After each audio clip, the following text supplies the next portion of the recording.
Let's have a drink. Cause you won't look after my wounds. I suppose you will never regret it. I should throw myself out from the roof. Cause you fucking love it when I fade. Cause you won't look after my wounds. I suppose you will never regret it. I should throw myself out from the roof. Cause you fucking love it when I fade.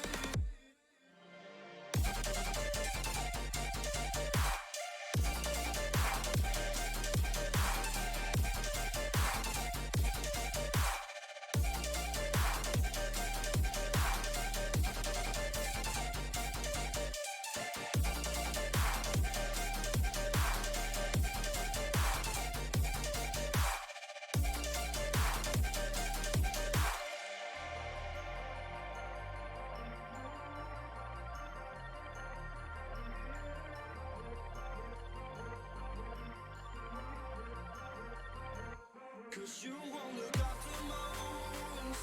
I suppose you will never regret it. I should throw myself out from the roof. Cause you fucking love it when I fade. Cause you won't look after my wounds. I suppose you will never regret it. I should throw myself out from the roof. Cause you fucking love it when I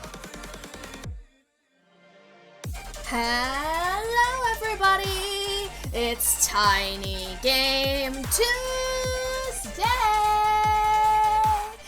And, well, we're not actually playing a game today. I think we all know that. I think we all know that I'm actually not playing a game for Tiny Game Tuesday. Instead, we're going to be analyzing every... Cricket Beaker, welcome in. Hello! Hello! It's good to meet you. After playing your game, of course. We are going to be probably seeing some more developers than usual in the stream today because I wanted to make sure that people knew we were talking about their games. And oh, why is my camera so crooked today? Really? Really, Shuckle? Really? You went out of your way to make sure everything was perfect, but you forgot your screen? You forgot your curtain? Oh my goodness. Whoa. Hello, Cloaked. Welcome in as well. Want to see how you stacked up? Can't wait. Yes, so there are, we played 39 games. 39 games that we're going to be talking about today. And going over and analyzing price points and how much I enjoyed them. And in general, just having a little bit of fun. So, I'm going to preface this by saying that I try to make my reviews constructive criticism, and even games that I don't like, I try to talk about what I would have liked more in an experience, or, like, just in general, because I'm not gonna like every game. I know this, but I picked games to play for Tiny Game Tuesday that I thought had potential, and so here we are. Let me go ahead and actually switch to the lo-fi music because I want you guys to be able to understand when I'm talking, and lo-fi music is very good for that. Very, very good. So, tear you to pieces. I figured that was the sort of stance you were going to take, Cloaked. I can't say I'm too surprised. But if we go over to the capture I have set up here, we have the tier list, complete with most of the games can fit on screen, some of them aren't. But we have the tier list. At the bottom here, we actually have the trailer for the game that we're going to be talking about first. Because we're going in chronological order, which means that the first game on that list is Mutazone! Clam Man! No, it's not Clam Man! It's involuntary. Of course it is. You really need to go get that checked. You guys need to get that checked! But this is Mutazone. Let me go ahead and make sure that that's working. Yes. So, let me go ahead and talk about this game for a second. Mutazone is a sort of kind of visual novel-ish, kind of walking simulator-ish game where you play as a girl who is visiting her family, or rather her ailing grandfather on an island full of mutants. The Man of Clam. We're not talking about Clam Man yet.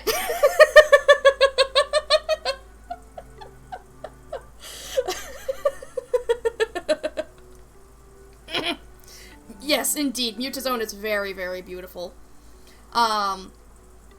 And yeah, exactly. I'm yes, so you go to the Mutazone, you care for your ailing grandfather, and the game is just absolutely gorgeous, and it is really, really nice. And I was impressed actually by how well it performed on my computer as well. Sometimes games with a lot of photo assets like this kind of make the game falter, but this one did not. And I do have my review all written up, so now that I've gone through that description. So the price for this game is $20, and I do have a document that has links to all these games and where you can buy them. And then we also have the opinion and feedback form as well, but the top link has a list of all the games, every single one of them. And the length of Mutazone is, I'd say, around 8 to 10 hours. It took us 2 streams to complete, so for me it was roughly getting close to that 10-hour mark. But if you weren't reading out loud, it probably is much shorter. But so that's why I gave it kind of a generous thing like that. So with our pros, we've got exceptional characters, gorgeous visuals, and a very immersive world.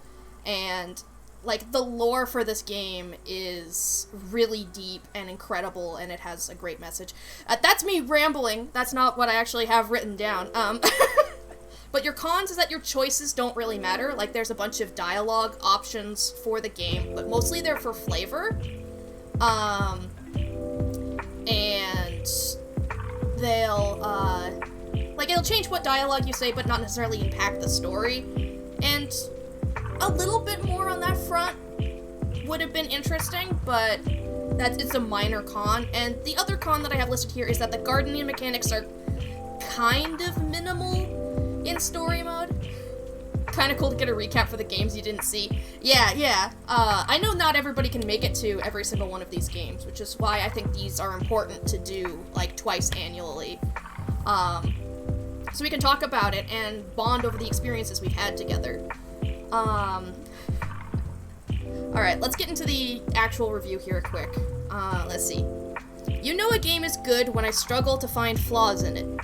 Also note that I wrote this shortly, like, I wrote all these reviews, like, shortly after I played the games. So, I wanted to make sure that my memories were still fresh of the game while I am writing. So, for almost all of these, it's written, like, the night of or the week of that I played the game. You know a game is good when I struggle to find flaws in it. Mutazone is gentle. It is... Oh, why is it cut off? Please scroll over.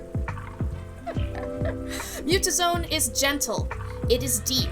It doesn't shy away from dark topics. It makes sure to treat them with depth. The characters are distinct and lovable, and the art blows me away with its clean aesthetic. These are the issues I have with the game. Mew, who is a cat person, sometimes blends into the background when she's sitting down, and at the beginning of the game, it can be a bit rough when you aren't familiar with Kai's character and might feel railroaded. This does get better as the game goes on. These, however, are tiny nitpicks at this game because the rest of it is solid. The gardening has a surprising amount of variety and depth and is full of relaxing possibilities, the humor is on point, the story heart-wrenching, and the world fascinating. Is the game worth it? Yes. This game is moving and has a message. Go at your own pace. Explore. And that's what I had to say about Mutazone, like, right after I played it. And does that opinion hold up today? And I say yes. Yes, Mutazone is I kind of feel bad that this one comes first because I love it so much. I love this game so much, it is an instant S tier, and hopefully that shows up okay. I had to outline it in white to make sure that it would. But yes, I love this game so much. It has so many wonderful characters, and the art style is just stunning, and you just kind of fall in love and you just want to go there. Yeah, instant S tier. Welcome in, Snoop Pigeon. Yeah, absolute instant S tier. Like, yeah, it has so many things that I want in a game that I'm so glad that I found it, because I feel like a lot of people would like this game too, but they just haven't been able to actually find it, and that's part of why I have this series, is to discover games that are perfect for you. Even if they aren't perfect for me, there's gonna be games out there that you will absolutely adore, and you just need to find them. You just need to find them. It's a great game, no complaints here. Agreed. So, that's our first S tier. That's our first S tier. But the next game we have, it's gonna take me a minute to actually page through all these. We've got here Arlo the Rabbit. Now, Arlo the Rabbit is a platformer game which kind of takes some inspiration from Kirby games, and the ad is kind of short, so expect it to loop a couple times. But yes, it's a platformer game that takes some inspiration from the Kirby games, and I love the art style, of course. It's very actually programmed for this game. Josh Animations did the other stuff, including the trailer. Yeah.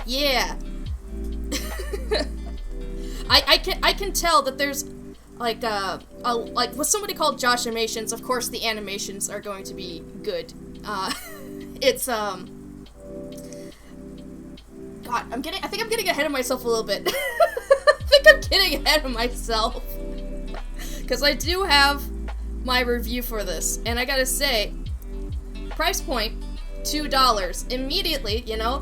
Like, that's, a very good price point, especially for, like, a new project, and, brain. Focus, brain.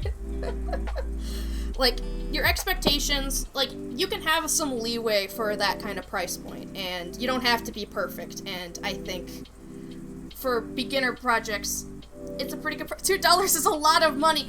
It's only if you don't have a job. Fuck. But let's see, for length I gauged it as like roughly an hour for your first playthrough, and then you can play through multiple times if you want to get your secret ending. It's $2 US, it's even worse. Hello, my Canadian friend. Let's see, the pros I have listed for this game is that it's approachable and has a solid aesthetic, with the cons being that the camera doesn't work very well with jump height, and the end of the final boss is a little bit abrupt.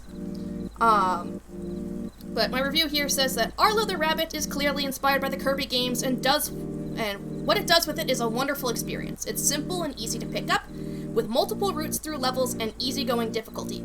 Combat is intuitive and fun, and the game doesn't overstay its welcome either. I would love to see more unique-to-world mechanics in future installments, as well as a second phase to the final boss, as the end feels a bit abrupt. But all in all, a solid game, especially for the price. Is it worth it? This game isn't long, but just a steal for $2. Yes, I still agree with this sentiment that, like, it's short, but good. It's short, but good. And, oh, I forgot I was gonna do something with, like,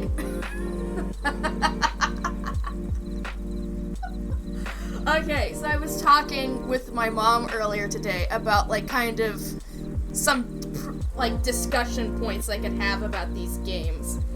And, like, jokingly, you can't do it all. I can't do You're right, I can't do it all. I can't do everything! Why? Why do I have a physical form that can only do so many things at a time?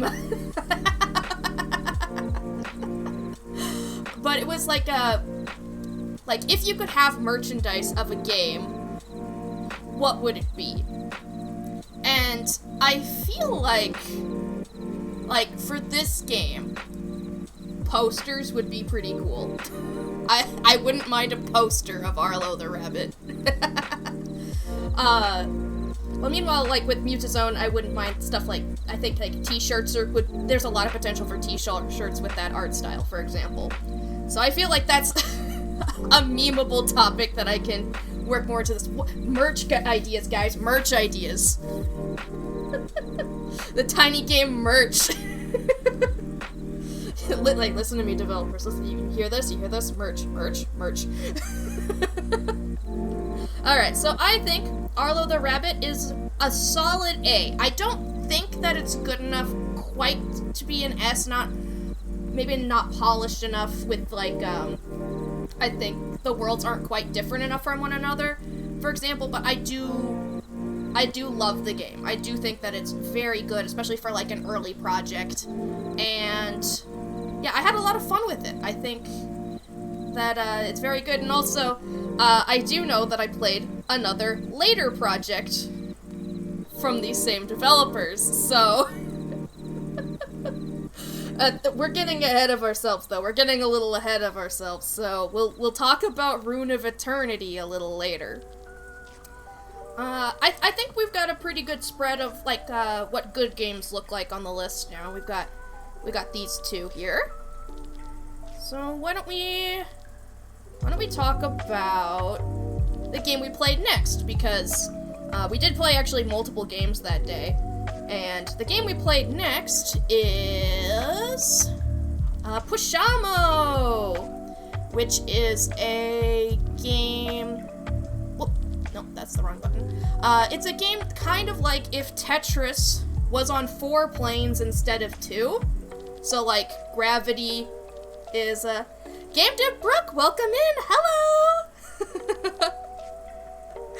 So Pushamo works kind of like Tetris, but on multiple planes, and there are many, many different modes for it as well. And this is actually not my footage. This is footage done by Brooke Berg on YouTube. So if you want to watch their video on this, I do actually have a playlist of all the footage. A lot of the footage that I supplemented instead of trailers is mine, but sometimes there are a couple that are from other people, so this is a link to the entire playlist. So most of the game is kind of a challenge run. A Tetris variant you didn't play yet? Well, there you go, Pushamo. Pushamo's the one. And here's a reminder that a link to every single one of these games is under !TGT. And you can find where to buy all these games in the first link. And you can actually suggest more games for me to play using the second link. So yeah, most of Pushamo is a challenge mode, like the mode that's being showcased here, but there's also puzzle modes. There's also there's a lot of possibilities. There's a lot of different mechanics that are explored in this game, and honestly, I was so surprised with just how much there is. They really decided to explore as many mechanics as they could with what they had, and I think that's actually really, really cool. That said, though, why don't we go ahead and take a look at my feelings right after I played the game. I said that it takes about 5 minutes per run, probably if you're not very good at it. Oops. But sometimes it can go longer. And I said that pros, it's got a massive amount of content, creative gameplay, and twists. And then the cons is that there's only 2 music tracks, and it can be absurd difficulty. Tetris-type games tend to be. Tetris-type games tend to be really difficult. My review? This game is like an arcade, but with a multitude of different modes. I enjoy the interesting twist of gameplay, though it begins to break my brain very quickly. If you think Tetris is difficult, this is next level, as you no longer have to worry about 1 plane, you need to worry about 4. I enjoy it for what it is, but I get frustrated and want to quit rather quickly. The challenge modes are fantastic, and I love how creative the game is as a whole. It's just not one I personally would play frequently. Is it worth it? Right, because this is $5. This is like $5 for this game. Is it worth it? You can easily play enough to get your money's worth. There's so much content. But do you have the resolve to do so, is the question. Look at me putting on my trailer voice at the end of this review. My trailer voice.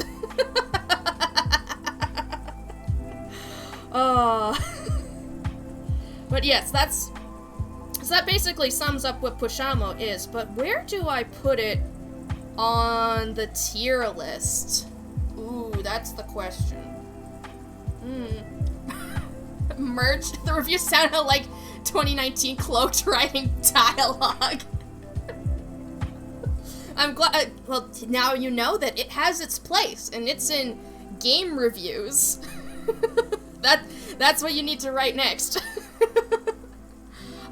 For merch, I think that the, merch of the game, I think, the logo could look pretty good in, maybe as...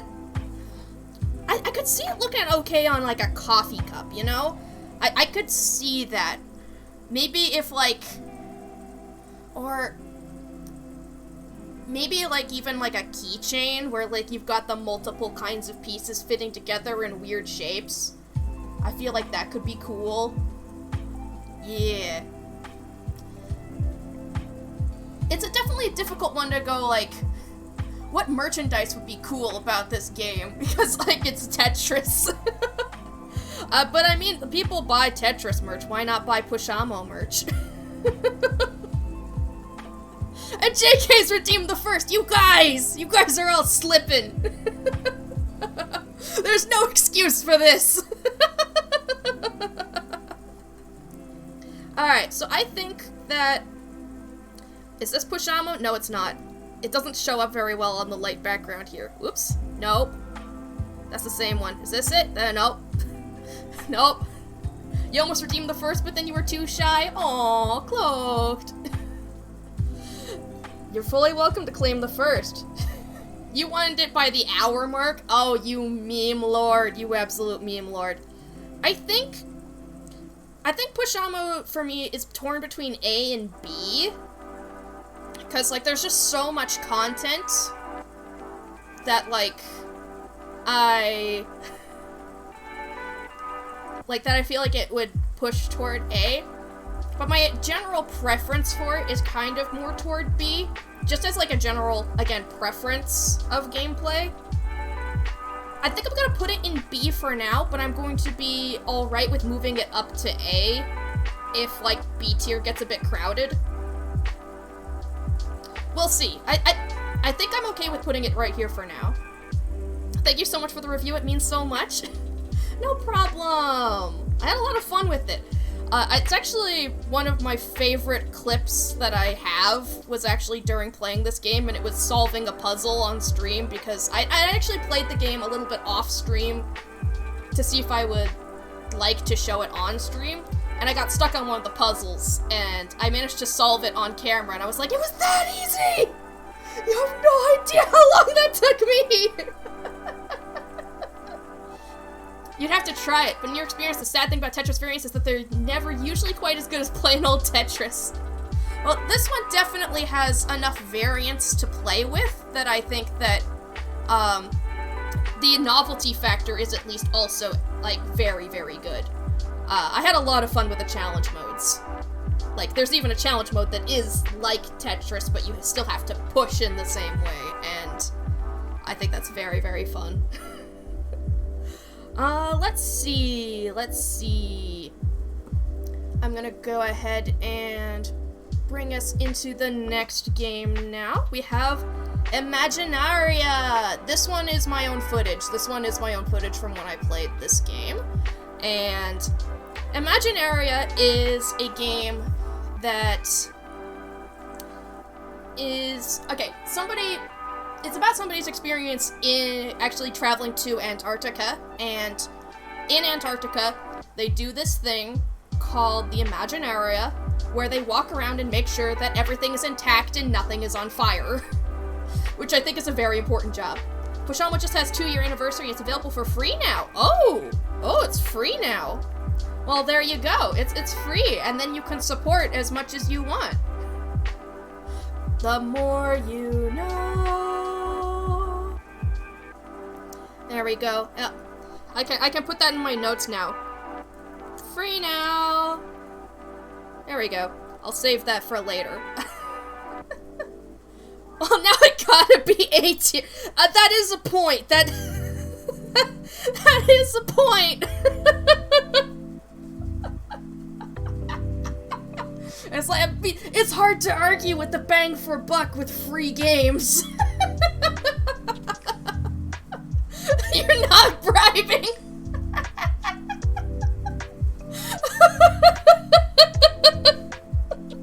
I was already debating putting it in A tier. I was already debating it. I'll think on it. I'll think on it. How easily can I be bribed?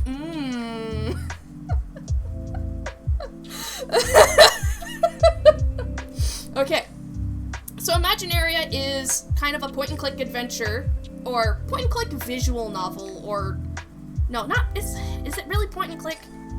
It's still like a novel, and you do click on stuff. So I guess maybe there's point-and-click aspects to it, but it's kind of its own thing in an interesting way. You keep failing a CAPTCHA. I don't know if I'd have the guts to admit that. You're very strong, Cloaked. You're very strong. You guys can never be allowed to know I'm a robot. What?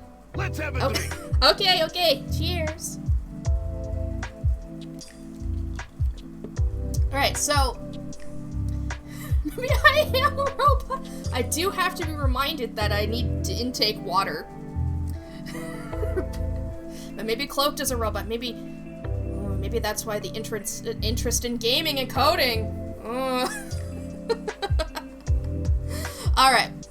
So that's... Imaginaria is about, going around and making sure nothing's on fire, and about a lot of experiences in Antarctica and with the people there, and they even talk about how they used to take stuff and make moonshine by sticking it out, by like putting it in the bathroom because that's the only place that was warm enough. And I find that hilarious because this is, like a government facility, a research facility, and you think of those as kind of like bureaucratic bullshit, and then it's just like, no, we're just people. They didn't provide us with enough alcohol, so we made our own. There's just so much depth, and I think we should take a look at the review now. At the time of reviewing, because now I realize that they can always just change the price on me. At the time of playing, it was $6 for about 40 minutes of game time, and I said that it was educational, wonderful scenery, and subtle humor. The cons were that the music was a bit quiet, and it's not the most engaging. Imaginaria is an interactive documentary about life in the Antarctic. There's a rich amount of experience and knowledge that comes forth, quite obviously, and the scenery is well drawn and put together, alive yet still. This is not a traditional game. If you're looking for a long narrative or puzzles, this is not the game for you. It's a snapshot into someone's life. If you like the experience of seeing the world from a new perspective, this game does a wonderful job at it. Is it worth it? The price is on the higher side for the amount of content, but it's a well-made game with few downsides. And I think today I still agree with that. I didn't run into any glitches, it's very well constructed. It's just a little bit short if you're looking for a gameplay, for gameplay. But they do so much detail on, what they actually did in Antarctica and the things that they researched, and I think that's, really, really cool. Merch ideas. The pixel art style for this game is very, very cool. Very good. I wouldn't mind a t-shirt of, some of the promo art of this game. Because I think it's very beautiful, and I think part of the reason why I did play it was because of the aesthetic.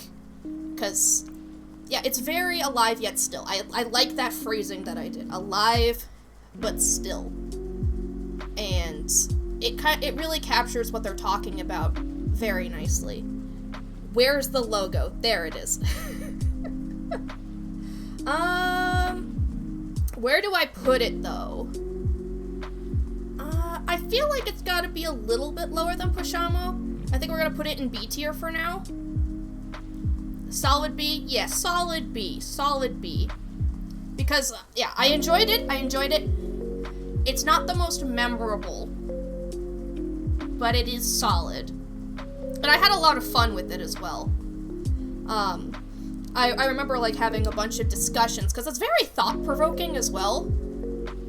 And, like, there's some like, philosophical ramblings, and just, yeah, can't be over Pushamo with the bribe we just got. Bribes for everyone! You get a bribe! You get a bribe! Everybody gets a bribe!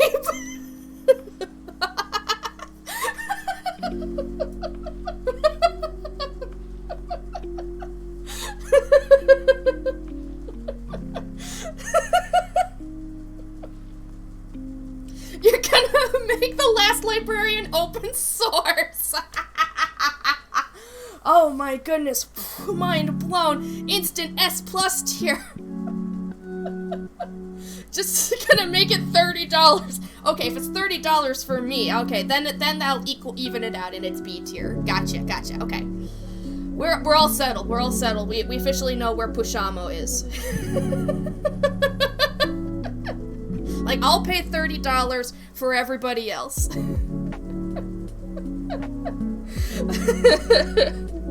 Alright. Let's see. The next game on our list is Lonely People Potion Shop. This is another visual novel, and you play as a witch who is running the Lonely People Potion Shop, which is called such because not many people visit. And yeah, it's a visual novel interspersed with a little potion making minigame, or I guess you kind of just like stir the pot with like some ingredients in it. It's not exactly much of a minigame, but it is action, and it's pretty fun to see what kind of potions you make. The name of that game gives good vibes. It does. It is pretty cozy, yeah, I agree. Slightly sad vibes. It can be both. It can be cozy and a little sad. It is pretty short, I do know that much. Let's see, it's $2, and it took me about an hour and a half, give or take. The pros here, it's got lovely characters and a fun crafting mechanic. I'm gonna be clear on that. Past me, it's a crafting mechanic. The cons is that there are some typos, and sometimes there's some long pauses in dialogue. So, like, there'll just be a lot of ... Anyway, and it does feel a little bit awkward. I mean, the people in the game are lonely, so it kind of sells on that front a little bit, but on an engaging experience kind of level, that hurts it slightly. But my review here says that a charming game with a wonderful world and an interesting concept. Lonely People Potion Shop is a laid-back game with a story to tell, and not really a wrong way to play it. It's short, sweet, and doesn't overstay its welcome. That said, there are several typos, some grammatical mistakes, and pauses that go on for several text boxes. It's far from polished, but I enjoyed the game regardless. But its flaws keep it as a good game instead of an amazing one. Is it worth it? I enjoyed this game, and I recommend buying it to help fund maybe a full game of this concept or any other projects the dev may do in the future. And I do agree that it feels like Lonely People Potion Shop feels like a pitch for what could be a longer game, because there's a lot of mechanics that they kind of start introducing, but like then the story kind of ends, and like it's a good story, it's a fun story, but it does leave you wanting a little bit more, I guess. And maybe that's fine, considering it's the Lonely People Potion Shop. That they kind of fit some of the vibe, I guess. let me see. What do I think this game would go? What do I think would be good merch for a game like this? I'm imagining like one of those little jars with sand in it, and then like it has all the little potion inside of it. That would be cool. That would be cool looking. Or maybe like a little figure of somebody. I remember the best friend, Ilaria, I think that's her name. I remember her being like really silly, and I liked her. I think that like little figurines of the characters could be really cute. So Lonely People Potion Shop.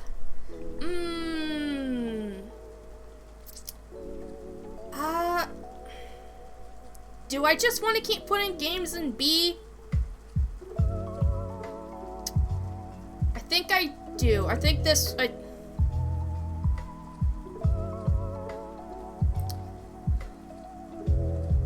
Yeah, I think the game needed a little bit more... Hold on, Snoop Pigeon, hold on! Hold your horses! You know what's coming. Yeah, true. We are in the good section of games. Do not be afraid. B tier can be crowded if need be. That is true. We just played a lot of B tier games, and B tier is still average, and it's also still my opinion. You know, it's my opinion. You guys can have opinions that it's like that I need to push them all into A tier, and I don't have to do that. Okay. I think I'm comfortable with it being at B tier for now. Again, I can always adjust it later. A beautiful selection we got here. True, it's beautiful. Beautiful. Let me see, what is the next game on the list? Oh, next up we've got Elephantasy. Now this, I believe, is this my gameplay? Is this mine? Or, no, this is by Non-Timetis. I'm not entirely sure who that is, but they, thank you so much for posting footage, so I didn't have to, because I couldn't find a trailer for this game. So, this is a platformer puzzle game based on the entire concept that elephants can't jump. And I think that's hilarious. Elephants can't jump. So you go around collecting gems because you found yourself in a alternate world, I guess. And just in order to leave, you need to find the gems. Elephants. Oh, this track is a little bit louder than the rest of them. Hold on. Cool your jets a little bit, lo-fi. Stay a little low. Sure, elephants. That's your new name. Elephant for Elephantasy. Elephantasy? Have I been pronouncing it wrong this whole time? Your brain is just a filing cabinet full of callbacks and appendages. True. Sometimes that's how I am too. There's only memes up here full of outdated references. Cheers. I'm gonna be one of those old people who quote stuff from my childhood. Just be like, back in the old days, we had this thing called As-Diff Movie.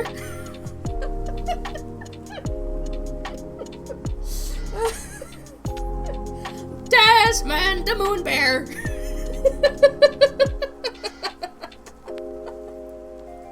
Alright, so part of what makes Elephantasy unique is that there are 4 different...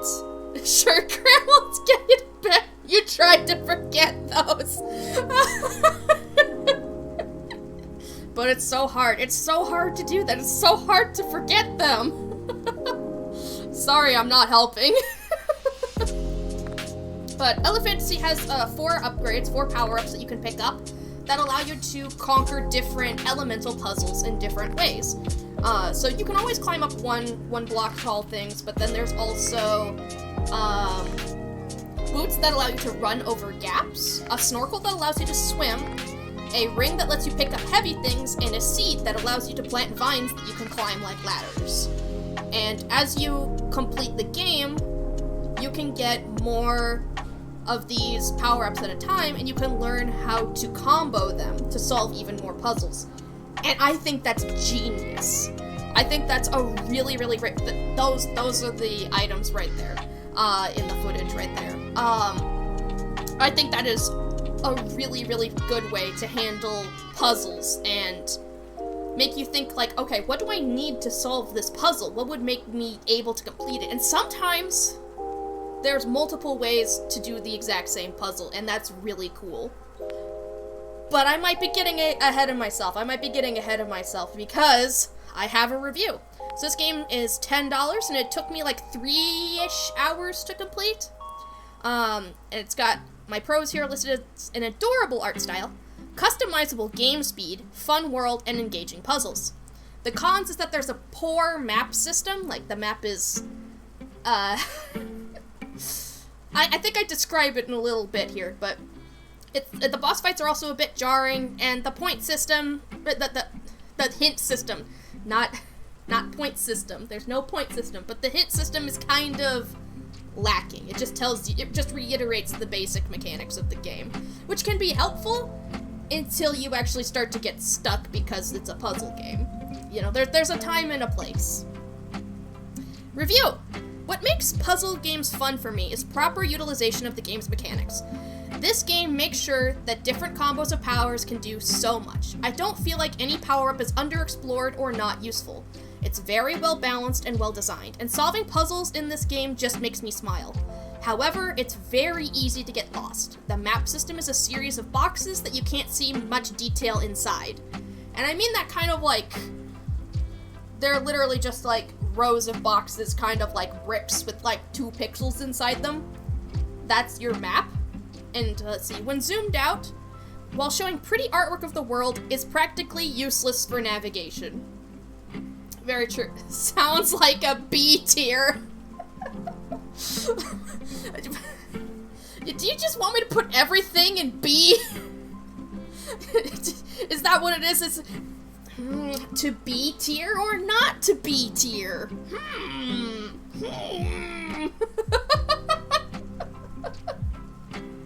Let's see. This combined with the extremely limited hit system leaves you to your own devices in this world. In some ways, this is refreshing. In others, frustrating. There are also a couple of sections in this game which contain enemies, boss fights, and these were by far my least favorite sections of the game. It's grueling to have such strict movement mechanics and still have to take on a boss. In my opinion, the puzzles are good enough to make this game worthwhile, but it is nowhere near my favorite. Is it worth it? I believe so. This cute puzzle game has so much to explore, but guides are almost non-existent at the moment. Be prepared to not be able to 100%. And that is true, I never did 100% this game, although I tried. Like, I tried on stream, I tried in my off time, I could not find the last gems, and that made me sad. Like, there are, like, maps of, like, where some stuff is in the game, like, in the background, you can see like some hints to other puzzles, and one of them I think is like locations of gems, but I could never figure out how to get there. So yeah, it's very cool, and a lot of the areas are also very well fleshed out. So everything should be B tier except Pushamo is what you're saying, stupid. Every single one. All of them. Oh my goodness, I can't believe it. Guys, we gotta skip ahead. We gotta skip ahead and put, oh my goodness, we gotta put, like, Grotto in B tier. We gotta put No Longer Home in B tier. Everything's just B tier. Taimumari, instant B tier. Everything's B tier. Except for the B movie, which is a D tier, oddly enough. Merch? Yeah, right, that meme.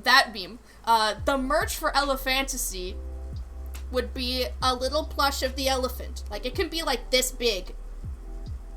Like, come on. That little guy is so cute. He's got a little satchel. Really cute. Either that or the game kind of takes place in, like, a sort of globe that you kind of shrink into. Like, spoiler alert, you fight the dude who put you in there. But I think having a snow globe of it, so you would have the game in your hands, I think that would be so cool. So you'd have a little snow globe of places you've explored.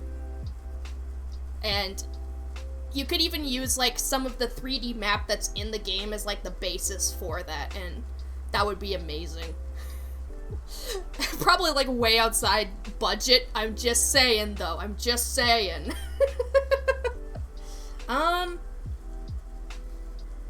You know, I think despite the flaws that this game has, I think its execution is actually really good, okay? So hear me out, okay? I know I mentioned a lot of flaws, but the puzzle mechanics themselves are very, very well refined. I do forget how you get past those bubble columns that just showed up on screen, though, but there's a lot of exploration, and the speed up mechanics make it so that way you can get from point A to point B at your own, like, whatever movement speed you want, and you can always slow it down if you need to actually have precision for puzzles.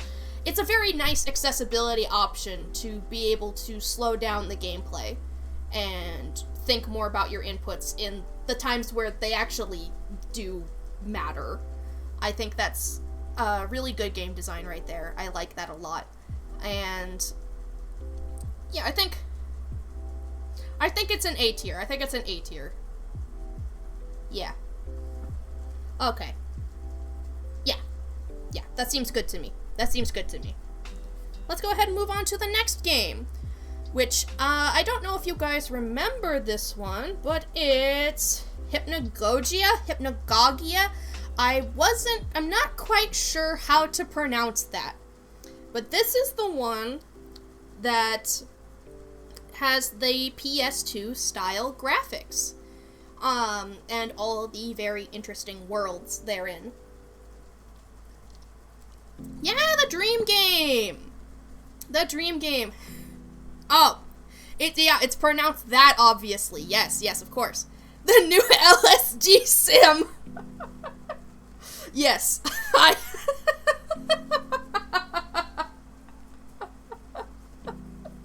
yeah, I'd say that's pretty accurate, yeah. So, the point of this game is you need to go through differently themed aesthetic worlds and pick up shards to repair the dream crystal.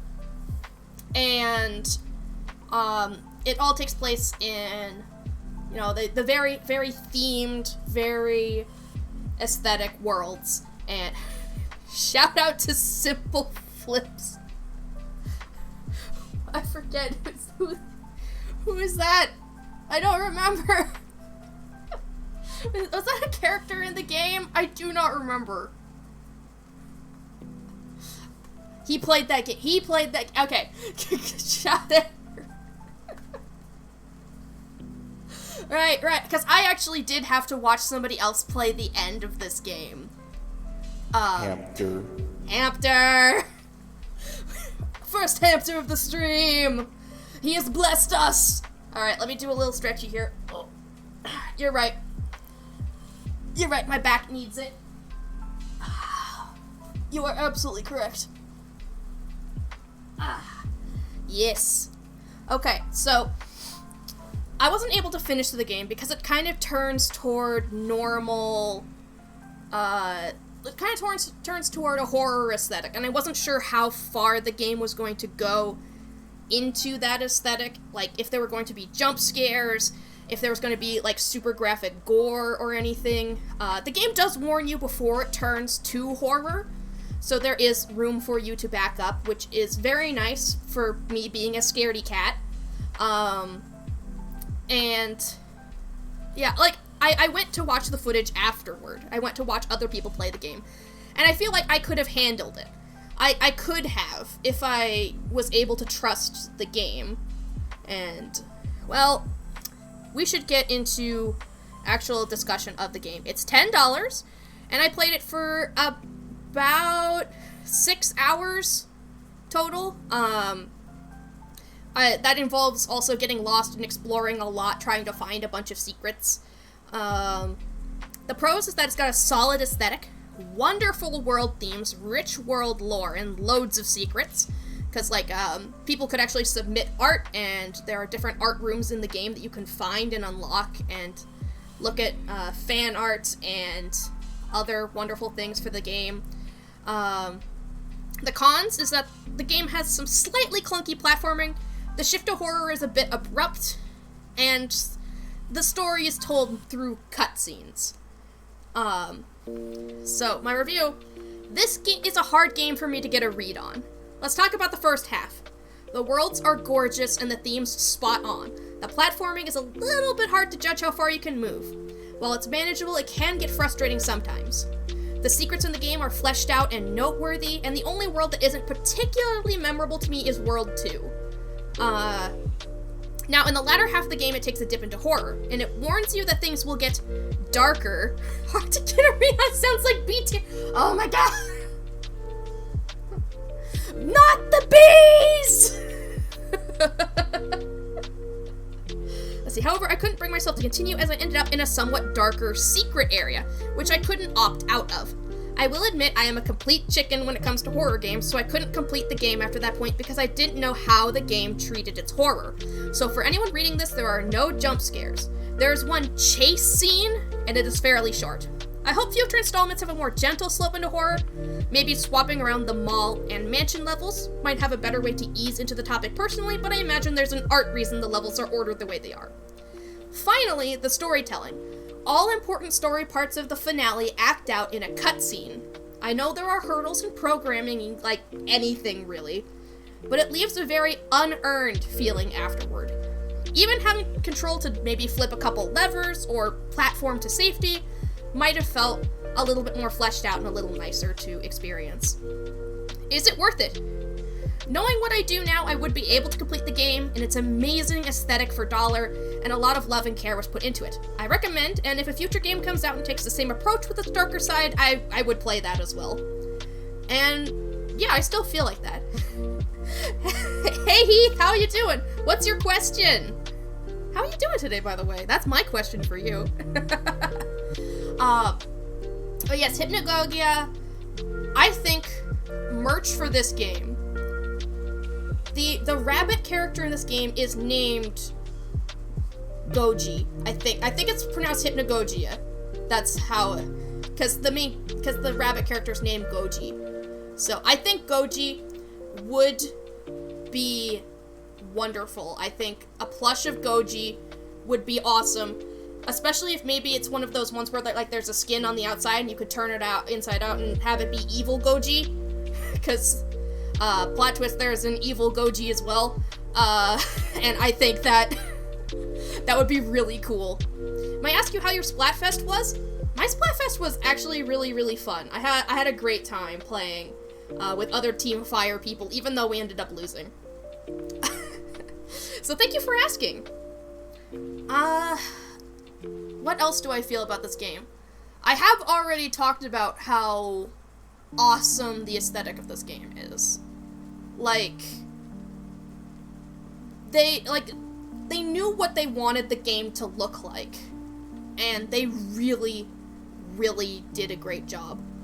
And it performs very well. Sometimes 3D games don't perform well in my laptop, but this one, not a hitch. Not a hitch. So it's very well optimized as well. So I know that this is going to be a meme. I'm prepared. I'm prepared. It's a meme here, but I think that it's going to be right here. It's in B tier. It's in B tier. Okay. It's in B tier for my own personal tastes in games. It could easily. It's with Poshamo, and that could easily go higher. But yeah, I love it a lot. It's just the horror shift that kind of gets to me. Again, I would also be really willing to see what happens with this in the future. But at my current standpoint, I struggle with horror quite a bit, so it prevents me from enjoying the full experience. And that's fine, you know, not everybody needs to play horror games. Not everybody. So the end of the game isn't for me. Let's see, what was the next game we played? Roguecraft Squadron. So, we haven't played many RTS games on this series, but this is definitely one that has an interesting concept. So, your units go, and you can mine out asteroids and scrap other ships that you've defeated in order to get materials to make your own ships. And I think that's really cool. It keeps your fleet moving from space to space because literally everything can move. And it has a lot of, there's quite a few different kinds of units that you can balance to go fight with, against different aliens. And I wasn't able to play the multiplayer aspect, okay? But, I wasn't able to play that. I forgot that it actually had multiplayer. Let's have a drink. Okay. Cheers. And yes, it does have a fully voice-acted story mode as well. And I unfortunately wasn't able to complete this game. For reasons I'm about to get into. It's priced at $15, and I played a little over 2 hours of it, I think. I have it listed in the length as 2 hours, but it could be more. It's pros, it's got a unique hook, it's fully voice acted, and it has an engaging story. But the cons is that the tutorial's kind of incomplete, which is very important to have in an RTS. The voice acting is quiet, and I ran into a lot of bugs. So, it's an RTS where all defeated enemies can be scrapped for materials. Damn, I love this concept, and how it plays.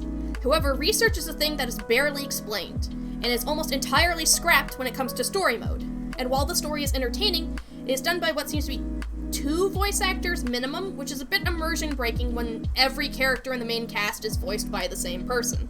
That's not to say it can't be done, but the game doesn't quite pull it off. Then there's the bugs.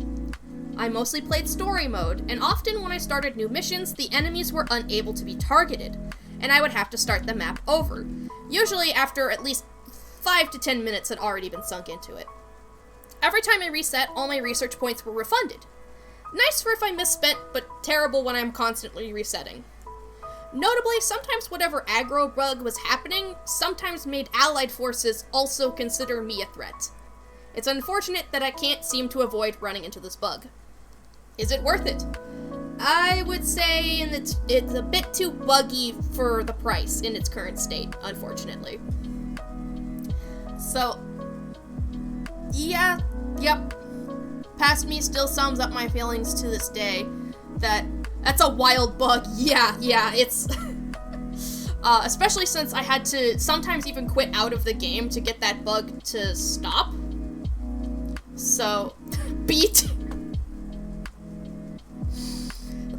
Snoop Pigeon, if you want the tier list yourself, if you want to make everything B tier, here's the tier list. I'm trying to send the tier list. Why won't it let me send? Copy. There's the tier list. That better not link to my session. I don't know how that would. I don't think this has multiplayer capacity. Multiplayer tier list when? Oh my goodness. But if you want to make a tier list where literally every game on there is B tier, go for it. Go for it. So I feel like the art style for this game is good enough that if I were to give this game merch, I think some posters would be really cool. I think, yeah, posters would be excellent. Because the art style is really good. Really, really good. And I did like the story, too, from what I got to play of it. We could kind of see where the plot twists were probably going to go. Although I couldn't get to the point where I actually got to see any of that nuance. I feel like there was some, though. I feel like there was going to be a bit of nuance. And I wish I could have gotten to see it, but the glitches did get in my way. So I think I'm gonna put Roguecraft Squadron into C tier. Cause, yeah, because it's almost unplayable for some reason. So the fact that it does have a good enough premise to put it into C tier, like, you've got something here. You've got something here. Just polish it up a little bit more. Polish it up a little bit more. And then you'll have something even better. I think I'm comfortable with it being there for right now. Which brings us to How to Bathe Your Cat. How to Bathe Your Cat. Its logo barely shows up on my screen. But that's okay. How to Bathe Your Cat. Now, this is a puzzle game where you try to bathe the cat. Is this a trailer or... Okay, this is posted by Black Unicorn Games. I don't know if this is like an extended gameplay made by the developer. I completely forget. Posture check. God damn it! Yes, Mao's in chat. Mao's in chat. We got some cats. We got some cats in here. But in case this is another content creator, I'm going to copy the link here so you guys can go take a look at them and their content here. Now, How to Bathe Your Cat is, if you've ever played Where's My Water? It's like one of those mobile game ads, but like in a cool way. Yeah. It's a lot like Where's My Water, which is a game where you have to move the water through a level to fill a bathtub. It's just like that, except you have to bathe the cat. And you have two options to do so. You have boxes to block and bombs to break breakable walls. And as you progress, there are more mechanics added, like lava, which you can use to incinerate the cat for an achievement. Totally didn't do that. I totally did not incinerate the cat. It was an accident, okay? It was an accident. It was an accident, okay? How to bathe your cat with lava. Yep. So yes, there's also some physics elements, like right here, we're gonna show off that you can explode the water to send it to other places. The impurities are gone! That is true! That is true! You would have done sooner or later for the achievement. I have a bunch of lawyers in my chat. This is Phoenix Wright. I didn't do it, but it was an accident.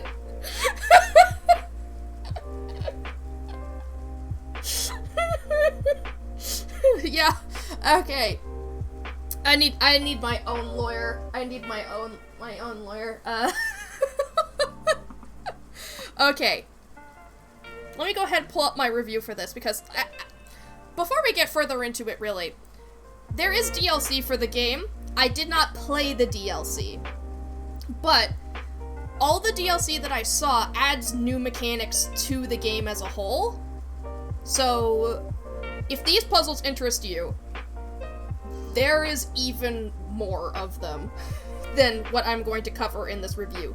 Because there's one where you can draw lines, and I know that one off the top of my head. I don't know the other ones. You don't often bathe cats in lava. When I do, it isn't on purpose.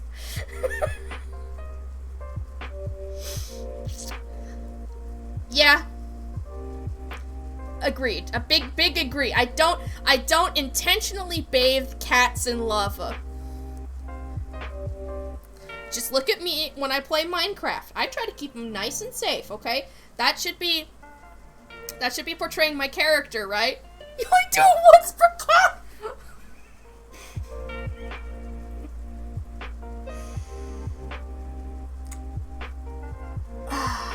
Again, not inaccurate.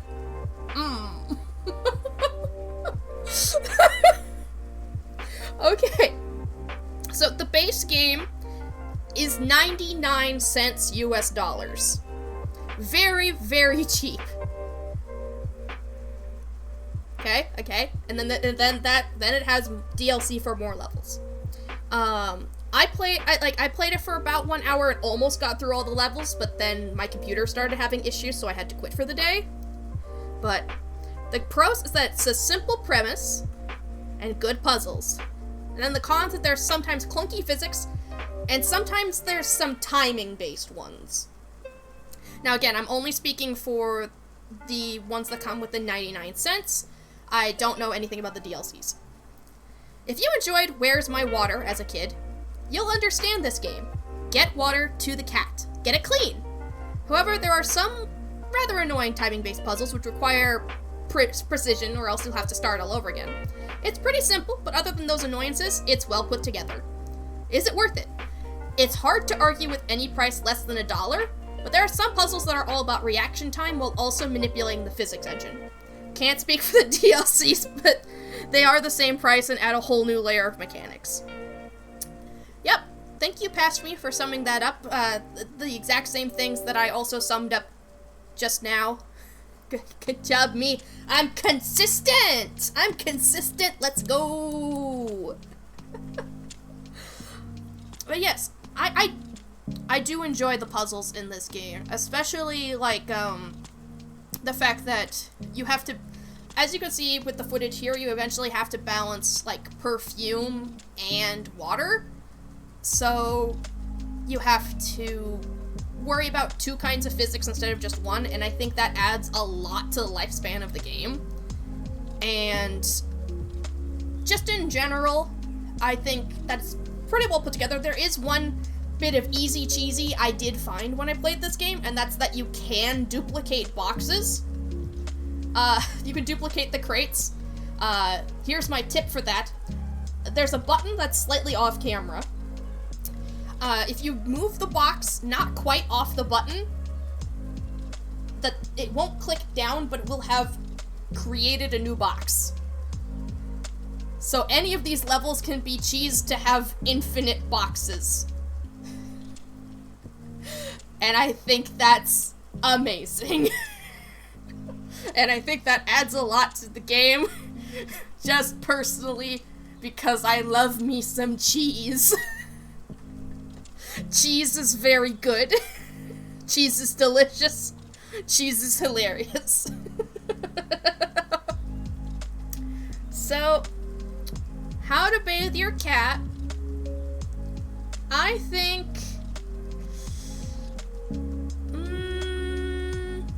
speedrun strat. Yeah, speedrun strat. You just boxes. You just boxes. More and more boxes. Ooh. The B tier expands. The B tier expands. Also, merch. I think that the logo of the game features the cat in a little tub, and I think that would be a really cute figurine. I hesitate to say that it should be a bath toy, because those are hell to clean. I feel like a figurine would be better than a bath toy. But the bath toy is on theme, okay? So it's got that going for it, okay? Those are my merch ideas. Those are the merch ideas. Alright, moving on to the next game. I know this one has been long awaited. This is a very important game for our community. We've got The Last Librarian, who was made by our very own Cloak Games dev. So, Last Librarian is a Zelda-like game that, where in the world, you are playing as, well, the Last Librarian, and librarians in this universe are kind of, they're guardians. They are like what warriors are in a lot of other fantasies. So, what if Link was a librarian? And you have to go through different areas and dungeons and puzzles. Another Zelda-like Pog. Yeah, Pog. And yeah, you have to go and solve puzzles. And there's also some funny dialogue and interesting plays on like gaming tropes in general. And let's go ahead and cover the price point. It's priced at $20, which is fair. Value your work, guys. Value your work. Length. It's long. It's very long.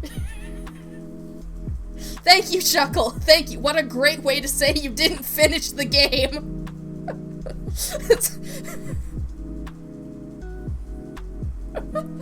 Chef's kiss. Very good. Very good. The pros are that it's long. It's got good puzzles and deep lore. Cons. It's long.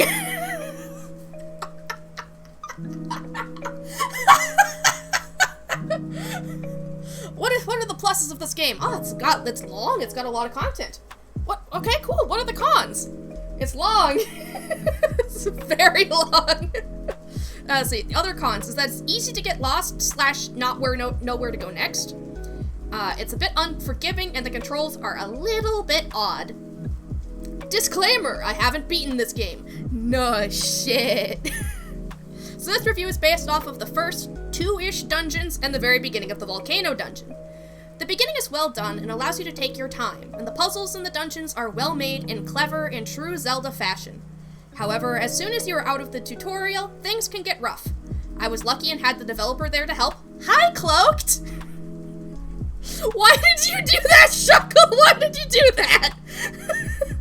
However, you will likely not be as lucky, as you may have to wait for the slow process of responses to comments on the internet. I forgot you went to the volcano dungeon. That's the hardest one. Yeah, I was getting that impression, and by that point I'm like, I have to backtrack to go get something that I didn't get because the game didn't lock me out of it beforehand. Uh-oh. Uh-oh. Wait for slow process of responses to comments on the internet. While the game is full of enemies to fight and places to explore, it's so open and the narrative thread so loose, it's nearly impossible to find a proper direction to go or know if what you're trying is the correct solution. The game is well constructed and a bit difficult to break, but needs a bit more structure to support its open world. Is it worth it? On the one hand, it's got a lot to explore, and the characters and dialogue are fun. However, it can be a bit of a slog. Either way, keep an eye on the developer for his next project. Shoutouts to Cloaked! Wow, good job, Shuckle. Thank you for plugging more developers. This is everybody's just networking, okay? Everybody network, alright? We're gonna talk about everybody's projects today. Alright, so those are my thoughts on The Last Librarian, and that it's got a lot of content and a lot of puzzles, and I do like the puzzles. The puzzles are well thought out. And sometimes there's a little bit of cheese. Ooh, next project ETA is like less than 6 months. Hell yeah. Hell yeah. Let's see. What can I talk about with The Last Librarian? One stream, every game on itch. We're gonna be here a while. Hell yeah, subathon. Just play as many itch games as we can.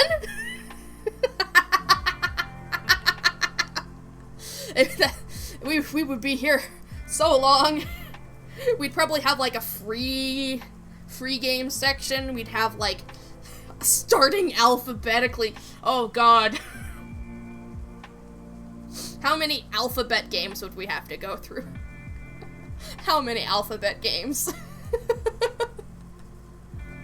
Okay. So, I think one of the problems that the game has with its, like, action combat is, I think, like, FOV, your field of vision, is a little bit small. I think that's... right? No. No, looking at it again, no, that's not it. Nope. What? There's something about the combat that made it a little bit clunky. Right, it was the controls. It was the control scheme. There we go. Because, alright, so by default, the controls are WAS to move, and then, mimicking a controller, you have I, J, K, and L. At that point, I didn't have this, okay? So that made the control scheme a little bit weird. Now I do. So if I play more games like this in the future, I have this. And it works! Best of all, it works! I like controllers that work. Looking at you, Joy-Cons. Looking at you. But yeah. Exploring is good. The exploring is nice. But there are some times where I ran into areas that I wasn't sure if I actually had what I needed to get through or not. And I think that's where The Last Librarian, like, really struggles, because, again, I wandered into the volcano area way before I had whatever I needed to complete it, and I didn't know until I was actually in the dungeon. Which, on the one hand, means the game is open world, which is really cool.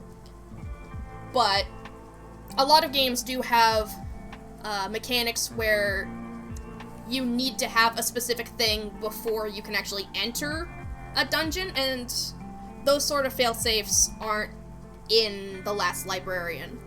So it does give you a bit of a conflicting kind of experience, I'd say. That said, I do like the spells that I got.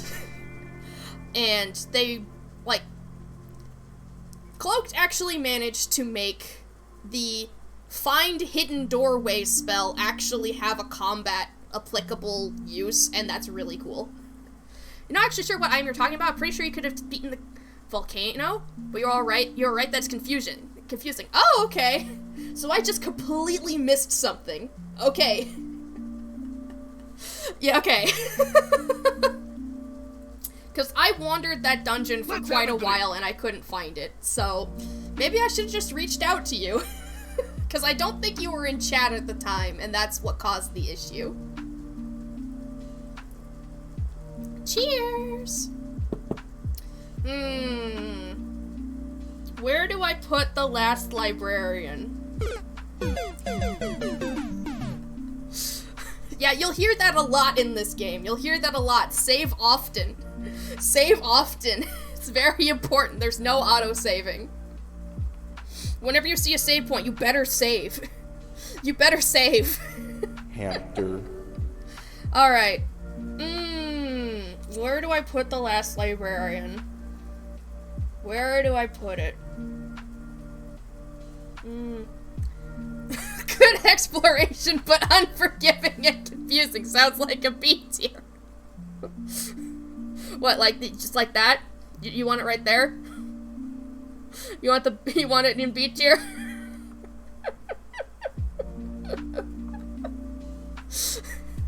We have an over 50%, we have like a 60% B tier ratio.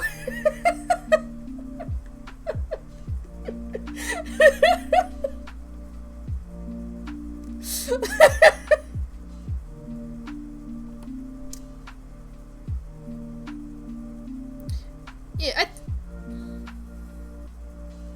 I think I'm gonna put it there. Meaning you have awesome selection criteria. True, I am picking games that I will enjoy. That is true. Because if I was just like picking absolutely random games, there could be more in C and D tier because, yeah, they're, yeah, because if I was picking absolutely random ones, it would make sense if more of them were in C and D. But for Last Librarian merch, you know what would be cool? An art book that actually looks like one of the books. Yeah. You talk about making of the game, and then you just have a spell book. Probably like the identification spell book, because that's the first one you get. That would be really cool. That would be really cool. It's like it's on theme. The Last Librarian. Love your ideas. Thank you, Giggle Klutz. Thank you. Alright. Let's go ahead and move on to Quench. Oh, Quench. Quench is another RTS game where you play as a spiritual, I guess, crane, and you have the ability to control the weather in order to affect nature and help guide animals to safety. And I believe this game was made to help with, like, funding for water in remote places.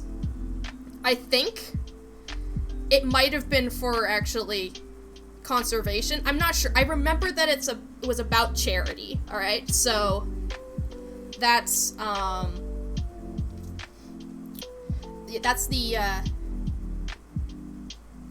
why the game was developed, and that's important to talk about. And the game has a sort of papercraft style. Game Dev Brooke, thank you so much for the follow! The notification is currently covered by logos because I didn't think about that. I didn't think about that at all. Whoops! Oh yes, it has a papercraft style, and it did make my computer struggle a little bit, just a little bit, because of all the 3D models and such. Like I said, sometimes 3D kind of gets to my computer a bit. This one was on the edge there, so a little bit more strenuous on the computer. And let's talk about it here. It's priced at $20, and I played it for about 8 hours before I got to the end, something like that.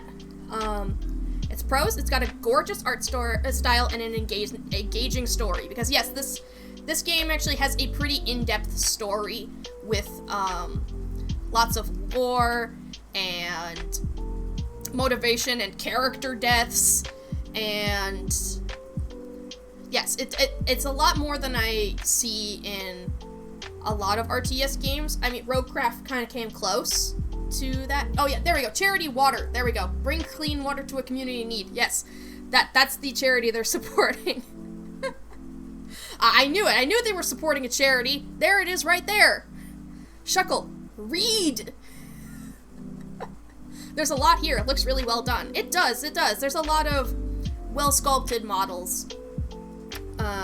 But the cons is that you've got a clunky UI, the final level is exceptionally buggy, and there are some time-based levels. So, the game starts out wonderfully. Rich lore, intense mechanics, and fun puzzle aspects. However, things really begin to go downhill with buggy UI, which I see that I don't explain much here. By buggy UI, I remember what I'm talking about. So, you know how you see those grids? There's kind of a hexagonal grid structure that you use your weather powers on. Sometimes I'd click on one square and it would glitch to an adjacent square, and sometimes that one placement would actually affect whether or not I was going to beat the level. Because you have a limited number that you can use because it's about strategy, it's about puzzles, and so every tile counts. One misclick can cost you, and it's very annoying having to start the entire level over because it slid. And I don't know how to prevent this. I tried many different things, but just sometimes it would slide. Luckily, a lot of the time it didn't completely screw me over, but there were some times where the lightning is one tile, which is the most unforgiving. And that sometimes went really bad. Let's see. Other things here, let's see. Enemies blended into the background. That was a horrible one. So, sometimes the levels are very dark, and the enemies are also very dark. and so you can't see them, which is a problem. Oh my god, Stretch. Ugh, I gotta read my review! Let's see. Yeah, enemies blending into the background. Missions where timing comes down to the second while in a dark forest. Let's have a drink. And more! Ugh. The game has a fun concept, but when it boils down to execution, it would need so much more polish. Cheers. It's unfortunate, but the game does not live up to its full potential. And I think that is true. There's, like, there are enemies in the game, and every single kind of unit that you have has strengths and weaknesses when it comes to dealing with those enemies. For example, lions can take out some of these enemies, while some of them are hidden underground, and if you disturb them, they come out. The monkeys, for example, are gonna throw rocks at stuff, and like having each one of these different animals be unique is very good, and I think they did pretty good, except for the fact that sometimes instead of targeting the enemies, they would just keep walking, because all the animals are on a set path. You just decide when they go, okay? You decide when they go and if they're going to take path 1 or path 2. This can be really annoying because you will see a threat and the animals will have no choice but to go through it. Even though if you had manual control, you could route them around and like cost yourself some time for safety. You can't do that because the animals are going to follow the track the game sets them perfectly. And I didn't really like that mechanic. I didn't really like that. And then there's the boss fights. So there are boss fights where you have to fight against this giant dark bird in the sky. And it took me a long time to figure out how to do the first boss fight against it. And when it came time for the second boss fight, it didn't have any of the same mechanics as the first boss fight. So everything I learned about how to defeat the bird the first time didn't carry over to the second time, as well as I kept running into a glitch that the level would just end. It would just say, "Oh my goodness, you lost people. People died." And I'm like, "No, they're all right here." But no, apparently it just decided to kill my units and end the level, and I don't understand why. And I looked into the community, and other people also had this issue, which means there wasn't really a workaround. So unfortunately, I was never able to actually complete the game. I did find footage for the game from somebody else. I do not remember who. I'm sorry if you're out there. If you're out there and listening, I'm very sorry. I don't remember your name. So we did get to see the ending, but I couldn't finish. I couldn't finish with the game continually saying that I lost when I didn't. And something like that not being patched out or fixed after so much time is a little bit sad, because I wanted to beat this game, and there was a lot of parts about the game that I really did love. Like, the storytelling is awesome. I loved the story, and I thought the mechanics were also really cool, but it's really bogged down by, I guess, lack of support and some mechanics that don't quite mesh well. So I think this is it. Nope, that's not it. Is this it? Yes, it's Quench. I think this is our second C tier. It's absolutely gorgeous. It's absolutely gorgeous. Merch idea, actual papercraft. Come on, give me a little elephant to make. Give me a little elephant. We love elephants. Give me a little papercraft elephant. Let's go. But yeah, I think the game kind of misses its mark. Elephants! Indeed, indeed. Quinch left me thirsty for more B tier. Oh, it's the C tier because that's where all the water is. The sea. This is the sea. Get a grip. So, yeah, I think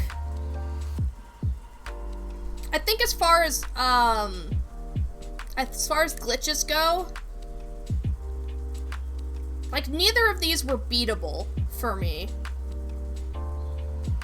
But I think I did enjoy Quench more than Roguecraft. I think in general I had to restart Quench fewer times than I did Roguecraft. So I think I'm gonna order them like that. I think that's where I'm gonna put them. Okay. No, she's making a great point! No, I'm not. It's a terrible, terrible point. Alright. Ooh, okay. Next game is Apotheker. Now, I'm gonna preface this by saying that it was not optimized enough for me to be able to play it. There's a lot of... It heated up my computer a lot. So I was able to play the first couple days before my computer gave up. But bees are bugs. True. B is for bug. B is for bug. B is for bug. B is for bug. So Apotheker, you play as somebody who has just gotten a apothecary shop, and you have to mix up potions and tinctures to sell in hopes of discovering a way to cure your ailing grandmother. So the whole point of the game is to try to get a potion with maximum stats. So using different tools, you can change the properties of every ingredient that you have, such as you can dilute it, you can distill it, you can refrigerate it, you can grind it with a mortar and pestle. All of these things can change what the ingredients can do in your tincture. And I had so much fun messing around with it, because there's only so much you can do before the potion will actually explode. You don't want that. You don't want it to explode, okay? You don't want that. You don't want that. But yes, it's a puzzle game, and from the parts that I was able to play, it was very funny. Aw, man. It did pull a creeper. It did explode. Big boom. Yes. So, the game also has this underlying plot line where there's like a social unrest, and there's also these shady people who are trying to get you to join basically a medical organization. It looks like they kind of keep all that under their thumb, because like, yeah, if you do medicine stuff, I mean, you gotta join up with us, right? You gotta make sure you charge the right price. And I love this layer of depth where we have the multiple storylines going on, and it's a lot like Strange Horticulture, but with crafting potions, okay? I mean, well, we're Strange Cheers. You love working for Big Pharma. Okay, well, it's not like Strange Horticulture in the fact that you identify things, okay? But it is in the way that you have to solve the puzzles like this. There's a lot of thinking, and there's a lot of looking over your ingredients and thinking about what they do and how to use them is what I'm thinking about as the comparison. And there are choices to be made. There are choices. And again, I didn't finish the game. I want to continue playing this game for Tiny Game Tuesday. And I will, it's on my to-do list once I upgrade my computer. So this is probably going to be one of the first that I play when I do so. Because it's so funny. I remember we named our shop Little Sippy. Guys, you want to go... Guys want to go down a Little Sippy and get yourself some cigarette butts in a tube? That's what you got, a Little Sippy. Yeah, Little Sippy!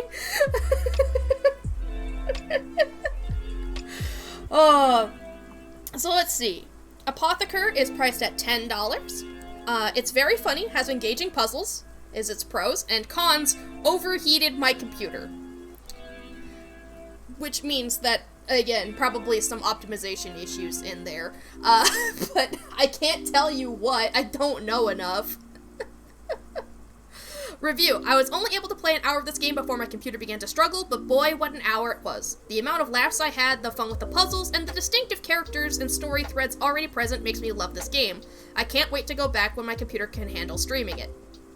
So far, it's worth it. Of course, it all comes down to the end when it comes to story games, because you never really know. So, that kind of leaves me in a weird position when it comes to putting this game on a tier list, because if the game continues on its current course, I would put it A or maybe even S. But the problem is I didn't play it all the way through. In fact, I feel like I barely started the game. So, I think I can add... Can I add...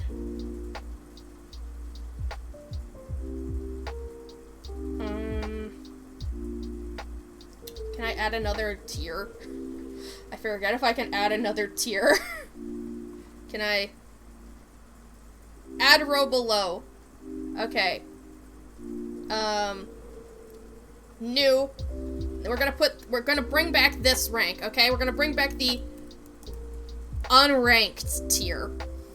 Ones where it's just not fair for me to fully rank it. So we're gonna put Apotheker into unranked. So, I love the game, but I just don't know enough. You almost still got me. We're not even playing a game, and you still almost got me with the shiny. Maybe that's just a sign of how focused I am. I also think maybe I don't know quite enough about Apotheker to suggest merch, but I imagine there's enough in there to make some good t-shirts. If you had a big enough budget, some colored sodas would be hilarious. So like, yes, this is a banana-flavored soda. It's a potion from Apotheker. Oh, of course, there's a lot of hoops you have to do to serve anything food-related. But somebody, like, I can dream, can't I? I can dream. You know, honestly, that same thing goes for a Lonely People potion shop. Any potion game, the ideal merch is a soda, okay? Blanket statement. Blanket statement. The sound better stay for the new Mon game. I may even update it when Scarlet and Violet comes out to the new shiny sound. Because every Pokemon game has a different shiny sound, so I'm probably going to change it from the Legends Arceus one to the Scarlet and Violet one. So, don't worry, the shiny sound's not going anywhere. Except during shiny hunting competitions, because then it's not fair.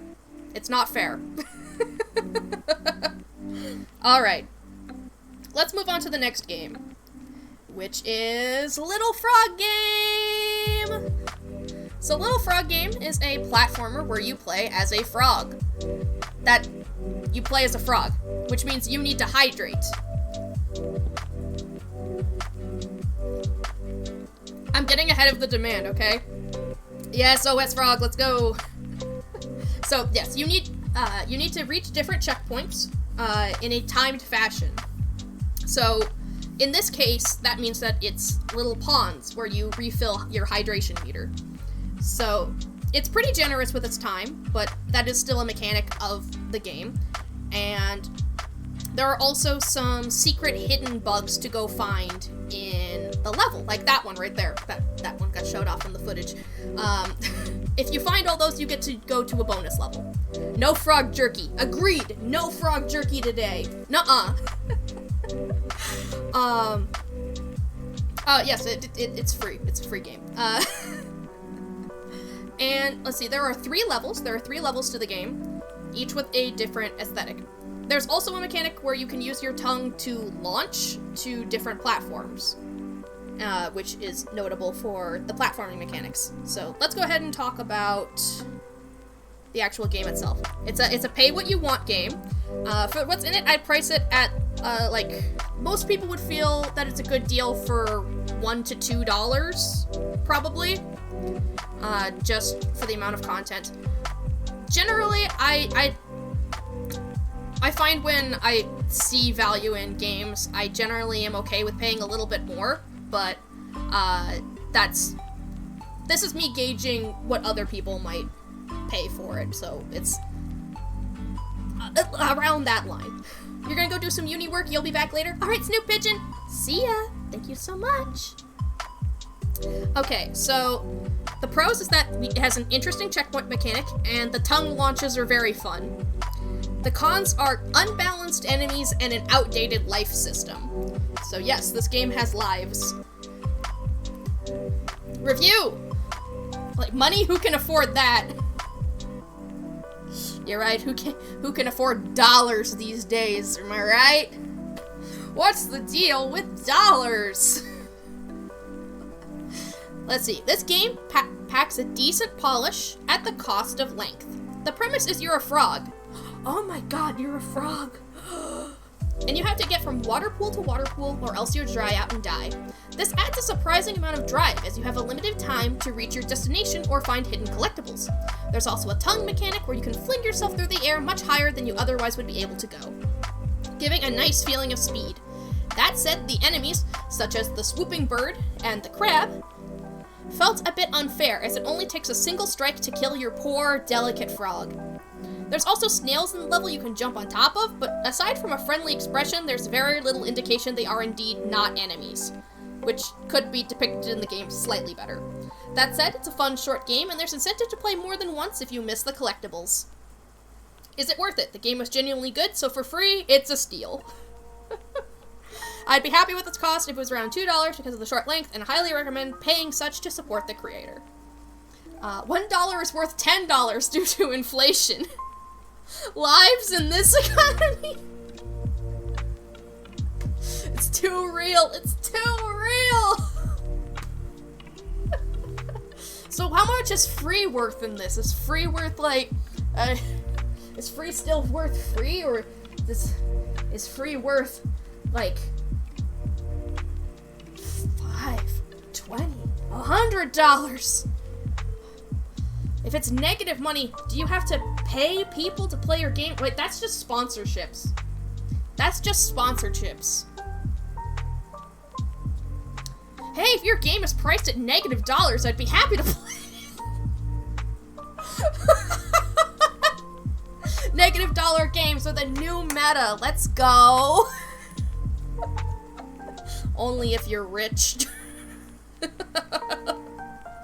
So, yeah, I think most of what the review sums up most of the game, because again, it's pretty short, and I think the biggest issue with the game is the life system, because, you know, once you run out of lives, you go straight to the credits, and this was originally designed as a mechanic for arcade machines, so that way you would, like, pay more quarters, and I feel like as a gaming, games have really moved past a lot of that, because often death itself is enough of a challenge. Now, being so short, this isn't too much of a setback, but it is still something that's a little bit annoying. I think a little bit annoying. But the game itself is really fun and fast-paced. I could see myself speedrunning this game, honestly. Because it's not that long. Let's have a drink. The movement is nice. And the premise is pretty distinct. Much better to add achievements for beating a level with under a number of deaths or something. True. Yeah, that is a very good point, Cloak. That's a very good point. Because, like, achievements give you drive to play a game again as well. Yes, it is free. It is free. So you can't really criticize it too hard. Like, because you're getting something for free.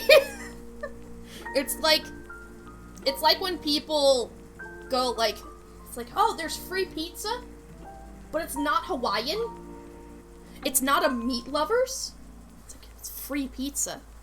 You can just not eat it, but it's free. So yes, I'm not trying to say that the game's not worth it, because it's hard to not be worth it as free. But I am pointing out where the game could be even better. So... Hamster. You think it could be better as a hamster? Is that what? I don't know. Hamster.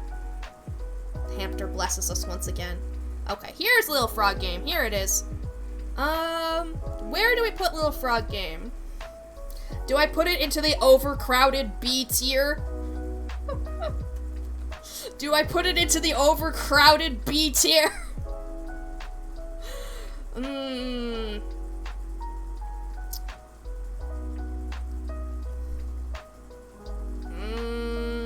Does this feel right? Does it feel right? Yes, you put...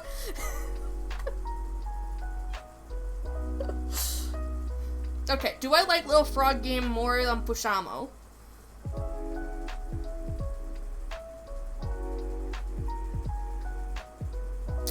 They're very similar in my like for them.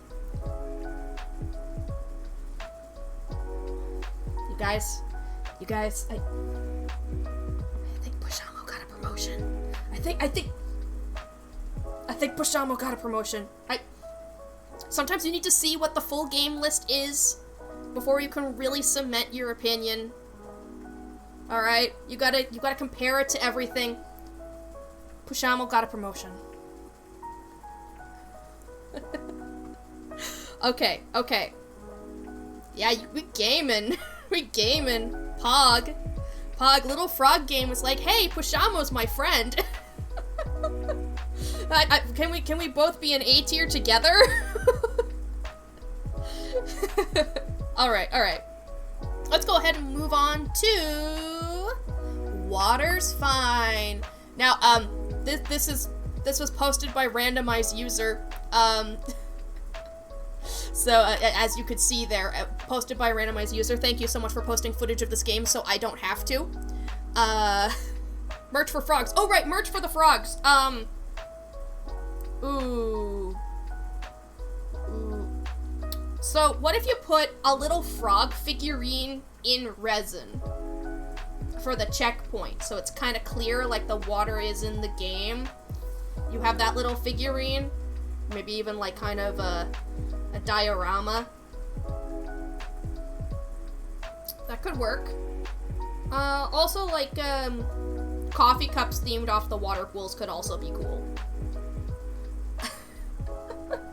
Could also be cool.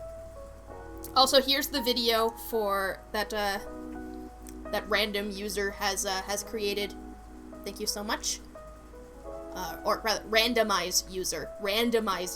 There's a difference there. So, Water's Fine is a kind of roguelike game where the ocean is full of randomized blocks, and you have to go down to grab money so you can buy upgrades. So I guess it's more of a roguelite game, not a roguelike. The terminology's a bit confusing. But yes, actually no, maybe it's not roguelike.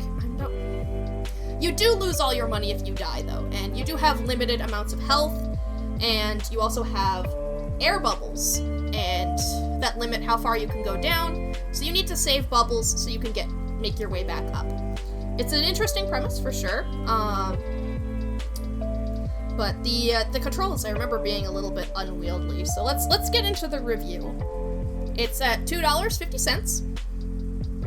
And it can take like a couple minutes per run once you start getting upgrades. The first couple ones are going to be pretty short. Pros is that the upgrade system is nice and it has intriguing depths. What did I mean by that? What did I mean by intriguing depths? Did I mean that it gets more interesting the further down you go? Did I mean hidden lore? What did I mean? Okay, the cons is that there's a limited tutorial. I found the bombs confusing, and sometimes RNG can screw you over. You hate to see it. You hate to see it when RNG does that. Review. This game is not my cup of tea. Diving into deep depths can be fun and all, and there's an interesting give and take of which air bubbles you leave for yourself so you can escape back to your boat with all your money. However, there's not much indication of what can be exploded using bombs, and the game's RNG can sometimes make large gaps of sea with no air, or barriers that stretch unreasonably far, cluttered with seaweed or enemies. This turned me away before I could see one of the game's endings. Is it worth it? It has a good amount of challenge for the price, however, it's not to my tastes. Which is fine. Like I said, no game can tailor to everyone. No game. And I do think that it was made, it's pretty well constructed. I don't think I ran into any glitches when I played it. It just didn't connect with me, I guess. But looks like a stress puzzle. Yeah, kind of. It's kind of a stress puzzle. And I don't exactly like stress puzzles. Cheers! I'm gonna need to get myself more water soon. I've been talking a lot. Surprise! So yes, yeah, and there are more enemies the further down you go, but you start off with just one HP. So that means if you get hit once, you die. So you have to increase your HP, and oh! That person in the footage just ran into an impenetrable barrier. So that's exactly what I'm talking about. Sometimes the RNG just completely screws you over. And I feel like there could have been some more programming things done to make sure you would have enough explosives before you get there, or make sure that there's a hole sometimes. That there's little things that you can do to make sure that, like, your seeds are completable. And thank you. Thank you for the shiny. It's very pretty. It's very, very pretty. So where do I put Water's Fine? Which I actually do like this one's logo. I think it's a pretty nice logo, especially because it says ouch at the bottom. And while that's the developer's name, it also just sounds like Water's Fine! Ow! And I think that kind of sums up some of the feelings of it. I think I'm gonna put it at the very, very top of C tier because it's well made, but not my taste. So, like, ouch? We're gonna get to ouch later, okay? We're gonna get to ouch later, alright? Hold on. Ouch received a new meaning recently. It did receive a very new meaning. Unfortunately, Grotto's the last on the list. Grotto's the last, okay? We're gonna have to wait a little bit. We're gonna have to wait. It's all the way down here. So that's unfortunate. Oh wait, I didn't turn on the logo for Water's Fine. Now you can see the ouch that I was talking about. There it is, okay? We show off the logo. It's beautiful. It's a beautiful functional logo. I like it. Am I gonna have to do a tier list based on the logo next? That's a cool ouch. Agreed. Like, at first it kind of looks runic, and then you're like, wait, it spells ouch.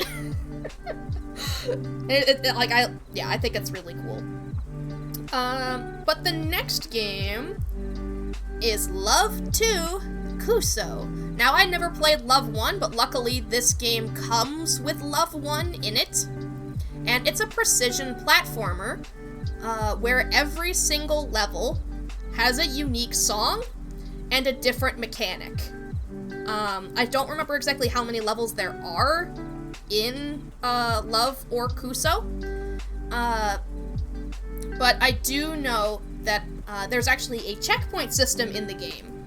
And the checkpoint system is, if you're standing on a platform, you can place a checkpoint. So the entire game has adaptive difficulty. It's just as difficult as you want to make it. How many times are you willing to give yourself checkpoints? And I think that is amazing. I think that's really, really cool. Because sometimes you're not going to be up for slogging through difficult sections over and over again. All the Love games are really great. Yeah, this was my very first one. And I just learned in trying to promote today's stream that there's a third one, so maybe eventually I'll play that one too. But yeah, the Kuso is definitely my first one. And I had a lot of fun playing this one. Now, let's get into my actual review, now that you guys know that I like this game. Price, $5. Length, 1 to 2 hours, depending on how good you are at precision platformers. The pros, phenomenal soundtrack, plenty of gimmicks, checkpoints in your control. The cons is that the levels are all very visually similar. Love 2 Kuso is fast, it's engaging, there's secrets, and importantly, every level has unique music. This, combined with different gimmicks almost every stage, truly makes the experience enjoyable and helps the levels feel unique. Though they don't linger too long in my memory, as the art style, while gorgeous, is not particularly distinct between levels. That being one of my largest gripes, however, cements how solid of a game this is. Is it worth it? Good length for the price, great gameplay, and the game encourages you to play over and over. Highly recommend. What I mean by that is, while it does allow you to put checkpoints in literally every level, or literally any safe place you can put a checkpoint in case you mess up, what I mean by encourages you to play over and over is that there's speedrun timers, and it also keeps track of how many checkpoints you use and how many deaths you've done. So depending on which of those three you care about, you can get a lot better at the game because it keeps track of that. And I think that's cool, you know? If you care about how fast you beat it, if you care about how many times you die, if you care about doing it all in one go, it keeps track, and it'll tell you. And I think that's cool. So if you do care about it, it's there. If you don't, it doesn't really affect the gameplay any. Like, I think it's non-intrusive because it only tells you, like, at the end, so you can just not worry about it if you don't want to. And yeah, the mechanics being different each level as well makes you take a new approach every time, and I really like that. Like, sometimes they do bring back other mechanics and put them with the new mechanics as well, especially I think during some of the last couple of levels. But I think that yes, I love this game. I love this game. It's called Love, so yes, I'm gonna put it below Mutazone, but I think this is an S tier game. Especially because it also comes with the first game as well, so that's a lot of levels. I think there's like 100 levels in the game total? I don't know. Plus, it comes with its own soundtrack. So, I mean, like, if you want to just boot up a different level and listen to the song, I mean, nobody's stopping you. Is it 100 levels? No, it can't be 100 levels. There's a lot of levels, though. There's a lot of levels. I really need to just, like, look at how many levels this game has eventually here. Anyway, I love the game. I love the game. It's very well made, and honestly, I should play it again. Merch? Oh yeah, I didn't do merch for Water's Fine either. hard to carry on the meme. Okay. Merch for water's fine. I feel like the character would make another really good keychain. Because they're simple, expressive, and easy to read. For love.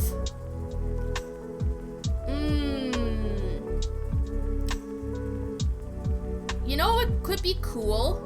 Commit to the merch bit, or else I will, I swear, I will. Okay, I feel like a fidget toy of some kind would be really cool.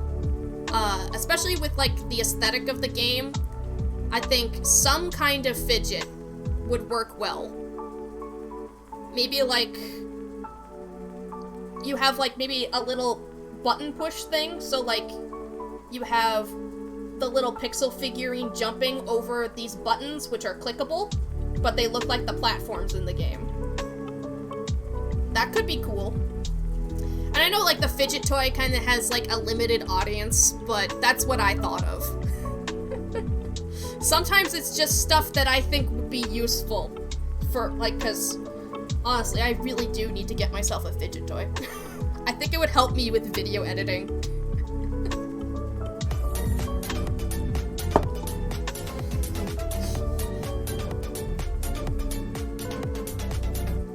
Would you believe me if I said some of the music in Love 2 was better than Crab Rave? 'Cause it is.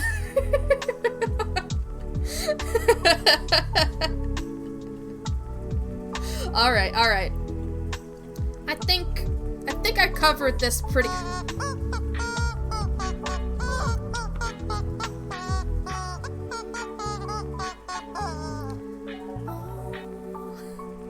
Alright. We're moving on to Fortune 499.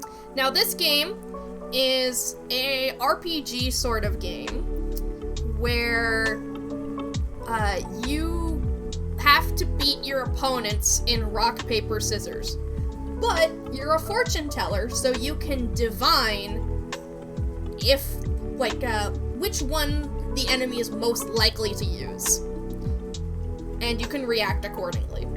And I think that the game itself is very, very silly, but also has a coherent plot, and holy crap.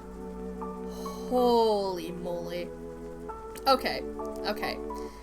Also, you can buy it for $4.99. I know. It priced itself. Okay. I'll stretch. So it took me about 5 hours to beat, roughly 5 hours. And I say it's got amazing... Okay, how can I... Okay, I can stretch and drink at the same time. Hell yeah! There we go. Stretch and drink.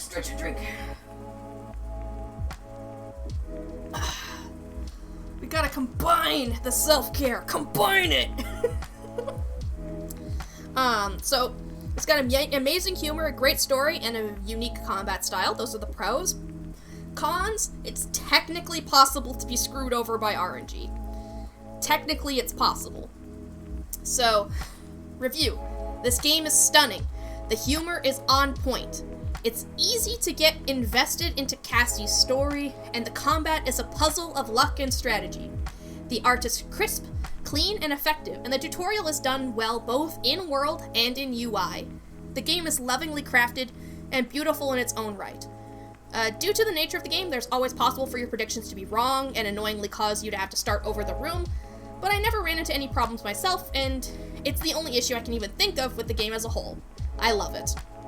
Is it worth it? It's so funny and plays a lot with expectation and deck building. Highly recommend. So, to go over a little bit of the story, you are playing as a fortune teller in a Fortune 500 company. That's where the name comes from, Fortune 499. And you have to solve a problem that the building has, like that the company has, or else they're going to fire you. Because what do you even do? We never even run into any trouble. And of course, it's because of the fortune teller. But, like, that's just realistic. Like, why do we even hire you? And it's really effective at pushing this message about the problems of, like, corporate. Oh no, fortune telling. I know, yeah. It's like, oh no, we have to pay you? What is this? Well, there's also some really good analogies in this game for Burnout as well. And I think that it's very, very well done and very fun. And I love it a lot. It has some really good messages, and I've never seen an RPG style quite like it, where you have to predict what the other person's going to do. And yeah, it's just good. It's just good. I love this game so much. I think I'm gonna put this as our third S tier up here. Yeah. Yeah. Yeah, I think it does a really good job of summing up a lot of, like, not just what corporate life is like, but also sometimes what women have to face. And just, there's so much metaphor in this game. And I never felt bogged down by it because of the humor in it as well. It's just such a good balance. I've never been able to find quite a balance like that anywhere else. So I think it's definitely worth checking out. One of my most recommends up here. Okay. As for merch for the game, ooh. Okay. Tarot cards, yeah. If you can come up with enough maybe you could even just narrow it down, and instead of like you just have the major arcana and then rock, paper, and scissors instead of like the frickin' 5 suits. Just give me some Fortune 499 tarot cards.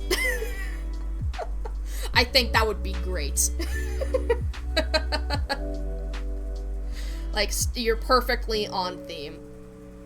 Alright. Ooh, this next game, a little bit controversial in our fandom.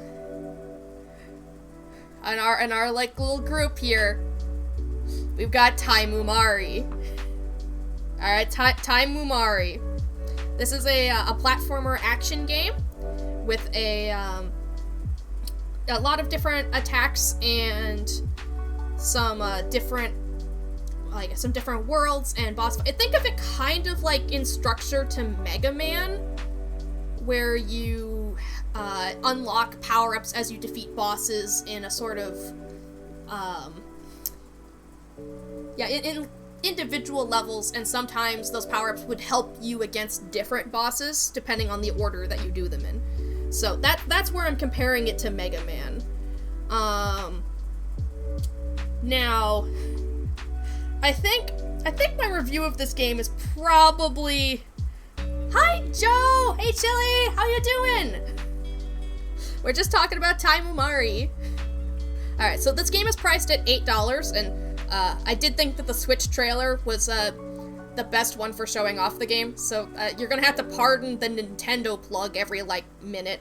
But, let's see, the length of this game, I couldn't finish, but I played for around 5 hours. I thought that, let's see, the pros of this game, we have an enjoyable attack diversity and detailed art. So I thought that the art was really nice. But now for the cons. I believe this game was translated from another language, and its English translation is pretty poor.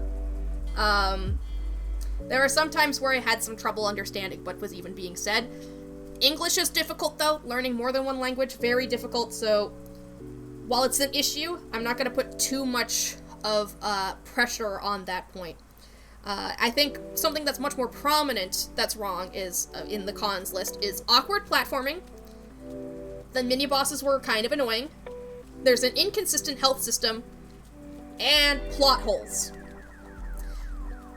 So, we've kind of got a lot of things to talk about.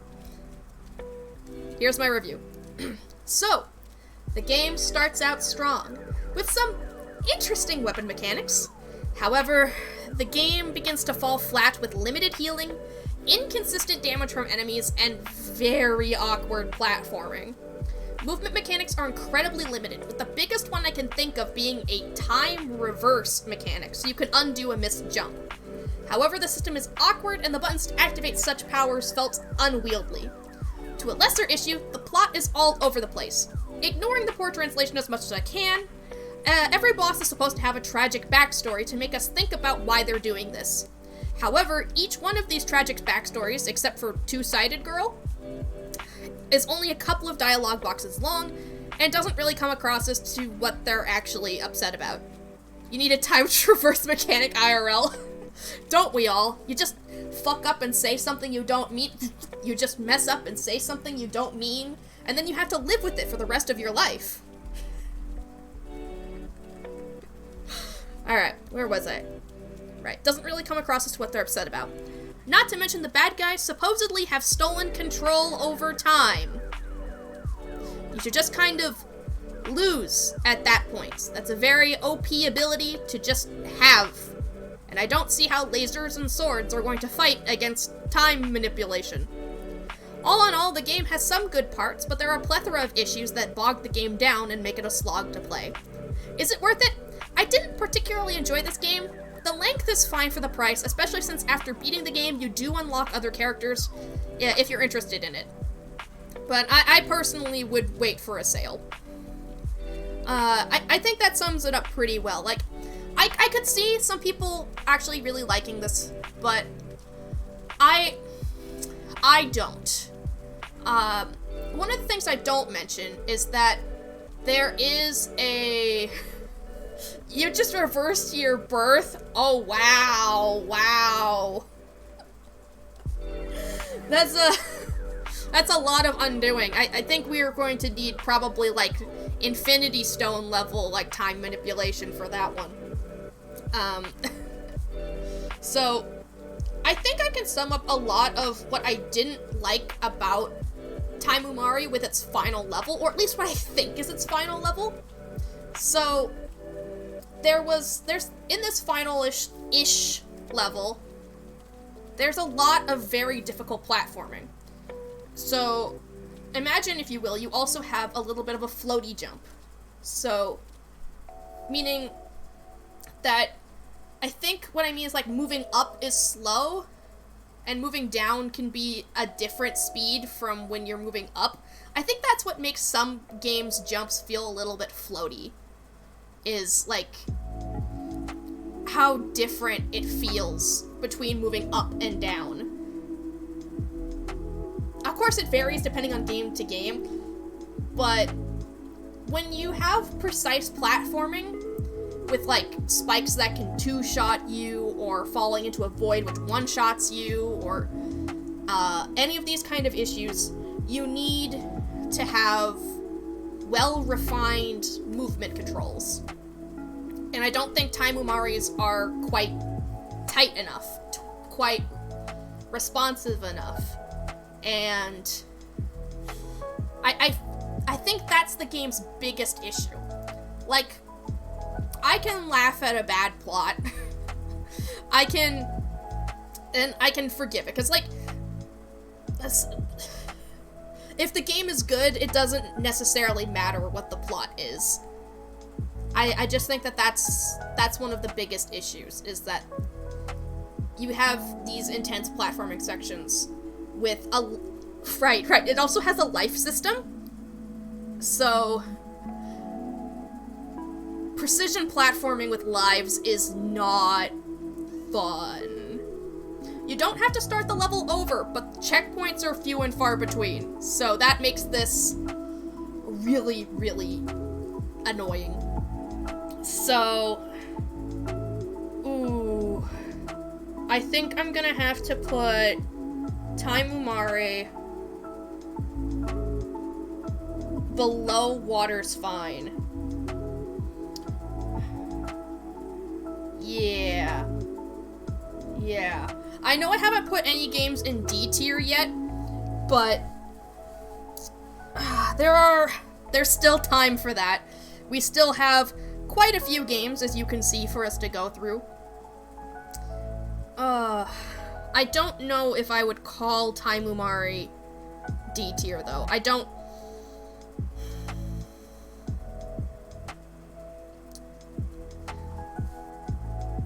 Because there's a little bit of an issue where, like, I did enjoy Quench more than Taimumari, but Quench is buggy.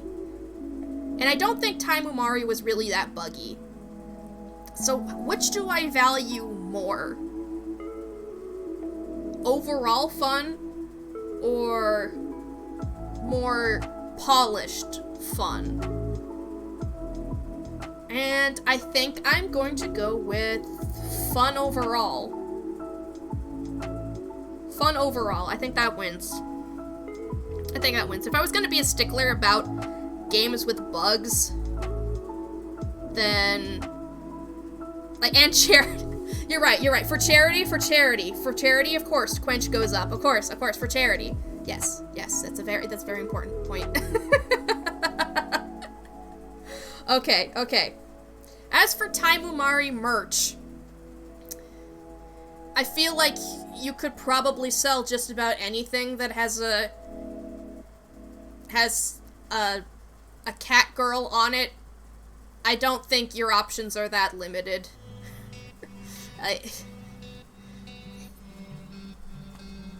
There you go. Just sell anything with the main character on it, and you're good. There's my merch idea of the day for Taimumari. Alright. Let's see. The next game is... No Longer Home. Games with bugs? No cost too great. Very true. No cost too great. So this is No Longer Home. And it is, like it says on the screen, a semi-autobiographical...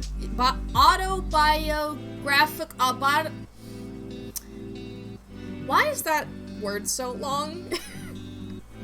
It's kind of an autobiography of the two developers and the point of time where they had to move apart from each other. And it's very... how do I just... I'm gonna see how I described it right after playing it, because it's kind of a complicated thing for me to describe. Let's have a drink. But first, I'm gonna hydrate. Cheers. Alright, so the length is about 2 to 3 hours, and the price is $15. I called it a walking simulator, point-and-click, short, surreal, and hamster, because, of course, you can't leave out the hamster. So the pros is that the choices change the world. It's highly detailed and clearly a project of love. Hamster is goated, absolutely true. The cons for this game is that the story feels unfinished, and the surreal elements are kind of limited. Alright. So, it's hard to list pros and cons for this game, because it's a story of a single day in the lives of two people. A day they seem to look back on with a bittersweet care that can only truly be understood if it was experienced firsthand. You get to meet the developers' friends, but you barely get to spend enough time with them to learn their names, much less time to tell them apart. Which doesn't matter if you already know them, but matters a lot when you only get this slim snapshot of life. There's also very little closure because of the nature of the plot and story, which leaves you with a, "Is that all?" feeling. That said, the game was well crafted and the apartment is full of detail and dialogue. It just fails to connect with me as an outsider. Is it worth it? I think it's a bit expensive for what's in it. Like, it's not like there's necessarily replay value or too much. I feel like it doesn't necessarily go deep enough. Like, means a lot to the people who created it. I know it does. But there's some places that there are, in order to make art that reaches out to more people, there are some approaches that you have to take, and I think it's absolutely fine if you don't want to do that. If you don't want to have your experience, I guess, watered down to appeal to a wider audience, because, again, it's very important to the people who made it, and yeah, it's always going to be limited. Sorbet Boy, welcome in. How are you doing today? Another stretch. Oh my goodness, another stretch. I feel like the surreal elements could have been used a little bit better to provide more context for what is happening. Because, sure, there's a lot of dialogue that tries to ground the game, but I feel like the surreal moments could have been used to bring us closer to understanding what it really felt like to experience this. Because one of the main points of the game is that they live in the UK, and one of the main characters has to move back to Japan. And that's a tough thing to have to grapple with. Your best friend, your roommate for several years, has to move away to the other side of the world. Then they don't want to go there, of course not. They don't want to.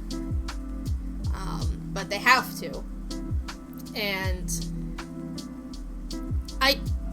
a lot of this is explained through dialogue, when I feel like it could have been a lot more impactful for you to use those surreal moments that you put into the game, and use those for a powerful metaphor message to really hit home.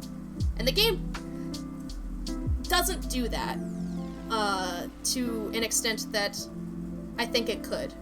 Are you gonna play Scarlet and Violet on Friday? Indeed I am. I'm very, very excited. Let me see. Where should we put this game? Where should I put this game?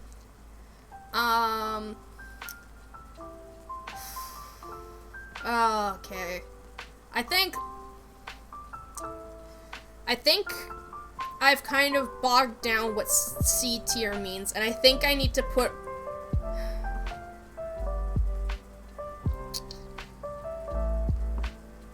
Yeah, I think I need to put Time Immemorial and Roguecraft into D tier. I think. Because No Longer Home is not B tier to me, but it doesn't feel like a game that's in the same tier as Time Immemorial. So I think that's where I'm going to have to put it. D for downgrade. This is the alphabet with Shuckle and Friends.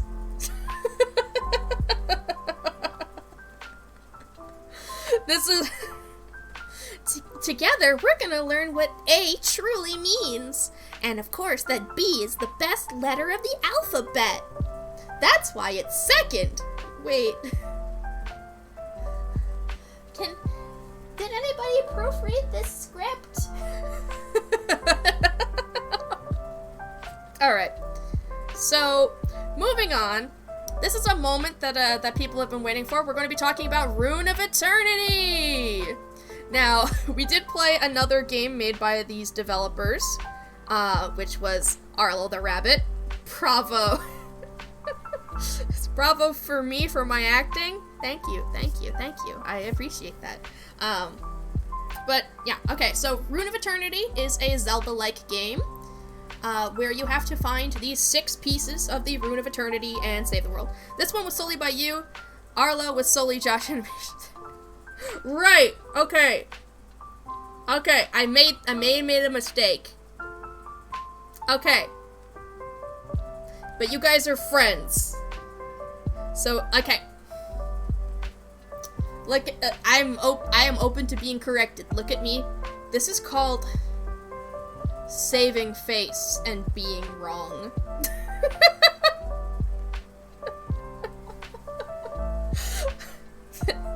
So yes, there we go. We're gonna talk about Rune of Eternity now.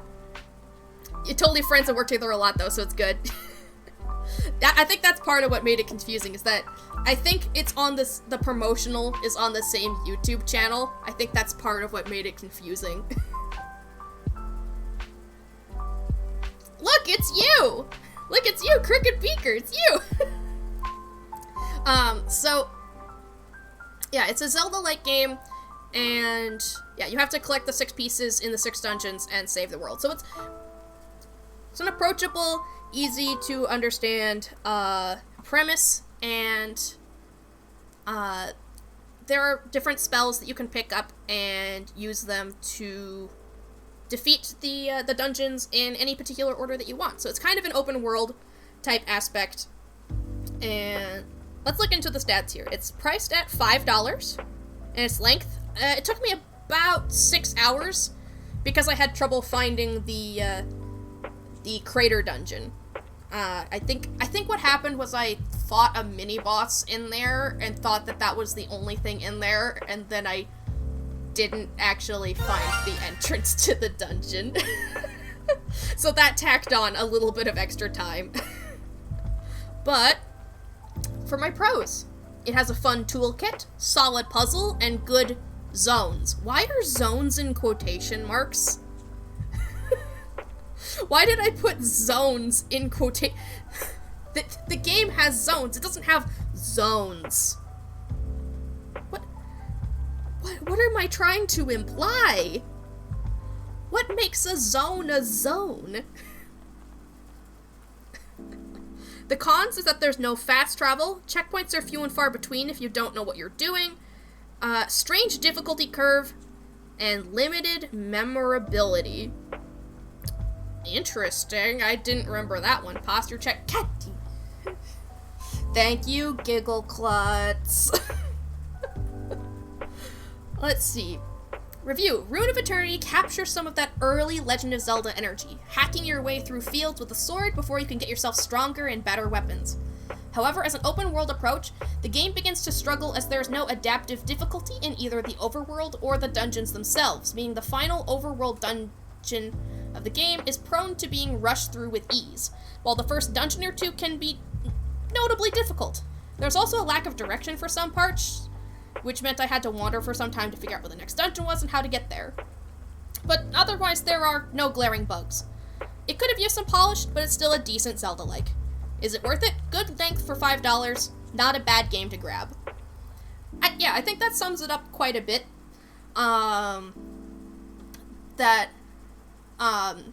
Because you can get the toolkit in any order you want,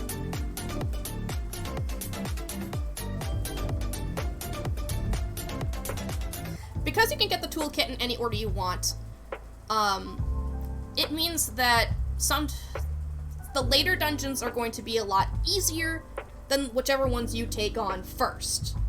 And that's a problem that a lot of open world games have, where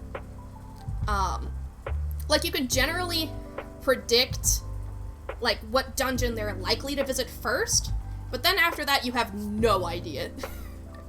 And it can be difficult to balance like the difficulty in that case. You admit you didn't do a great job at guiding the player. Yeah, like warping between like the shrines would have also been nice. 'Cause I feel like that, like the amount of time it took for me to wander from place to place also did not help with me finding my way. Room to grow? Indeed, room to grow. It's constructive criticism, is what a constructive critique of the game. Because no game is perfect. If a game is perfect, like, then either you're not looking close enough, or we have achieved a singularity and you need to run.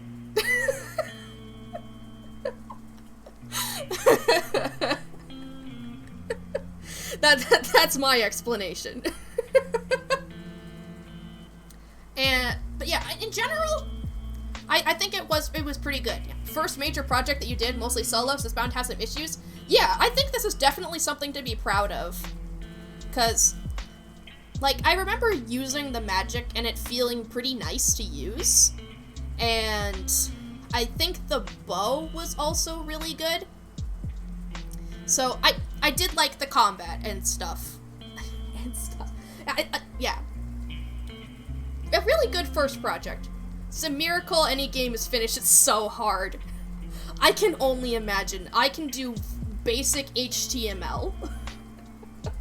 And I know how hard the art aspect is. I do art, so, I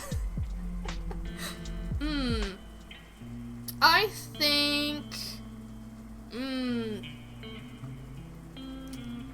I think for the level of polish and the fun I had, the day when Dwarf Fortress version 1.0 will be out, remember for the moment where that the singularity consumes all.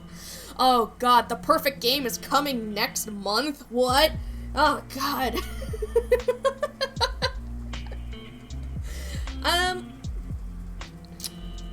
I think I'm gonna put Rune of Eternity between Little Frog Game and Pushamo.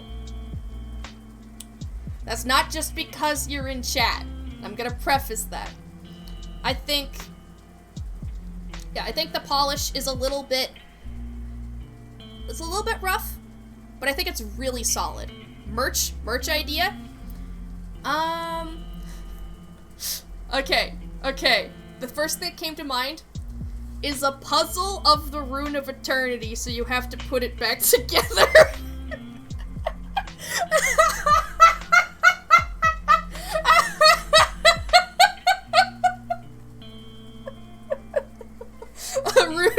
A Rune of Eternity puzzle.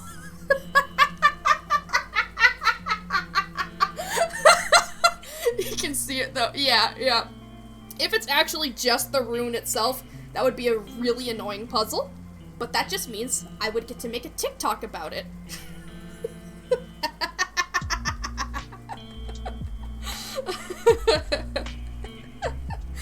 Yes, it's our first jigsaw puzzle on the list, so I think that's good. Creeper. Oh man. It's an awesome TikTok though. It was making one on jigsaw puzzles. Indeed, it was very fun. All right, let's go ahead and move to the next one, which is Void.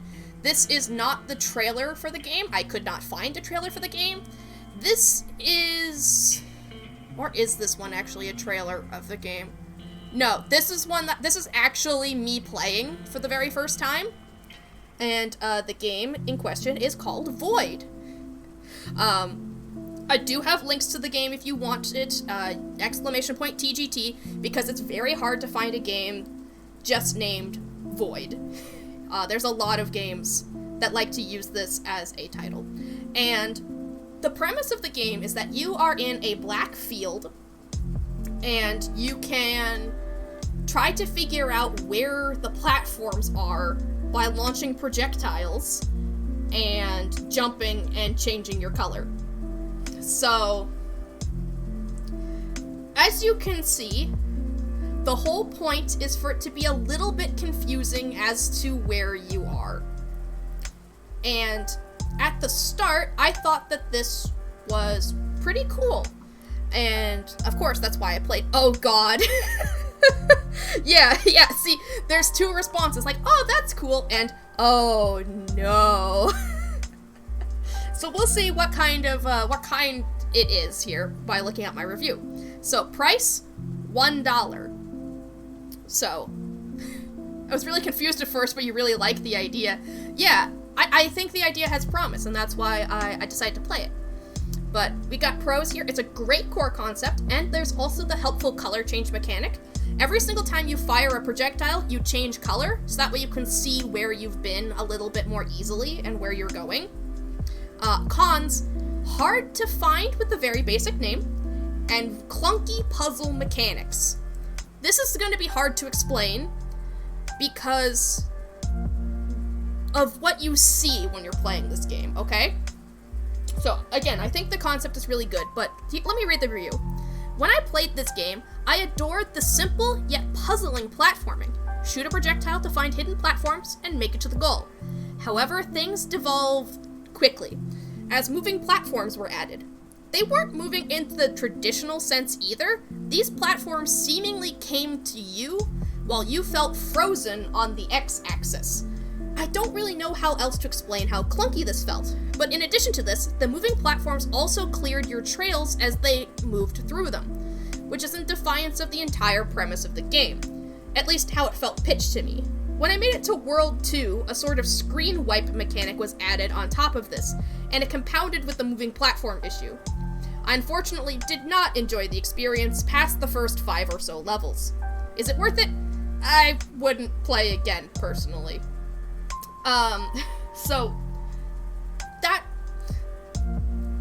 Okay, so you can see in the footage here with those long bars that keep clearing through my projectiles, right? That's the moving platforms I'm talking about. I am still positioned on the left side of the screen while this is happening.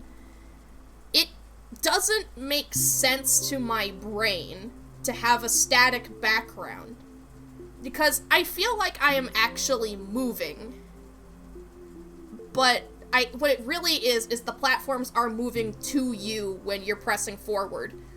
And because of this, you also don't know when you're going to shift from being stationary to actually moving, which is a huge problem when you can't see the platforms. So, that entire aspect made the game incredibly difficult to play. I do have some footage toward the end of what this screen wipe mechanic is.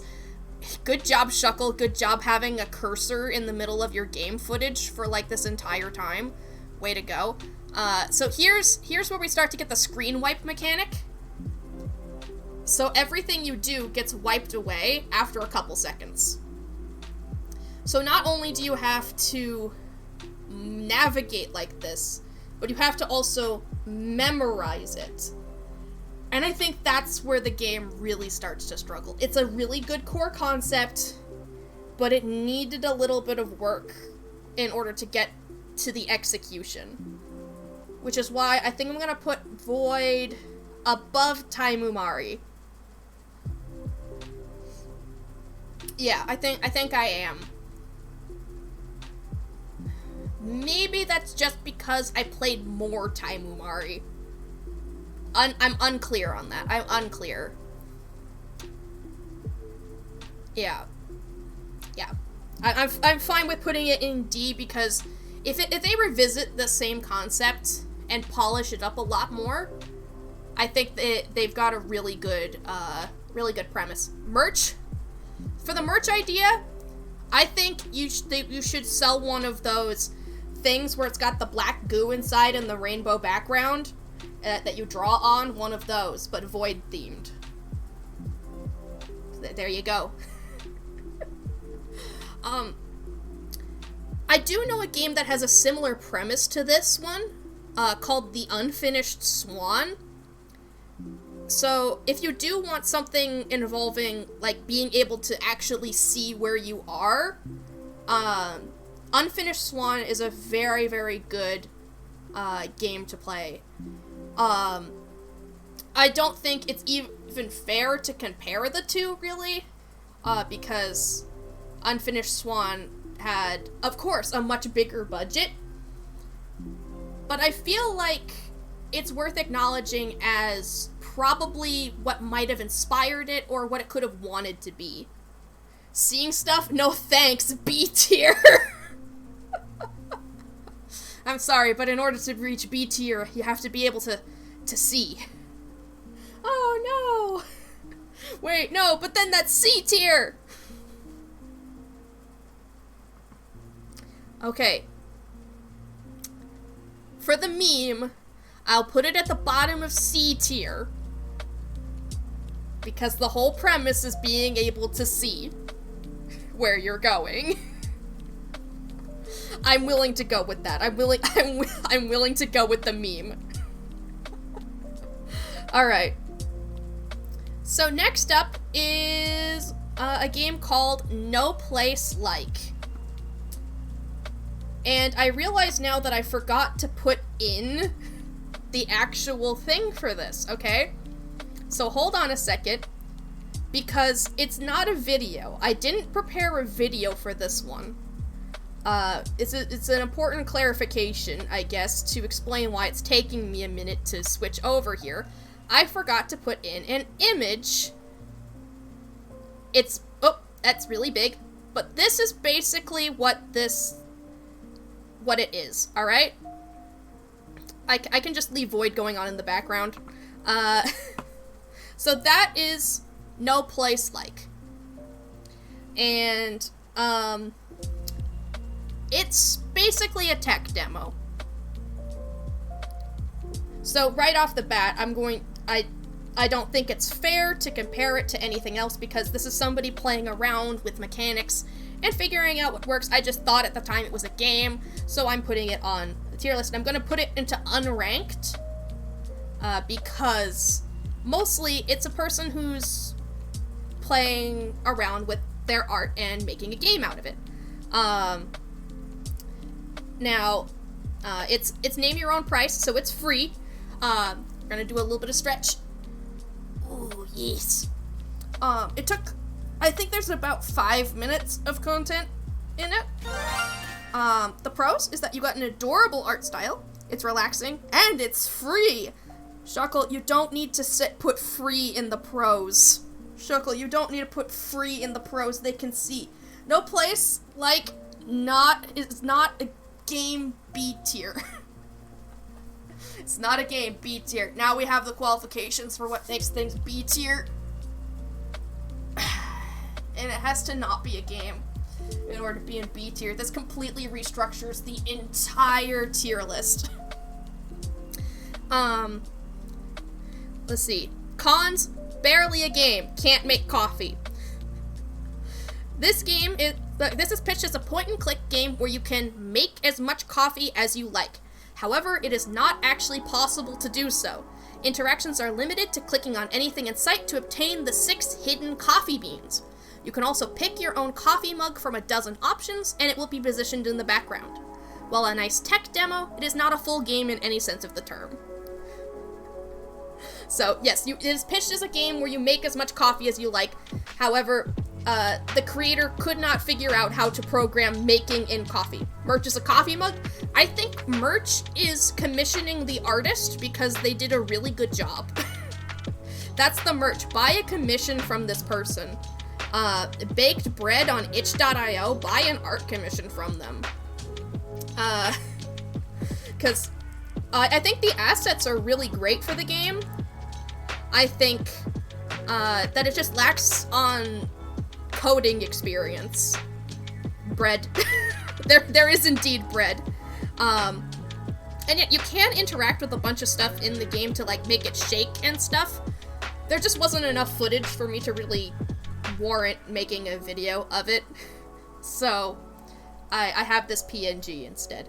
And again, I think as experimentation goes, it's fine. I just was expecting a game.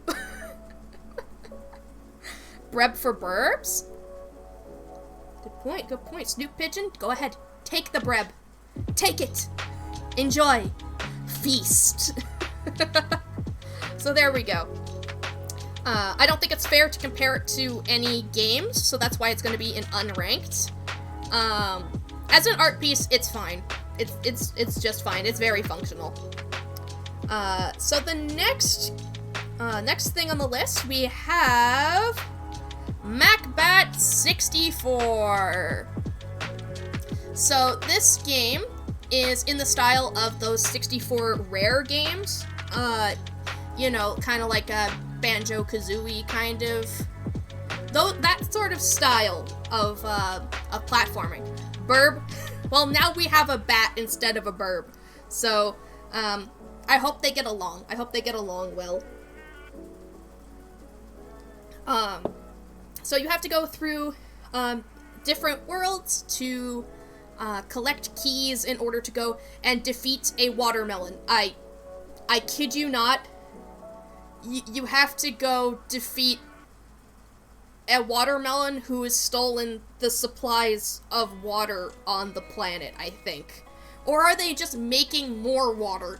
I don't remember, but it was weird like that. It's a very strange game. It's also the sequel to another game called, I think, Kiwi 64. So, yeah, there's the Kiwi. So, the game is $2, and it took me about 2.5 hours to complete. The pros here, it's got an on-point aesthetic, solid humor, clean controls, and it's full of Easter eggs. I remember a lot of Easter eggs, and even like a sort of hidden world, hidden mechanic in post-game that was really interesting to try to figure out.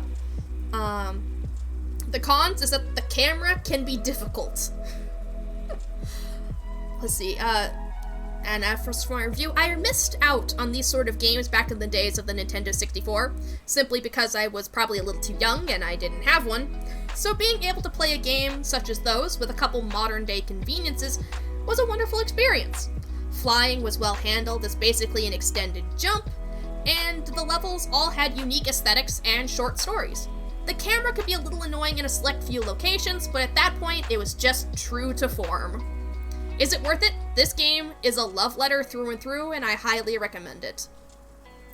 And yeah, that's very, I definitely do feel that way, that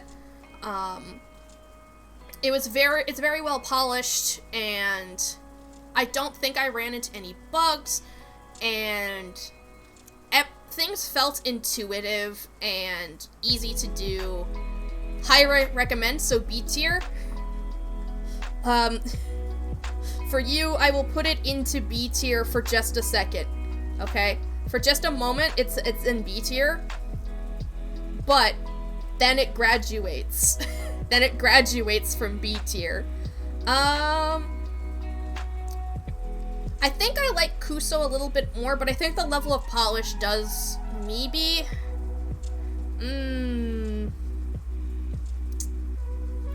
Just saw that Pushamo got promotion. Let's go. Yes, Pushamo did get promotion.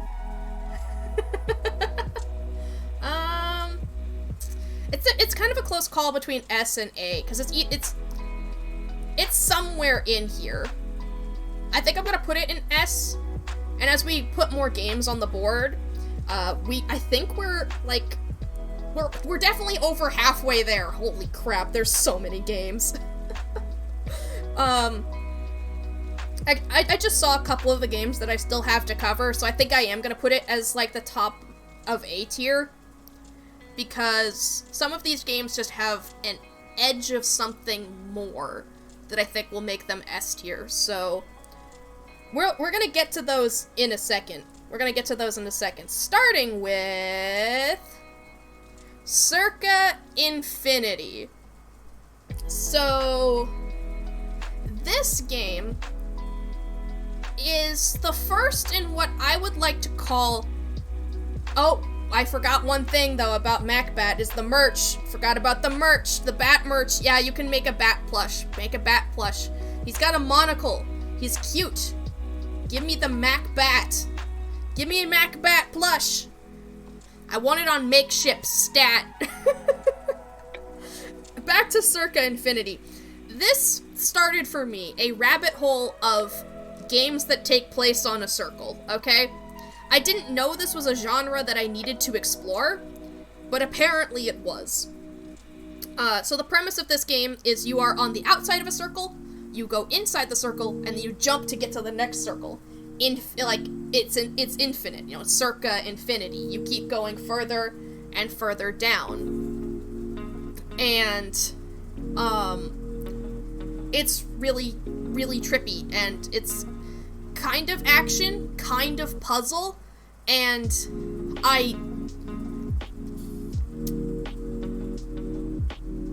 I'm looking at this and I'm having a hard time even describing it.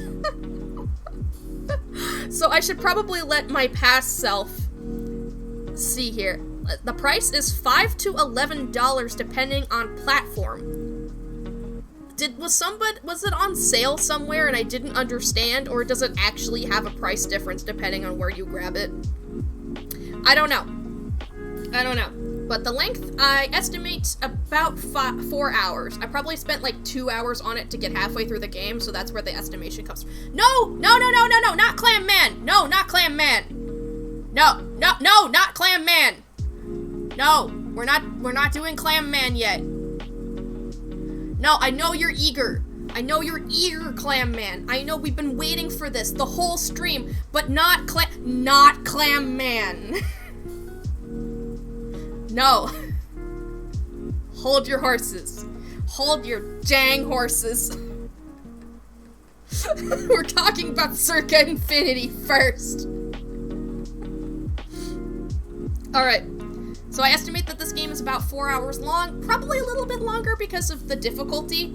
I think the curve is going to catch up to it eventually. Pros. It's got an astonishing soundtrack, a solid premise. I left a comma, but apparently I didn't put anything else there. Cool. I like the checkpoint system. Yeah, hold your clams. Hold your clams, everybody. Hold your clams. Just like in Clam Blitz, you gotta hold your clams, okay? Don't get over eager.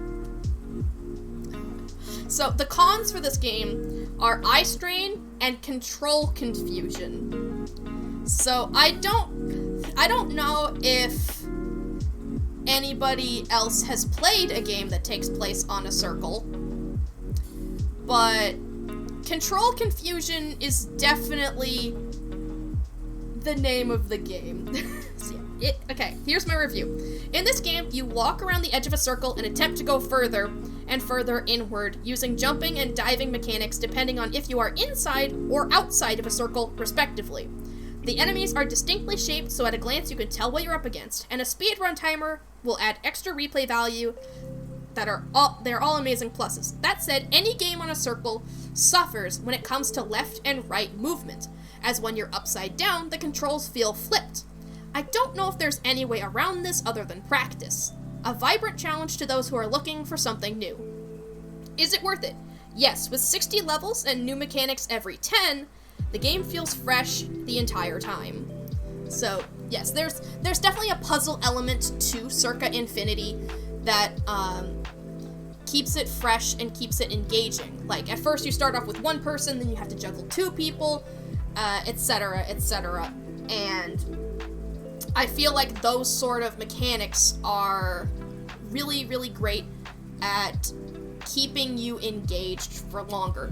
Although, notably, when I did play this game, I did beat a world only to scream, "No!" when it turned out I was only halfway through the game, because I was tired, and I thought I could beat the game in one sitting. I could not. Just to clarify, I could not. I was wrong. So, as for the game itself, I think that it's very good, and if you get even better at it, there's such a fluidity for when you're actually getting those jumps correct that is just so good. I will say, I don't think you can play this game if you have epilepsy. Just the trailer itself has a lot of flashing lights, as you can see, so I don't think that this is probably going to be a good game for you if you have any sort of those sort of flashing light visual triggers. The soundtrack is probably one of the, probably the second best thing about the game. It's got a sort of, I think it's kind of a metal soundtrack to it, which really goes well with all the demons that are running around and just in general some of the theming. And the boss fights, they take a little bit to understand what you're doing. Posture check. God damn it. Giggle Klutz, you have eyes like an eagle. Eyes like an eagle.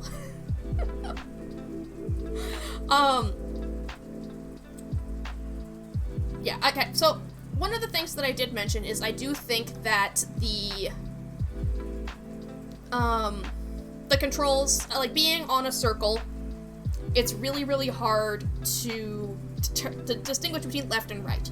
I think once you have two characters, you can get around this by looking at only the one on the top to determine which direction you need to press. But in the beginning, you only have one. So it can be really difficult to determine what direction you are going. And in general, the game is also very dizzying. So it takes a little bit to get the hang of. That said, I think it's such a unique premise and such a great execution on it that I think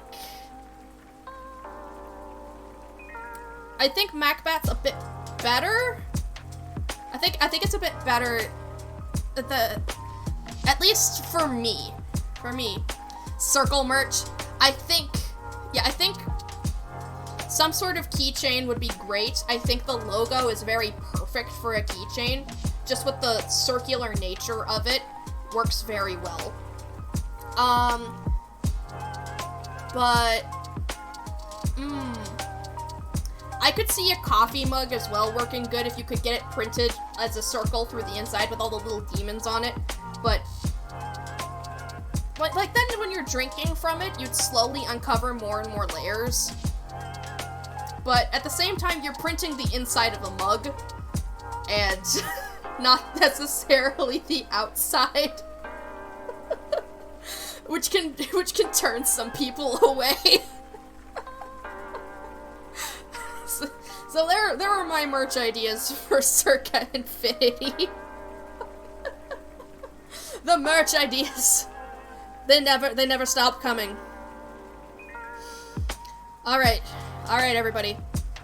Alright, are you ready? It's Clam Man. It's the story of a man who's a clam. It's the Clam Man. Now this is a point and click adventure, and it's a humorous game, and the premise of the game is you are a clam man and you get fired. Now, I thought that the game was going to be about you finding a new job, like a slice of life thing, but it's actually the beginning feels slice of life, but then it becomes a mystery game. All the while still keeping its very humorous demeanor. I forgot about that part of the trailer where it zooms in that far. And let's take a look here at the review for the game. It's priced at $10. Join the Clam Man. Yes, join the Clam Man! The length, it took me about 6 hours, but might take 3 to 4 hours without reading out loud. The pros, it's got killer music, riveting story, and hilarious. The cons, could use a couple more puzzles. Could use a couple more puzzles. So, dancing clam. Yes, the dancing clam. Clam Man. Clam Man is...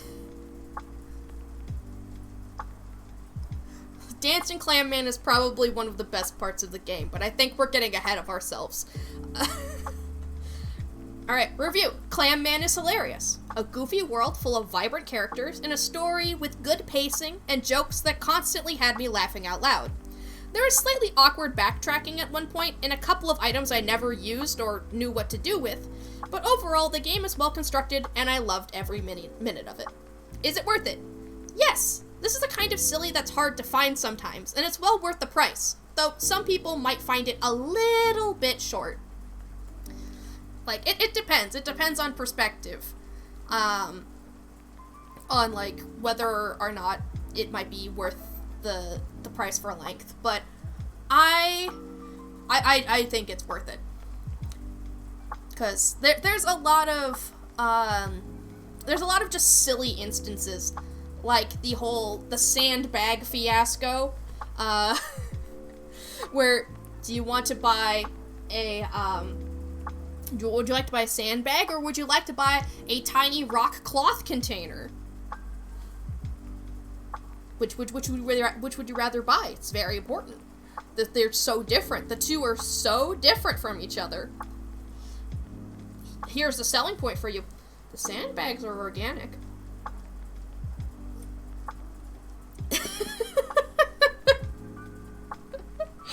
Anyway, I love the mystery aspect where you basically take things into your own hands, and a lot of the game also has like callbacks to previous things that happen, and it has a great sort of comedic balance there, where they definitely went through multiple times with the jokes.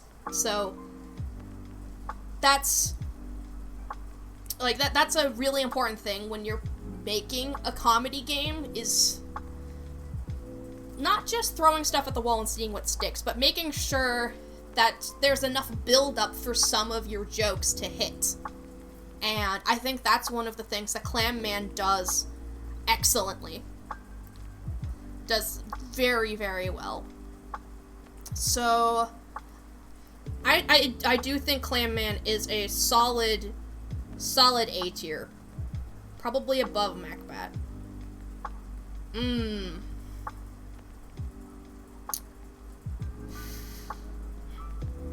I think looking at the tier list, I do want to move a game.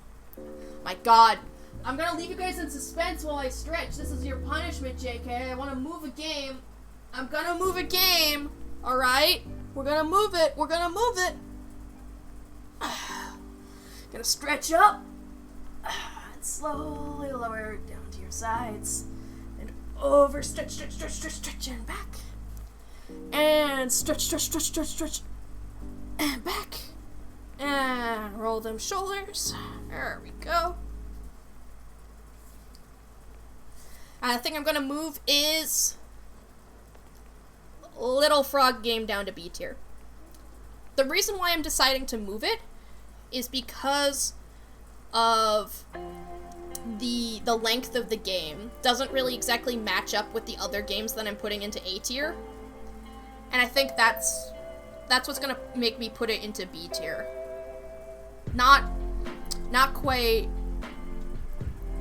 of a long enough experience. Clam merch! I was getting there, Giggle Klutz! I was getting there! So I think Clam Man merch. I think what would be really, really funny is if they just had plushes of the actual animals and not what the characters actually looked like. I think that would be absolutely hilarious. Or, if you had a big budget, you make an office play set, okay? And then, like, a little cardboard box in the set where you start putting everything into... It's the Clam Man has been fired playset. So just Clam Man's head, exactly. Or the you've been fired playset. Cloth containers, yes. The cloth, like, that can be an add-on for the little play diorama, the little play set. You can have the cloth container stand as well. That's a different play set where you have the two stands. So there's my merch idea. If you want to see this merch idea exist in real life, just build it out of Legos. Polly Pocket style? Exactly Polly Pocket style! See, Giggle Klutz knows what I'm talking about. We just need Clam Man Polly Pockets. Alright. So the next game on our list is Forma 8. So this game is a Metroidvania where you can fly. Now, I thought that sounded really interesting because a lot of Metroidvanias have very limited movement mechanics, especially at the start, so that way they can limit you and you can unlock these abilities to traverse more areas and you can backtrack and find things, and it's just so outside of the norm when it comes to Metroidvanias that it really caught my eye, especially with this absolutely stunning art style. Now, getting into it though, it's at $10, and the length is at least 6 hours. Note the "at least" there. Pros is that it's a unique premise and a gorgeous art style, which I've already covered. The cons: a controller is a must, aka technically you can play it with mouse and keyboard, but the support for it is very, very poor. A controller is absolutely the intended experience for this, which means that controller support is kind of misleading. It really means, play this with a controller, please, I'm begging you. But also the controls are clunky, and no accessibility options. So, the game starts off strongly. Nice open areas to explore how the controls work, and unique combat mechanics along with many nooks and crannies to explore. But then you have to actually use the movement and combat mechanics. Imagine, if you will, acrobatic ice physics. Whenever you move in this game, you drift. A lot.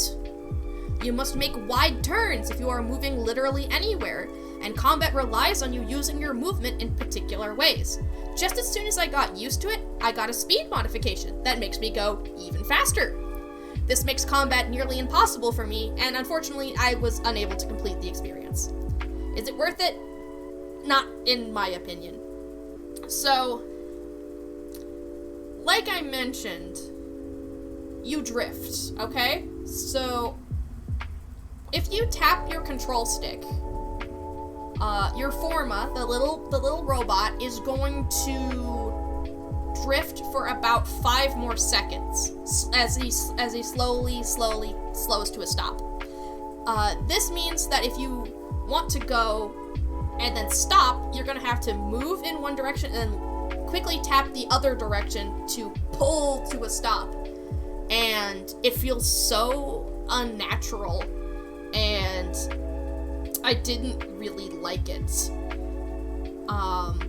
Especially because you do have to be kind of precise with it. There's some times where you have to, move objects, or, you have to interact with physics objects, you have to do combat, everything is tied to the movement.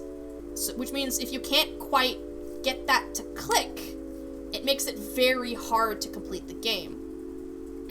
For the record, you can only attack things that are behind you, or, you place a mine, and then you can launch the mine. And it'll launch away from you, so you send a pulse to knock the bomb away, which means if you want to aim at something in front of you, you have to pull to a stop, place the mine, back up, and then shoot, and sometimes that's too late.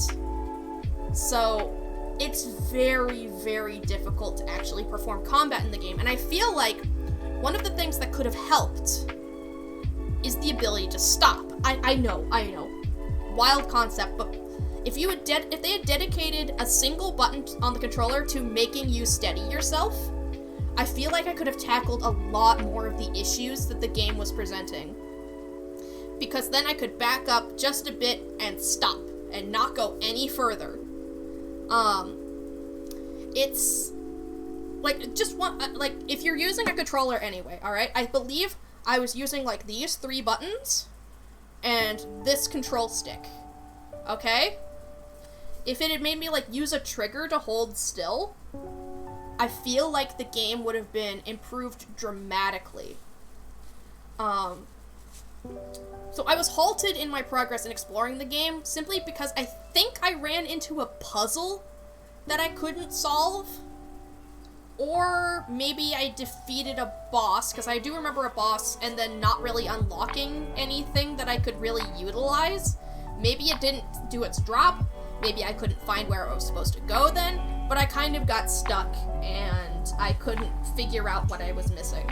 So I think that unfortunately Forma 8 just kind of is a miss for me.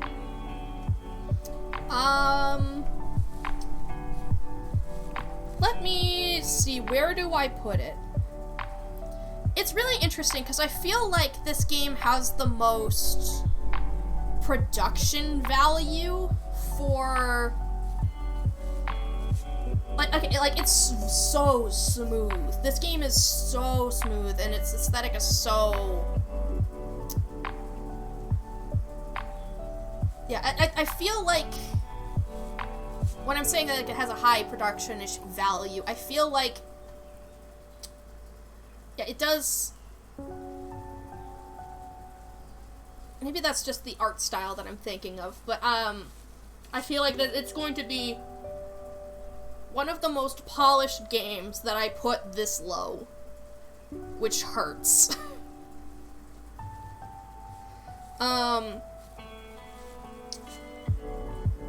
Okay, I did like it more than Void. Okay, I did like it more than Void. It is gorgeous. It is absolutely gorgeous. Sometimes the gorgeousness does get in the way of seeing because of you're dark and the foreground is also dark, but for the most part, you can generally see what you're doing.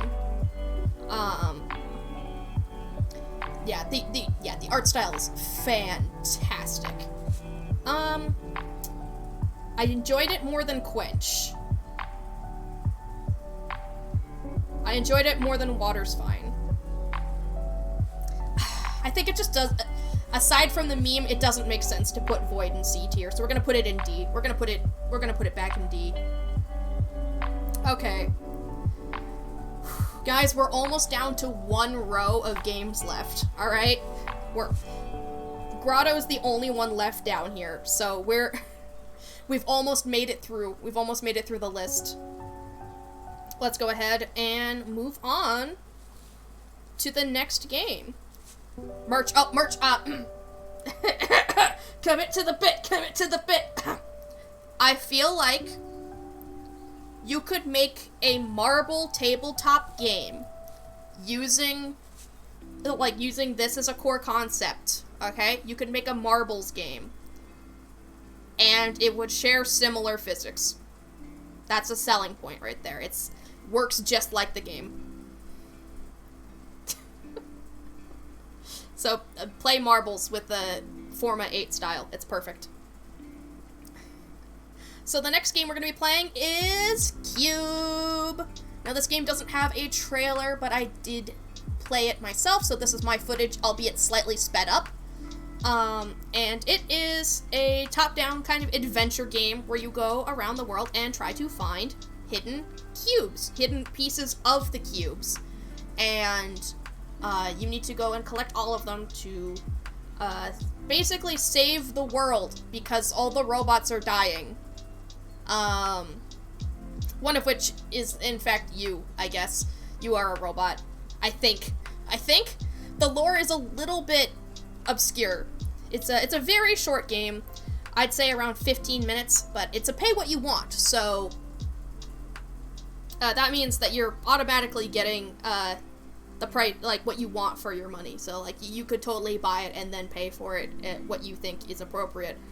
I mean, you could not buy it at all, but that's a little bit rude.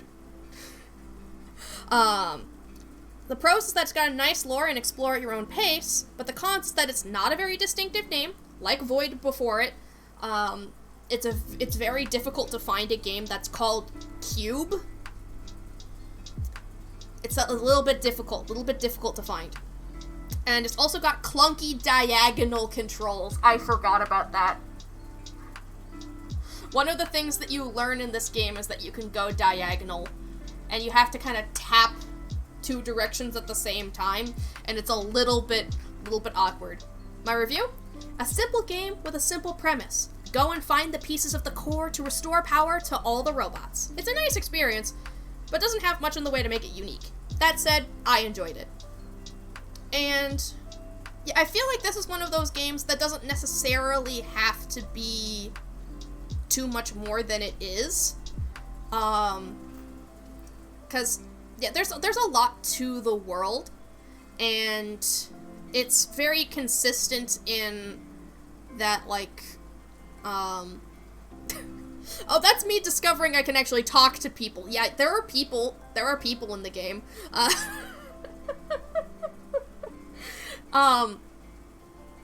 Yeah, I think it doesn't need to be too much more than it is. But if it was any bigger, it would need something else to make it unique. Because right now, the game, you move back and forth, you go and navigate mazes to find the cubes.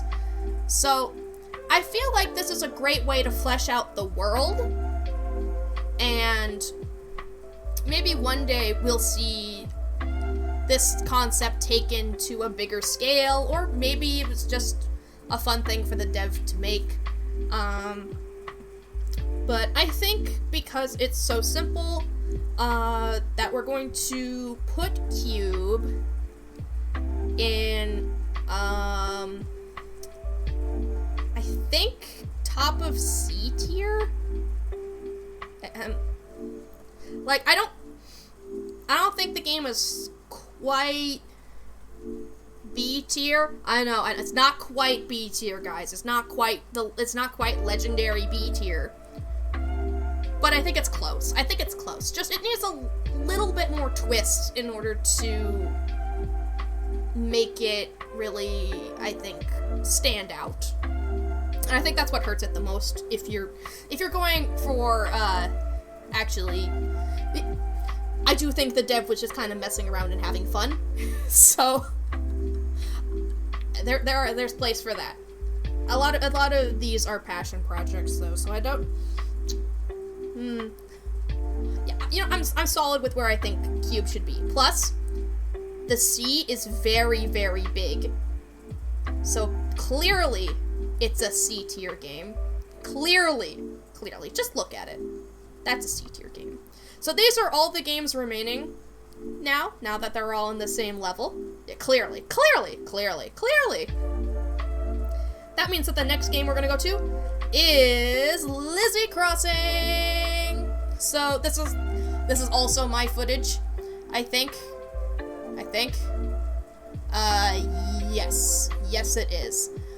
So this, cube merch. A puzzle cube made out of red pieces that you put together. Okay? There it is. That's cube merch. So this is Lizzie Crossing. Lizzie Crossing is a cross between a nonogram, aka Picross, and Minesweeper, which means, as you can see on the edges of this tile set, there are numbers, and then there are also numbers in here, which help you solve the puzzle. Now, because you have two different sources of information, I'd say that it's easier than both Minesweeper and, it's a bit easier than Minesweeper and nonograms, at least typically. Also, I just realized my cursor went across in the footage, and I'm just like, huh? Where's my mouse now? Like, no. No, Shuckle. You have it under control. Oh, I switched to my headphones. That would have been a good thing to cut out.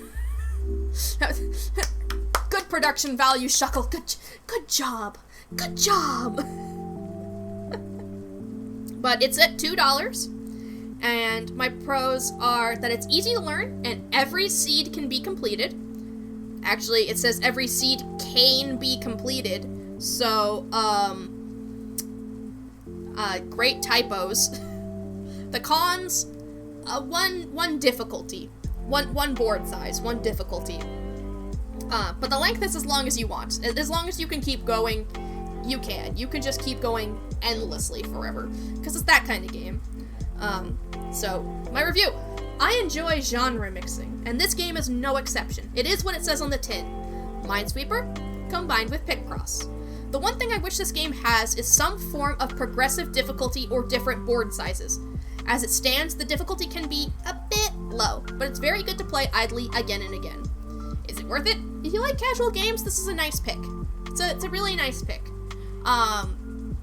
Heck, for $2, I'd even be willing to have the merch idea be DLC to unlock some different modes for this game, because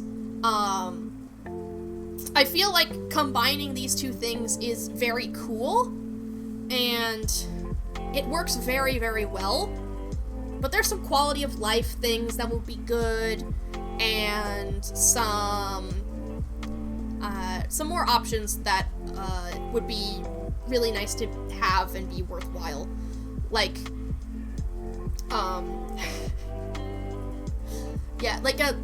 this is the only board size you get. Every single level is the exact same, so there's no adaptive difficulty depending on how long your streak is. There is no,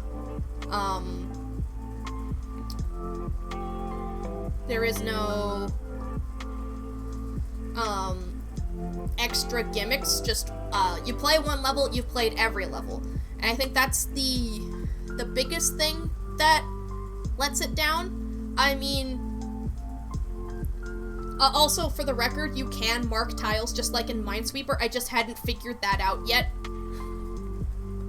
But forgive my noob footage there. Forgive my noob footage. I know how to play Minesweeper, guys.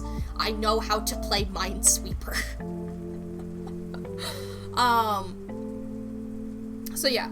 I think that it's... I think I'm gonna put it a little bit above Cube. Like, for the same reasons, though, that it can't be in B tier. A little extra twist, a little bit more, and it would be in B tier. Because, like, the gameplay itself is solid. Gameplay itself is solid.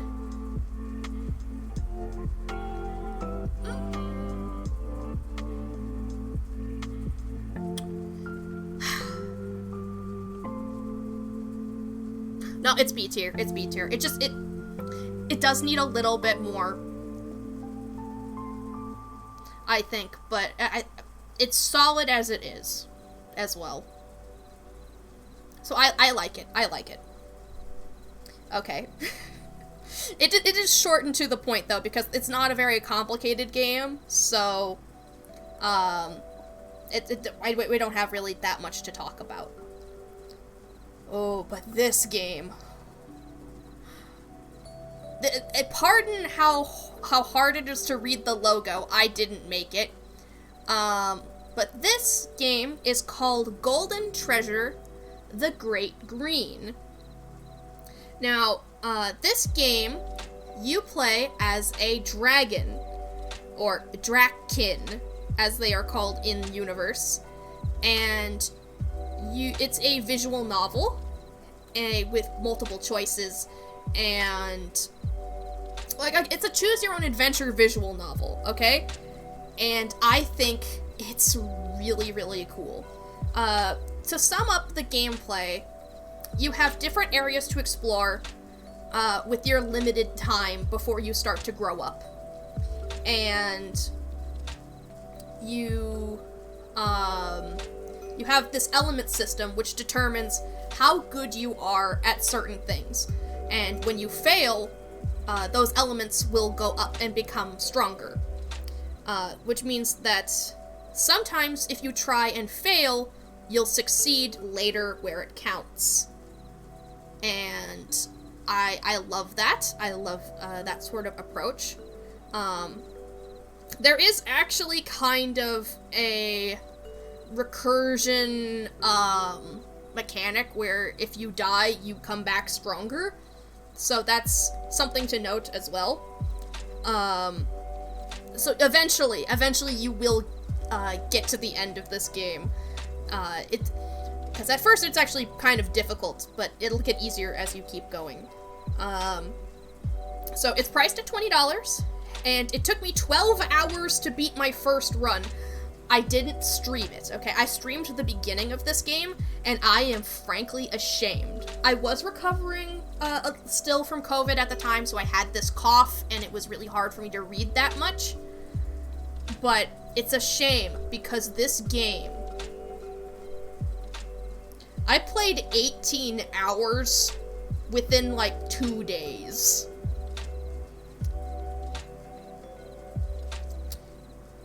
I can't even pretend anymore to hide the suspense about where this game is going.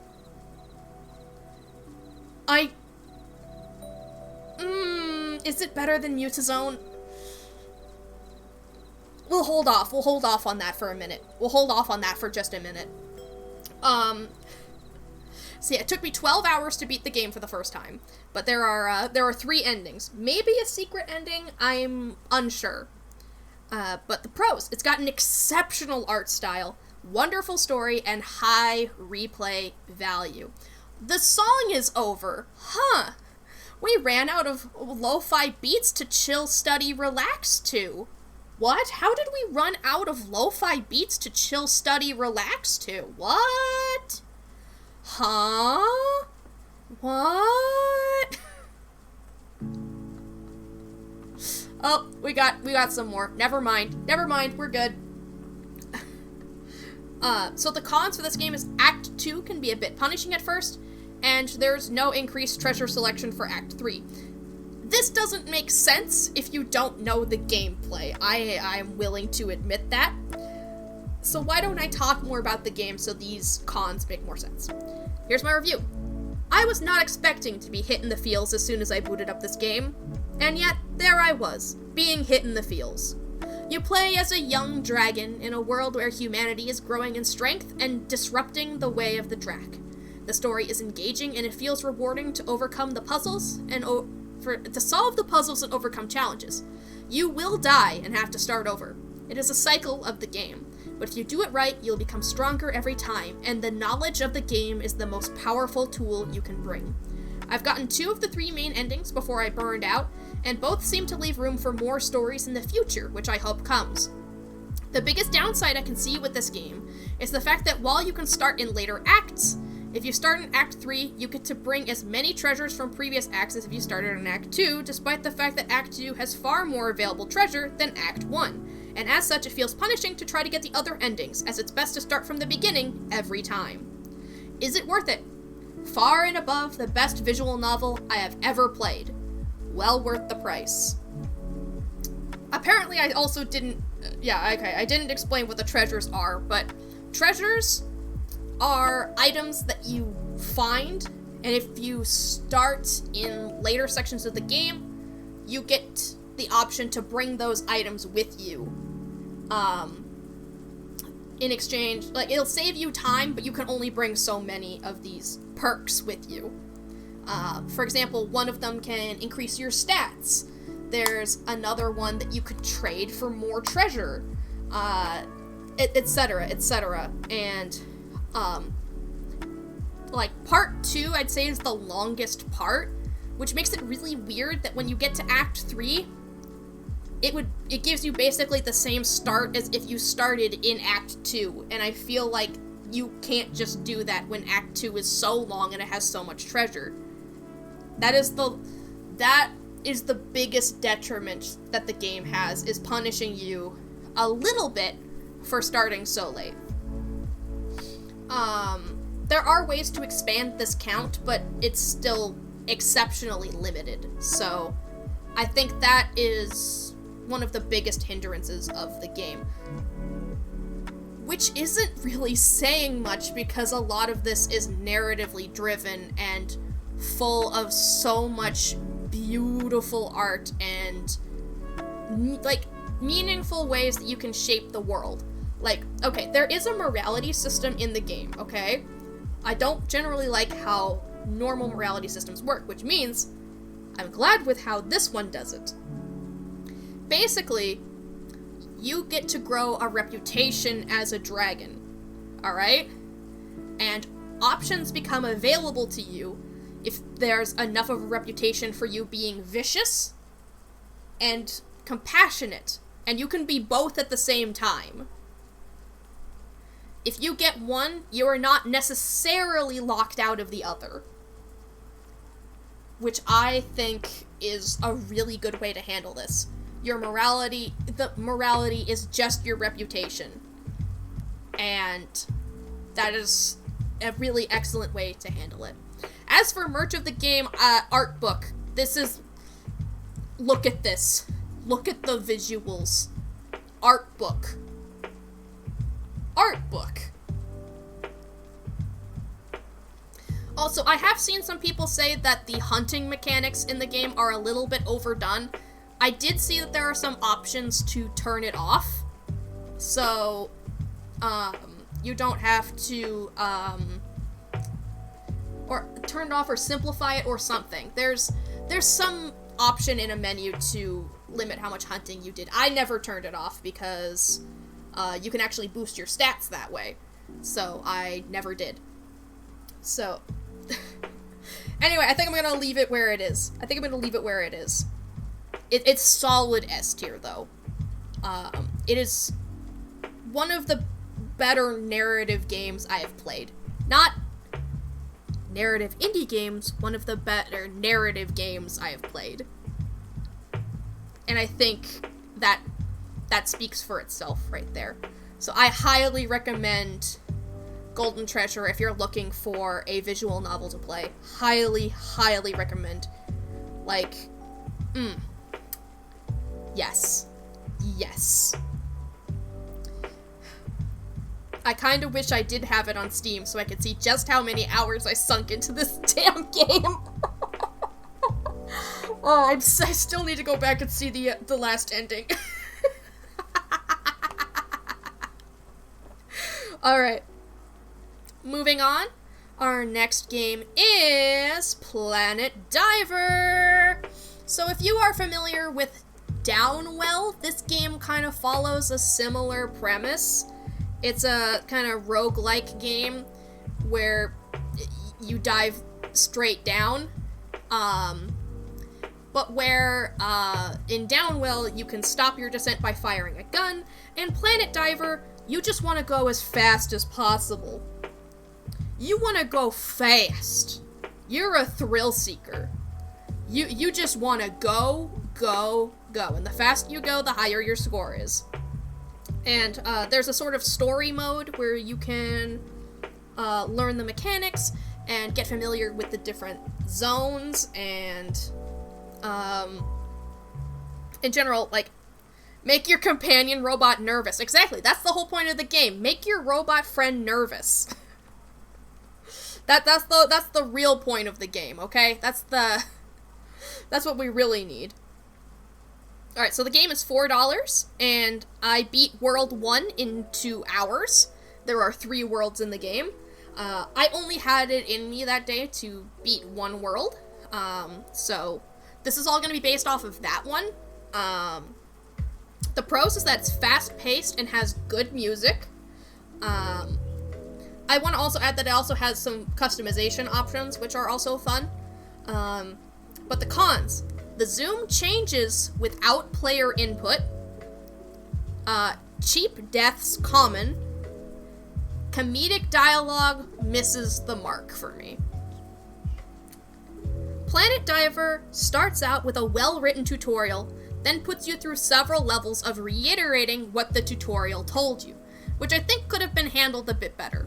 Okay, basically what I'm saying here is that when you boot up the game, there's a pop-up to tell you how to play the game, and then they make you play, like, 5-10 levels teaching you how to play the game after you've read the booklet.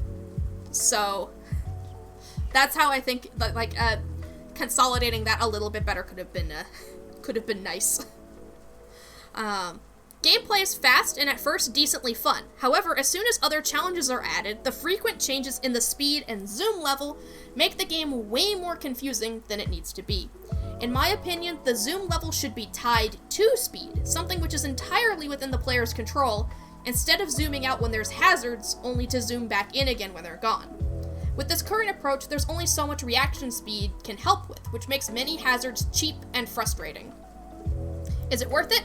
There are a lot of games that do what this one does better, but it's not bad. I'm still gonna stand by that. This is not a bad game. It's just very dizzying, the way that it zooms in and out all the time. I don't think it comes across really in the trailer, but anytime, a time-based hazard appears, it zooms out, and then when it's over, it zooms back in. And when it's over doesn't necessarily mean when these objects are off the screen. So that's what I'm talking about. That's where it needs a bit of work. So, where do I put this? Where do I put Planet Diver? Because there's a lot of levels. There is a lot of levels.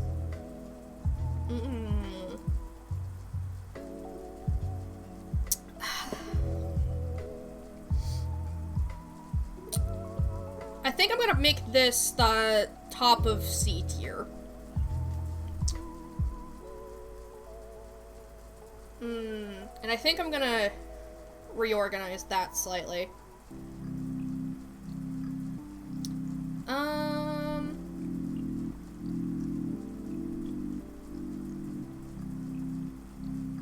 Okay, there we go. There's a little bit of reordering.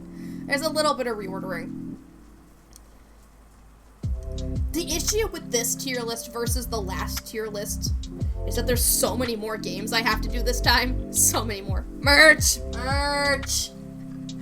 If you were gonna make merch of Planet Diver, make the helmet, okay? That helmet is sick. That helmet is so cool. Can you please show the helmet? Hold on. It's gonna loop. Please show the helmet. There's the helmet. I think the helmet is really cool. Like, I mean, I don't want you to make a whole frickin' wingsuit, but I think that, like, the helmet is a really cool looking helmet. Especially if it did have, like, a couple more details on the side. I think I got it confused with some of her hair, but still. I think the helmet is a very important part of her character design, so that's my idea. Also, alternatively, a little launching figurine would be hilarious. You just have her in a little launcher and go pew, and then there she goes across the room. It's like, yeah, thrill seeker. There you go. There's Planet Diver merch idea. Which brings us to our next game on the list. Swung! This is also my footage. So, Swung is a game where you play as an enchanted sword, and it's your job to protect the cowardly knight. Remember, this is my footage, so that is my fail. Let's go. So I think the premise of this game is absolutely hilarious. And you have to have mechanics really well defined in order to have a game that's controlled entirely by the mouse. So let's get into my review here and see if this game goes up to snuff. Its price, $3. Its length, I said 1 to 2 hours. Maybe a little bit overestimating, but in general, I'd say probably an hour at least. Pros, we got a hilarious premise, and unique, well thought out controls, and a good length. Like, for the controls, trust me, 1 to 2 hours is probably all you're gonna be able to handle, but, cons is that the camera can be a little bit fiddly. This is a real gem in the rough. Swung has you play as an enchanted sword, escorting a cowardly prince through perilous dangers to rescue the princess. Games controlled only by mouse can be sort of hit or miss, but this game gives enough margin for error that makes it a real joy to play. Sometimes the camera can be a bit wonky because it's tied to the prince, and as much as you may need to pick up the mouse, and as such you may need to pick up and move the mouse a bit more than you'd want, but it's a very small gripe that can be mitigated with the sensitivity settings. Is it worth it? Yes! I love this game. So yes. Playing this game, you probably heard me, like, go like this a lot. Because you do have to move the sword, and then you can hold down a button to rotate the sword. and the other button will allow you to pick up the prints. So I think that's a very good way of handling it. I think allowing you to move quickly and then slowly when you need to is a really important mechanic when you're doing really odd controls like this. And I think that it's a really, really different game that I've never seen done before. I've never seen anything quite like this, and who knows, maybe I never will again? Cause, not many games can get away with being an escort mission. I'm just gonna say it. Most games that are an escort mission fall flat.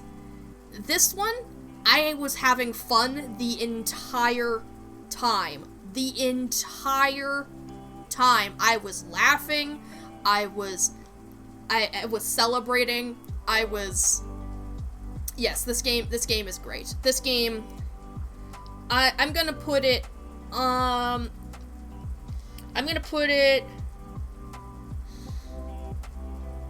think I'm gonna put it above Circa Infinity. Yeah. I think that's where I'm gonna put it. Like, I think if it was any, like, this is one of those games where I think if it was any longer, it would kind of suffer, but it's just the perfect length, and it doesn't get too hard. Because I was worried playing it that it was going to get really precision-y. It never did. It always knows, like, hey, we're clunky controls, so we're going to give you a challenge without going too overboard. And just, they hit the sweet spot for me. They hit the sweet spot. Not too hard, not too easy. Merch idea? Look, do you see the way he's flying when he's attached to the sword? Tell me that's not a good figurine. Come on, it's that, yeah, like, his feet are just touching the base, and there's like a translucent support, and then he's being held up by the sword. I think, excellent, hilarious figurine. I love that visual. Like, just dragging him everywhere is probably one of my most favorite parts about the game, so that would be just like one of the best moments captured. And yeah, there's free merch idea. I forgot he could slide off the screen. Okay. Alright, I think that's all for Swung, so now we're going to be moving on to Concentric! This is a puzzle game-ish. It's kind of an action game, kind of a puzzle game. This footage here, it's kind of cropped to make sure it actually fits on my layout, but, basically the things that you can't see right here is that there is a timer in the upper left corner and a goal counter of how many points you need in the upper right corner. So the goal of Concentric is to get your points as fast as possible, and you have to move through the layers of the circle to do so. Remember when I said that Circa Infinity kind of kickstarted or kicked me into taking an interest in circular games to see if I could find one that really did it, like, to see, like, it was a world of possibilities that I'd never seen before, and so when I found out I had more games like that, I decided I needed to play them. There are 3 in this listing, and we're going to be getting to the last one soon, so for now we've got Concentric. And let's talk about that. It's $2.50, before tax. It's about an hour, and pros, fast-paced. Cons, eye-strain and unforgiving. My pros are that it's fast-paced, huh? Not like good puzzles. Oh boy. You're getting dinner right now? Great, we're covering all the games. See you around. Okay, Cloud, thank you so much for sticking around so long. I really appreciate the support, and I hope you enjoy your dinner. The rest of the VOD's gonna be here for you later. Plus, there's always gonna be more games on the horizon. Alright, here's the review. Concentric tries to create a fast-paced experience with easy-to-learn and tough-to-master gameplay. But in total, it amounts to very rough gameplay. You need to collect glowing orbs as fast as possible to get more points. The slower you collect them, the less points you get. The more orbs you need to beat the level. The lower your time, the more stars you get. The whole system could have benefited from simplifying. Make each level beatable via collecting a specified number of orbs. The faster you do it, the more stars you get. Easy to understand, simple, less punishing. As it stands, the consequences for failure are astronomically higher and more complicated, which leads to a more frustrating experience. That said, the levels are well constructed and gameplay twists are explored at a good pace. Is it worth it? It feels like a proof of concept demo, nice in its own right. I would not purchase again. Warple! Welcome in! We are most of the way through the tier list. We are talking about Concentric at the moment. And I think a lot of my issues with the game are summed up with its scoring system. Like, it's just very complicated. Like, I don't see why gaining points, like the points on the map, needed to deteriorate at all. Like, going and grabbing them is difficult enough that it doesn't need to be that extra layer of punishing. And I think that's what really holds the game back. Like, being timed is one thing, but you're kind of being timed in two ways at the same time. And I felt overwhelmed by this personally. So, I think Concentric, which is this icon right here, it was invisible the whole time. You could see it the whole time. I think I'm going to put Concentric between Planet Diver and No Longer Home. I think that's where I'm going to put it. Yeah. So Warple, is there any games you want to know where they are on the tier list? Because I know that there's a lot of them right here. There's a lot of them. We just have 1, 2, 3, 4, 5, 6, 7, 8, 9 games left to go before we are done for the evening.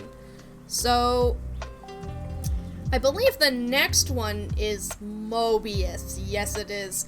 Remember how I said 3? This is the third one. This is the third game that takes place on a circle. Concentric also kind of, falls short on the whole left-right movement thing that I talked about for Circa Infinity. I just don't know why I didn't reiterate it. Merch, right? The merch idea. Merch idea for Concentric. A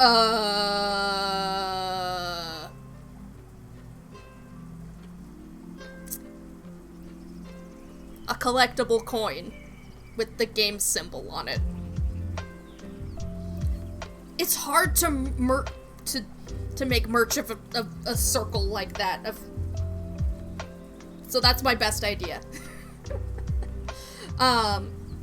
So for Mobius, imagine all these other circle games, but instead played on a Mobius strip. You have no strong opinions, but you also wasn't there for most of the TGTs.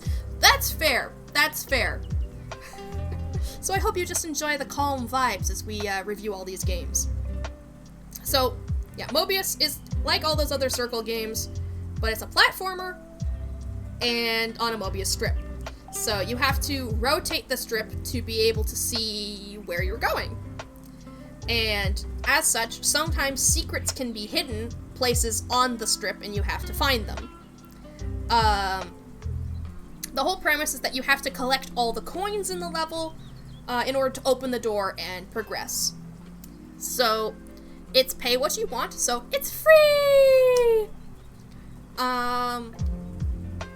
It's about an hour and a half, roughly. Pros, nice art style. Cons, no music except for boss fights. Camera is garbage. That's a little bit strong. Camera is clunky, Shuckle. Camera is clunky. clunky. Camera is clunky. Why are you so judgmental? I must have been really tired that day.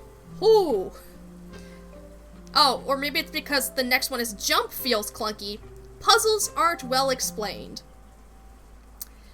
Review. I feel bad that I don't have more positive things to say about my experience with Mobius. However, though the core concept is very interesting, there's not much done in a way I enjoy. Using the mouse to control how the strip is facing is clunky and turns awkward platforming into unbelievably awkward platforming. The jump is very floaty and makes it hard to dodge spikes. The game feels empty without a soundtrack, and the puzzles sometimes involve leaving the strip, which you aren't told is a thing you can do. Great idea, poor execution. Is it worth it? You can buy it for free, so it's up to you if you want to try it. Did we run out of more lo-fi mix? No, it's just really quiet for some reason. Hello. I would like more lo-fi beats to study to. Thank you. Thank you. Yeah, so I'm not gonna complain about a free game. But I will say that I actually forgot that the blue coins were even a mechanic in the game. I think they only really used them for like 2 levels, which is kind of a shame. But at the same time, I'm also glad I didn't have to deal with that. Like, I feel as though the game both took too much time to explain itself, like some of the very basics of itself, and also not enough time with the more detailed mechanics of the game. Maybe I would have hated that with how wonky moving on a strip is, but I don't know. I feel like it was very close to hitting something really good and kind of faltered either in the middle or at the end. I think one of the I'm gonna cement one of the biggest problems, aside from the camera, because the camera is well and above what makes it really, really hard to play a game on a Mobius strip. I think the other problem is the fact that the jump is really, really floaty. And what I mean by that is you go up and you hang and then you come back down. And it's really, really weird. It's so weird. I've never played a game with that kind of jump before.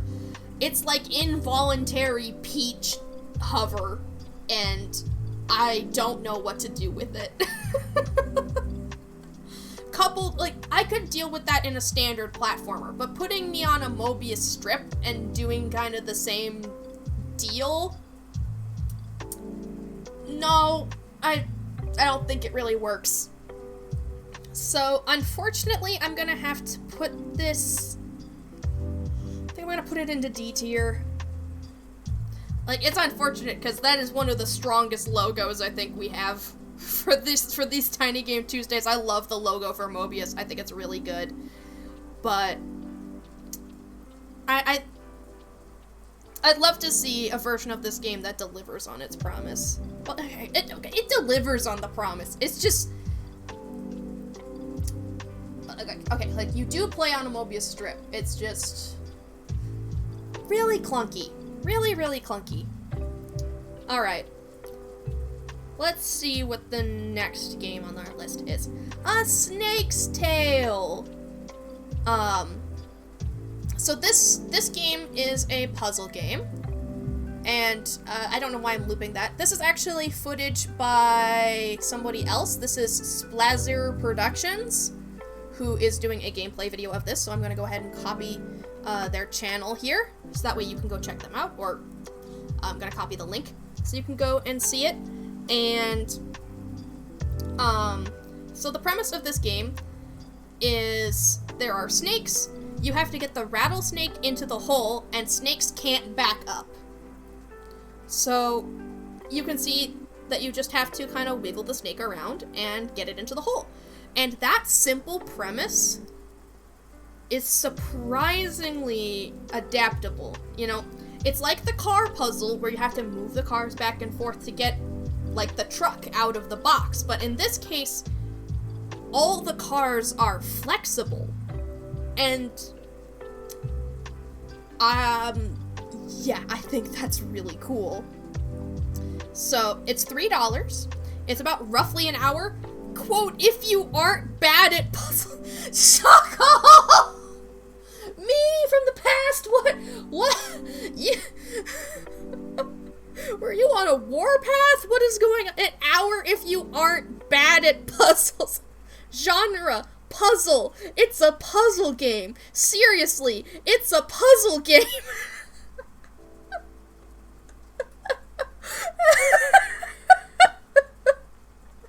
That's the genre. The genre is, seriously, it's a puzzle game. Oh, Mobius merch. Well, you know one of those, like, scroll things where, like, it's, where you crank it and the paper moves? One of those, but it's a Mobius strip and it's the boss fight. Okay? That would look really cool. That would look really cool. Past Shuckle Snap. Yes. Zootrop? Is that what those are called? A Zootrop? Huh, I had no idea. Yeah, Past Shuckle did indeed snap.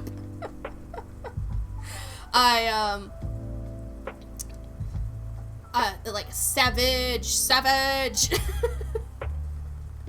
But yes, I think the puzzles in this game are very good, very clean, easy to understand, and if you play the worlds in the right order, the mechanics are introduced in a really nice way that builds off of each other. And also, as this gameplay footage shows, you can start over from the beginning, and you can also back up a single step. So if you make a mistake, the game doesn't punish you. It's really nice. Let's see. But the cons is that the music can get repetitive. Oh, yeah, the pros are well-constructed, thought-out puzzles. Yeah, I basically said that. Review. I have to say, this game is very well thought out, with different zones and puzzle mechanics, leading to a fun time. There were 2 levels that I couldn't figure out the answer to, but that just means some of them are real head-scratchers. The only thing I wish the game had done was have one final world where every mechanic was used together. There are some levels which have more than one area's gimmick, but I'd still be really interested to see more. So it's a zootrope, according to Wikipedia. Ah. Well, that's what I think Mobius's merch would be. Meanwhile, I think a snake tail could actually be a kind of interesting board game in some regard. I think somehow you might be able to make that work. But yes, I like the puzzles in this game, and I think they're well tested. They are, like, they make you think, but they aren't too absurdly difficult, I think. I think it strikes a really good balance. And there's also a fluidity in the way that the snakes move, which I think is really cool. And yeah, I think this is a good game. I think it's a really good game. So with something like this, I think the music is going to make me put it in B tier because, again, it was a little bit repetitive. But other than that, I think it's really, really good. Like, yeah. I think it's solid at the top of B tier. I don't know how difficult this game is to find, but again, if you do want to know where it is, !TGT will get you the link to find the game. The next one, I need to close this tab. I keep opening Steam. Why is Steam even open? Why do I have Steam open? I don't need to right now. We're good. We're good to go. Snake merch. I mentioned that it could make a cool board game of some kind. So that's my theoretical merch. A Snake's Tale board game. Yeah. As for the next game here, we have Magic Trick. Just trying to keep you consistent. Yeah, after the shenanigans with the fact that maybe there was some cat murder. You're sending subliminal messages to play more tiny games. That's why you're opening Steam.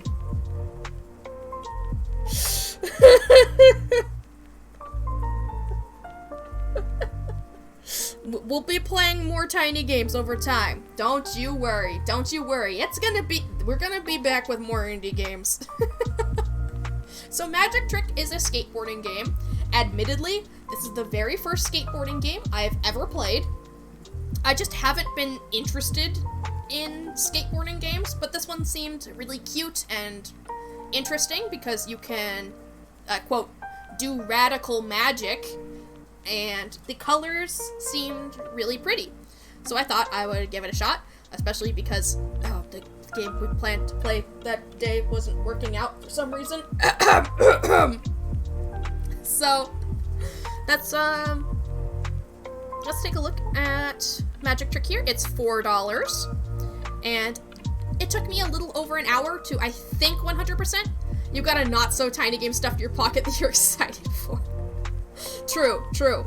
If you mention it in the feedback form, !TGT, I'll definitely be able to probably Shuckle, come on. But there's a higher chance I'll be able to find it. I know you said you'll buy it for me, but I can also keep an eye on it myself if I could actually remember what it's called. It's a long name, okay? I mean, I don't think it's Golden Treasure the Great Green long, but it's still kind of a long name. I know that much. And it's like Void Upon Her Heart or something? Something like I remember when you talk. I remember things when you talk. Alright, so let's see. The pros for the game, it's a colorful and consistent aesthetic, fun characters and dialogue, and it's very wholesome. The cons is that the magic is very clunky to execute. The void rains upon her heart. I was close, right? I was close. Please tell me I was close. Also abbreviated as Trivra. Or TV-ra.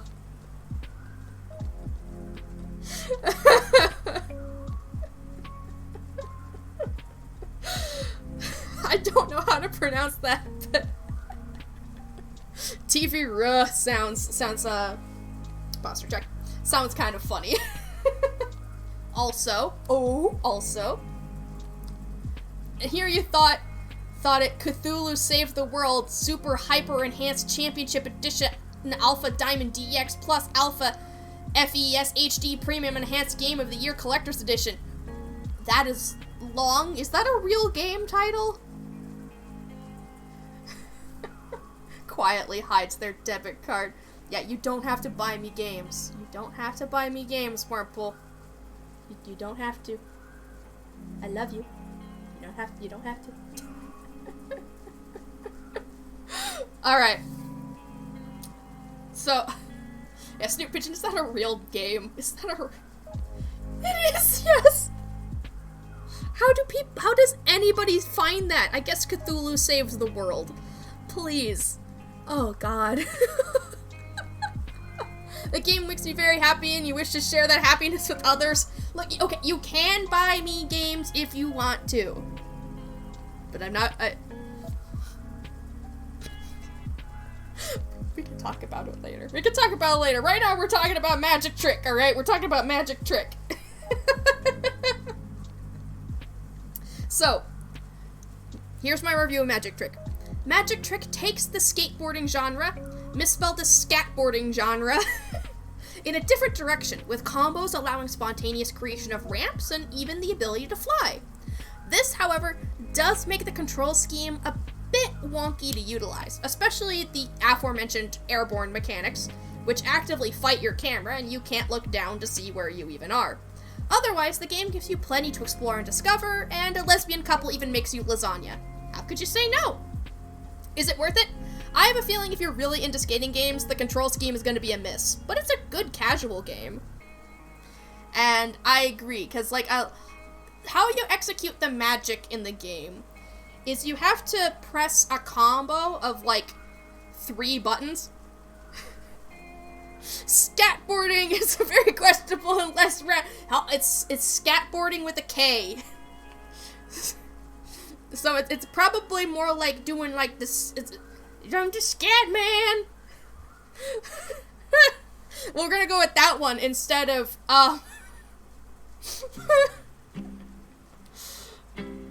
Let's see. You want long titles? Here's one. I have low stats. My class is a leader, so I recruited everyone and I know how to fight the Dark Lord.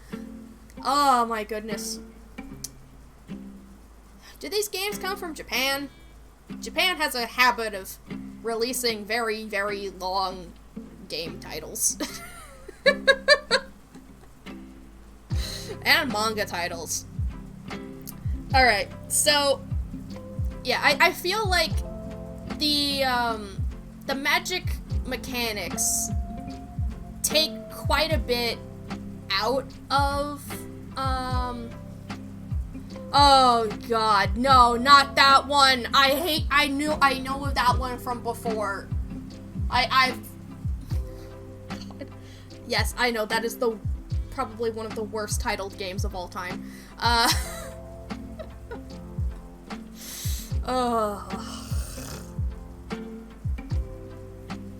Okay. Magic Trick, guys. Magic Trick. I know which game it's better than. I know it's definitely better than Summer Colored High School, Adolescent Record of Summer at High School on an Island where I contemplate how the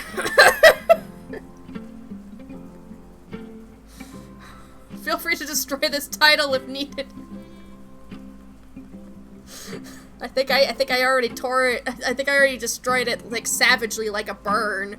What else can I do? Alright. So I think I'm gonna put Magic Trick.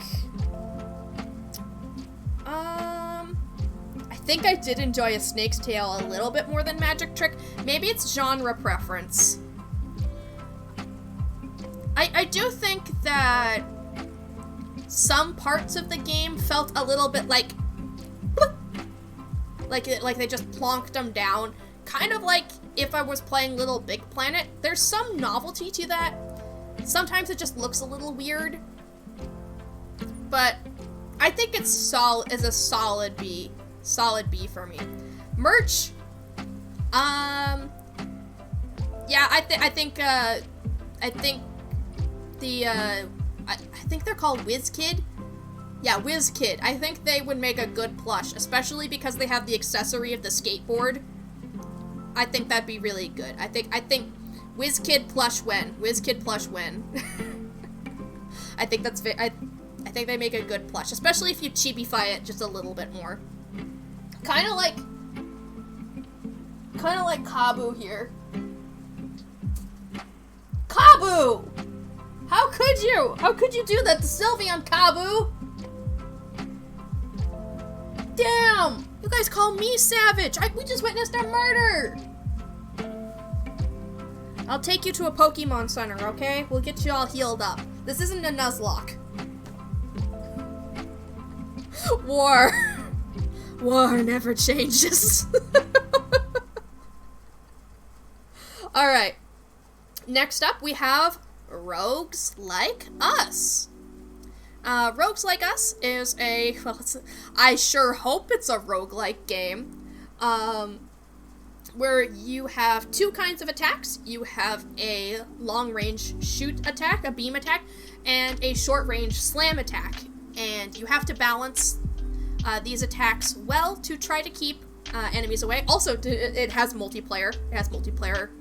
It has multiplayer. If you have some extra controllers, you can bring a friend.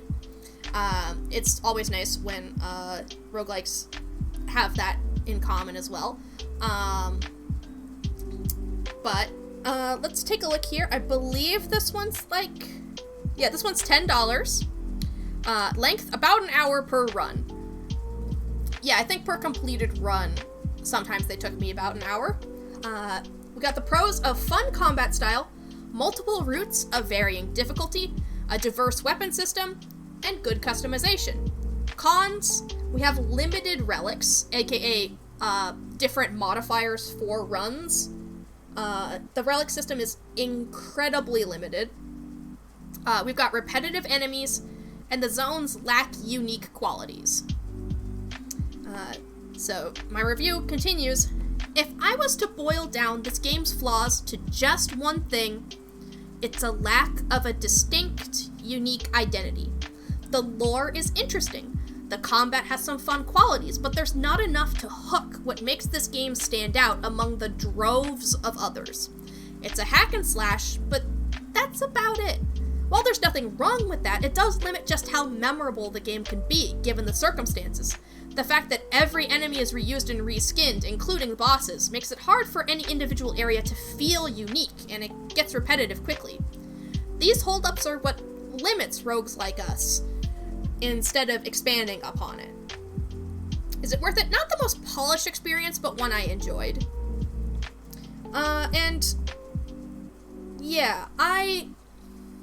I gotta say that, you can already see in the trailer that there's, multiple cube enemies. So those are, I don't think this I don't think that die boss might be the same boss as the other ones, but the cube one that's made up of lots of little cubes, those are reskins of each other that you can find at different points in the game.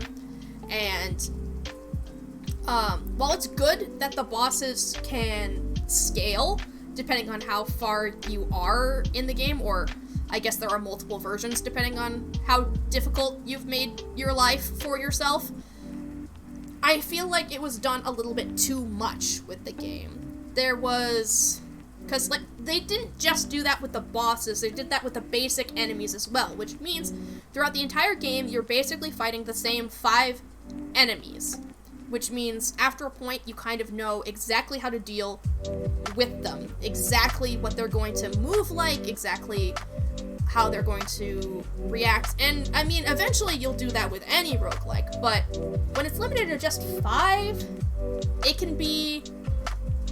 there's a limited lifespan for the game, and more different enemy types also is a great way to make each area unique. Because of how limited that is, it makes the desert area feel no different from the ocean area, feel no different from the forest, feel no different from the fort, and it's very sad. If the scope had been able to be expanded a little bit more on that front, I think I could put it a little bit higher on this tier list, because I'm going to be putting it,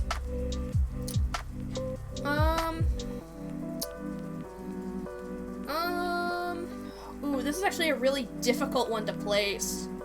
It's really difficult, because I had a lot of fun with the game. Ooh. I keep shoving things at the top of B tier. I feel like I might have to sort B tier eventually. But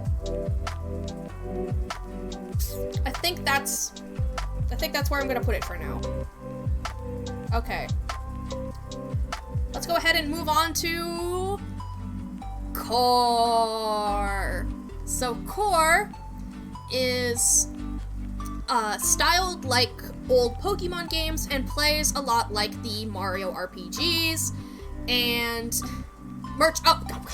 Merch! Rogues Like Us merch! Rogues Like Us merch! Rogues Like Us merch,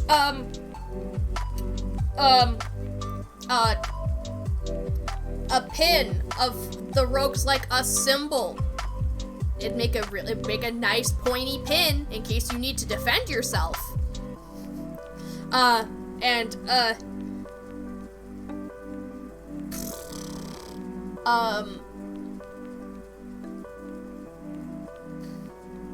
Maybe, some 3D printable, like some patterns so you can buy so you can 3D print your own weapons that are in the game.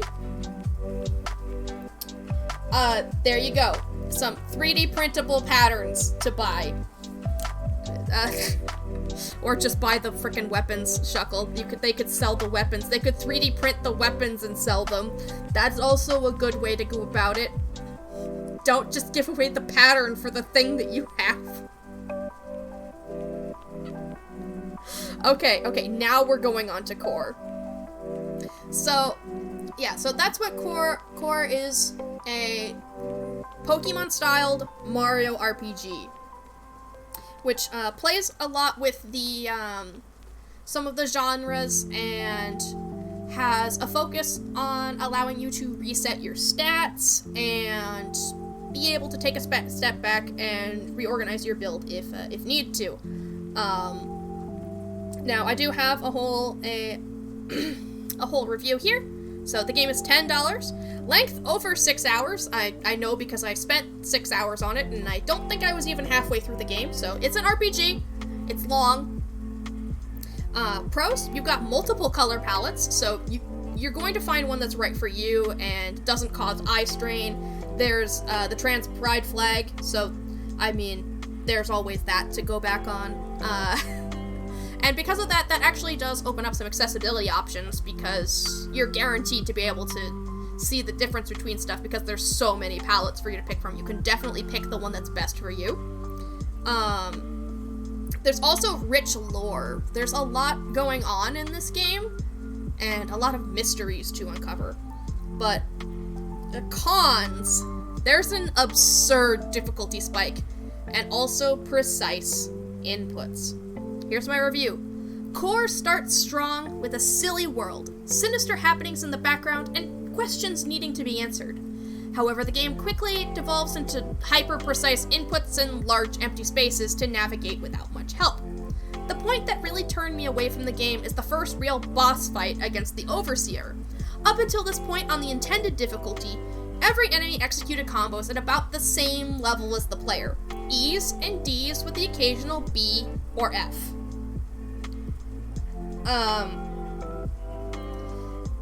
It looks that they should probably look at the tier list and they'll know exactly where they should organize their attack stats, huh? Let's see. The Overseer, the first boss, uses almost exclusively A and B tier attacks, while also using moves that the player doesn't have access to yet themselves, where everyone up until that point had some moves that the player could use.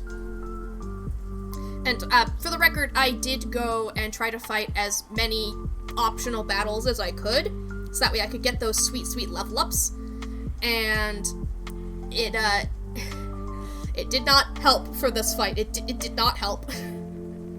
To call this fight a difficulty strike would be a bit of an understatement, as even after I switched to the casual difficulty, the boss still took 15 some attempts to defeat. The game also contains puzzles which require you to turn in one place. Normally a top-down RPG, there's a way to do this fairly easily. Lightly tapping... Yeah, the Core's window to lightly tap a directional button feels like it may be an almost frame-perfect endeavor, and something I highly doubt I could do under time pressure, which is exactly how I fear the puzzles in the game might escalate. If you look at the trailer at some points, there's, actually, if I point gesture down there, sometimes you can see something that I think is precise platforming like that. I made it up to, like, the second area in the game, the school section, an abundantly large map where you need to locate 4 clues to continue. And despite sinking an hour and a half of my life into just scouring for the last one, I could not find it. The game may have needed more playtesters and some better accessibility options. Is it worth it? I wouldn't play this again. And I feel like the tier ranks for how well you execute the attack, it's hard to know how much that affects this game. I also don't know the power of the attacks. What do the numbers on the cards that you select to be your attacks mean? It's never explained. How does the ranks change what an attack does? Never explained. Some things are just good to intuit, like you can reorganize all your stat ups at the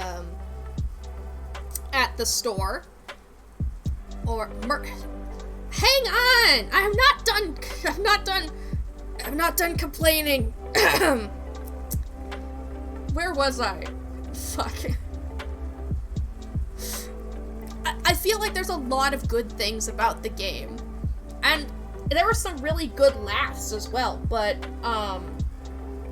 there was just enough misses that I didn't really enjoy what I got to experience with the game. As for merch, so people in the core universe have horns for some reason. So maybe a headband with horns on it so you can look like the protagonist would be cool.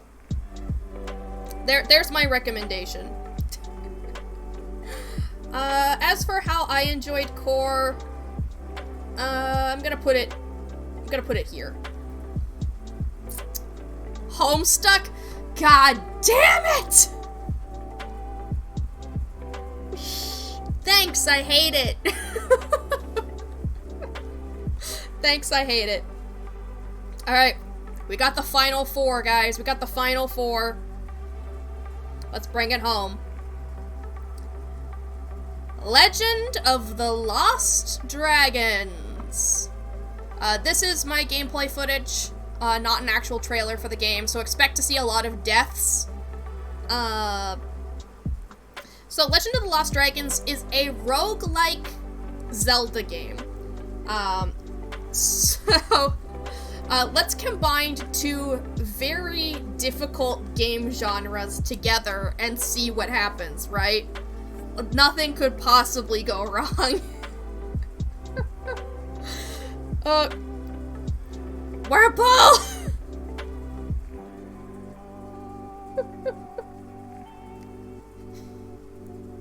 Steam just gave me a pop-up from Whirlpool. Thank you, Whirlpool. Alright, I'm gonna accept the gift, and I'll be sure to take a look at it and determine when I'm going to be playing it. It may just be something I talk about on stream. We'll see. I definitely will play it. Alright. We'll see if it'll actually be streamed, but I promise you I will play it. Alright. So Legend of the Lost Dragons is $1. And length could not complete, but I would estimate a completed run would take about half an hour to 45 minutes if you've got a good seed. I can say this because I had to restart a lot. Like, a lot. Pros? It's got lovely pixel art. I think I agree with that immediately. It's got lovely pixel art. Cons: repetitive music, wonky hitboxes, lackluster combat, and boss fights have absurd difficulty spikes. I want to lead off by saying I love roguelikes. However, this one suffers from a multitude of problems. First of all, the power-ups are guarded by shield enemies. These enemies are what I consider to be kind of one of the basic enemies of the game. You can actually see them on screen right now. That's what they look like. And you can see that I am trying to stay away from the shield as much as possible because their shield's hitbox seems to extend a whole, like, half block ahead of the shield. So it's actually got deceptively long range. So you've got to be very careful when dealing with it. And frankly, that's kind of not fair. They're like, sometimes if you're running away from them, they still even have an okay chance of hitting you because of how big that shield is. Couple this with the fact that at least one is always guarding the first power-up. Your fire, which is your fire breath, your method to attack, it can lead to some difficulties. Then comes the ice levels. If you fail to solve the ice puzzles in this game fast enough, a bird will swoop in from the corner of the screen and attempt to carry you off. The bird's hitbox is massive, and it basically it's going to catch you and make you restart the room. If it manages to snag you while you're moving on ice, which did happen to me, there's a glitch that it'll catch you in the ice physics, and you'll just continually move with ice physics forever. I feel like this review is a little bit rambly. Oops. I may have been a little bit passionate that day. Alright, and this bird is even featured in one of the game's boss fights. Right, it is. The birds can carry you off in boss fights. Right. Dear God.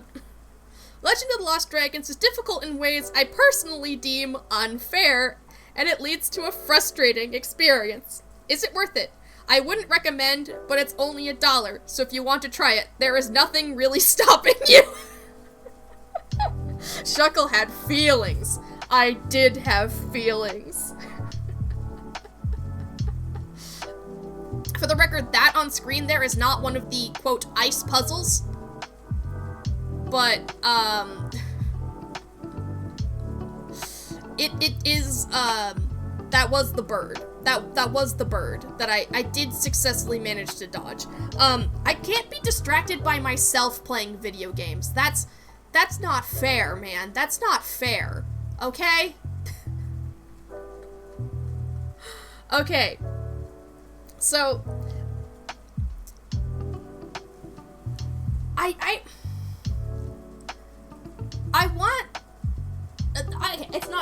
want to like every game, okay? I can't just say I want to like this game every single time. Because I think a roguelike Zelda game could work. But I'm still analyzing the game, Giggle Clots! I'm still analyzing the game! The merch is a cup to hold my tears and wipe them away with a dragon-powdered rag! But honestly, yeah, the dragon is cute enough that you could just probably put that on a lot of things. But the merch, Shuckle! How will we survive capitalism if we can't sell little dragons? Put the little dragons on everything. They'll sell like hotcakes. Almost as good as putting the Taimumari cat girl on things. But yes, I feel like the game, there are some games that are kind of tested by not enough people, not enough play testers. Cat girl riding the little dragon. Oh my god. That's a visual. Honestly, the two sprites could probably go together decently well. So I could see that. I could actually see that. Although I shudder to imagine Taimumari combined with this game. One of them was enough. One is enough. I think in my own experience of this game, I think I'd put it above Void. I didn't really enjoy it that much. Yeah, where do you put it? There you go. It's in D tier. D for dragon. There you go. D for dragon. And our next game, Super Platformer Gun, which I did not center very well. That's okay. It's okay. We're almost done. So, Super Platformer Gun is... Did I pause it by accident? No, I didn't. You play as a person in a, I guess a cyberpunk-ish dreamscape, and you can shoot platforms and jump across them in order to beat levels. Vibrates. Do you have opinions, Wormpole? Do you have opinions of Super Platformer Gun? Merch! A water pistol that looks like the platformer gun. If you put hot enough water into it, it can even shoot clouds. Just like the real thing. Okay. So, Super Platformer Gun is $10, and it's sort of a platformer puzzle game. The pros, very cheesable. The cons, cheese might be needed. I must have written this the same day that I wrote Legend of the Lost Dragons review, because I can see the salt. I did play them the same day, so maybe that's why I'm salty. You are in a world where you need platforms to progress. You can place two kinds, the moving cloud platform and the gravity-defying block platform. As a principle, these mechanics are engaging and fun. However, the cloud platform can only be used by continually jumping on it, or else you will fall. This leads to less of the platforms being a puzzle, more of a, if you don't jump with perfect timing, you need to start over. In fact, many early levels I just cheesed my way around using the cloud platforms whenever I could, as they were uncomfortable to use at best. The music in the first world, it got repetitive rather quickly, and then it immediately put into a boss fight. This game made you do lots of cheese. It did. I cheesed so much. Like, I could tell where they wanted me to use the cloud platform, and I just didn't.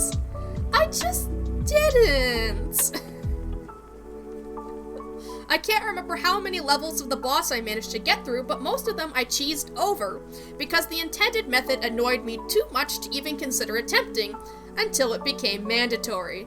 By that point, the boss was shooting so many projectiles that the game lagged and dropped the inputs I needed to be able to stay on the clouds. I ended up quitting out of frustration. Is it worth it? I would not pay $10 for this experience.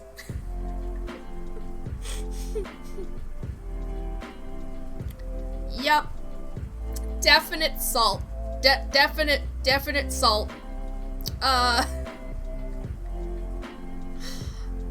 So, I think the idea is good, but the execution really, really hurts it. And by execution, I mean having to actually do the thing. There's actually a little bit there where we get to see the boss I was talking about. This boss, that cloud boss there, hold on. That was the one that I had trouble fighting once it started firing more projectiles. That thing. A little bit after that point is when I was unable to cheese it anymore, because I was placing platforms so I could go over it to get to the goal, instead of having to deal with the stuff underneath. And let me just say, game did not like that. And so that,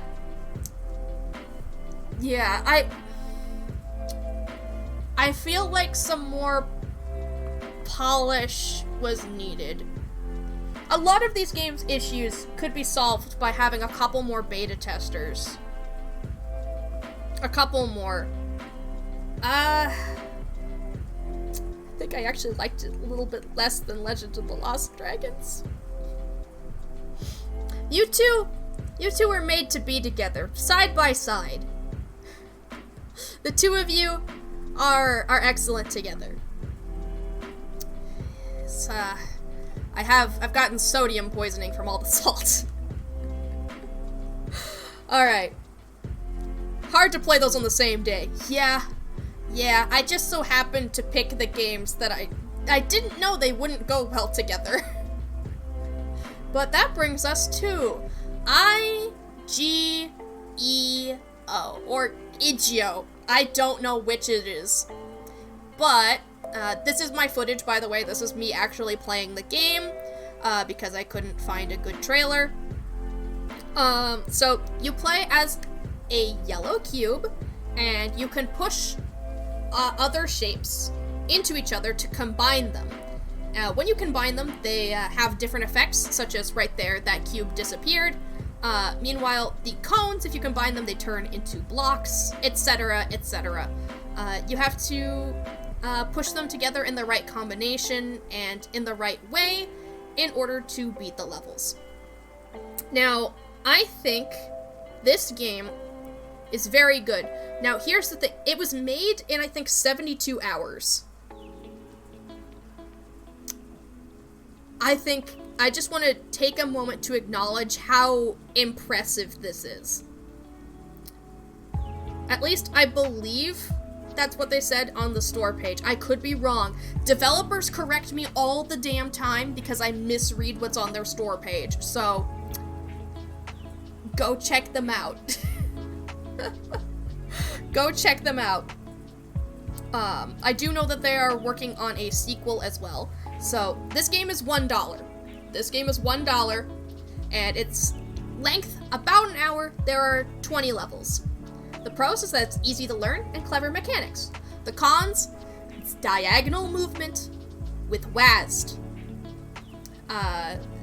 For the record, when you skew it diagonally, it just makes it very confusing sometimes to remember, like, just which direction is which. You have to kind of turn, or at least I have to turn to really, like, get a feel for the angle that it's at, if that makes any sense.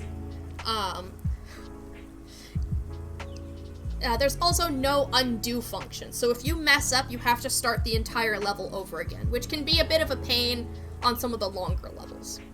Here we go. IGEO comes with a simple premise. Match shapes together to eliminate them. You win if the only shape remaining is yourself. Every shape has a unique property to them, which leads to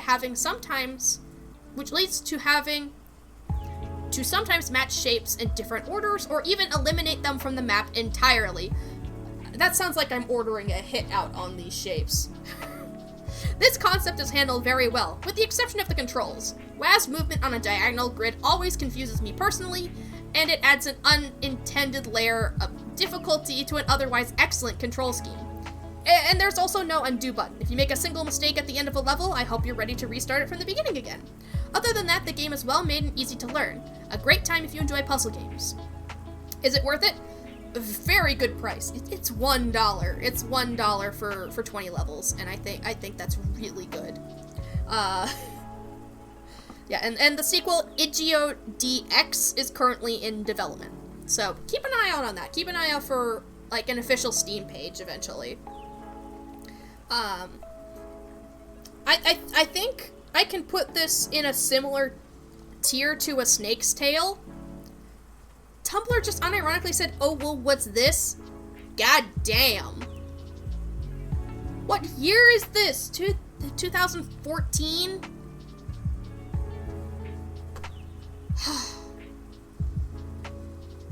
It's moved on to a new generation.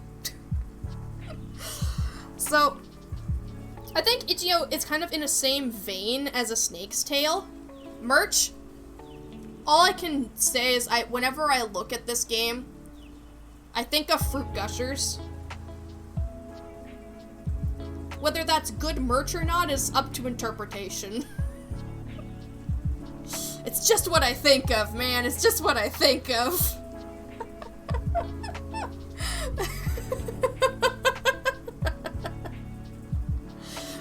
Either that or a chess set with all the different shapes.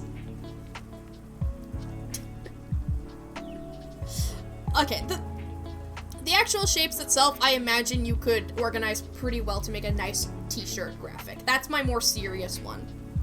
So I think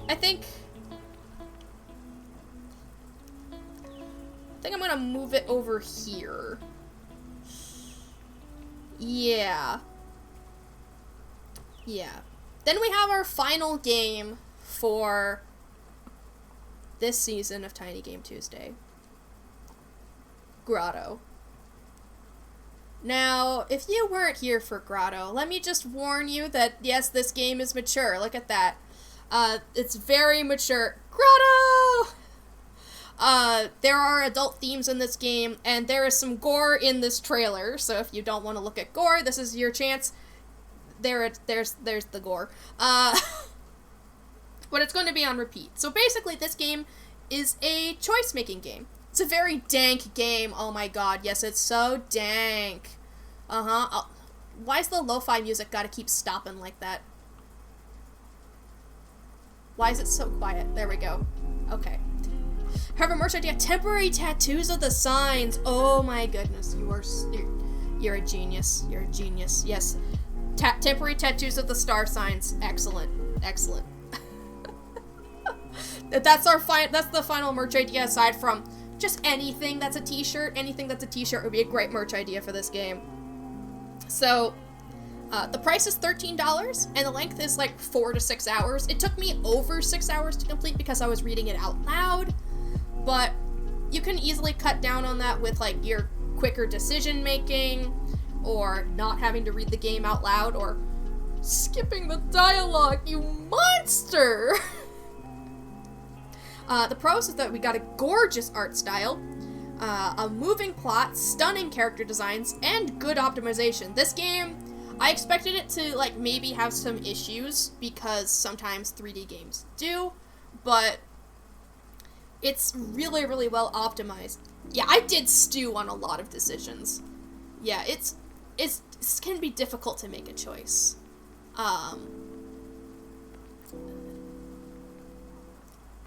But, let's see. The cons. The story could vary more. Renewing constellations to use again feels out of place. That is, you can only use a constellation so many times before you have to find it again, and there's no real limiting factor on this, so it just feels weird to have to do it. Here's my review. Grotto is dark. It's gritty. You're in the dark and trusted to make the best decision. Can you make the best decision? Grotto is if a series of unfortunate events was a video game. Every piece of dialogue, every constellation you choose, every sound of the fire crackling its secrets in your ear builds anticipation and perhaps even dread. I would have appreciated a couple more diverging plot lines than are in the full game. However, Grotto is a grim, dark experience you can't find anywhere else, and I would recommend it wholeheartedly. Is it worth it? Yes. Though, if the idea of limited replay value puts you off, you may want to wait for a sale. Yeah, because Grotto does have the thing that a lot of multiple choice games have, where the diverging plot lines will come back together. And this is this is still a very good way to do it. This is still a very good way to handle your storylines in multiple choice games, because then you don't have to come up with 500 different endings. But it's a bit limited in its scope, and frankly that's okay, because it does deliver like a good quality of the story it does have. But there may be some want for just a little bit more. Just a little bit more. And this game is an easy S tier. The question is, my headphones died. I've been sitting here too long, so I have to replace them. Way to go! Right at the end. Oh my goodness.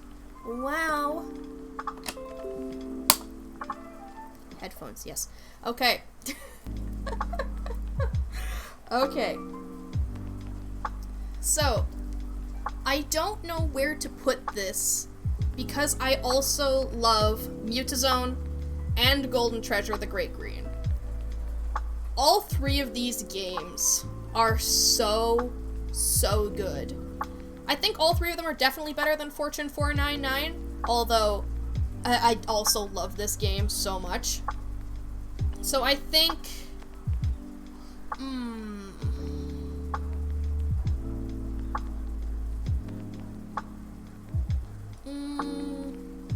I think Grotto...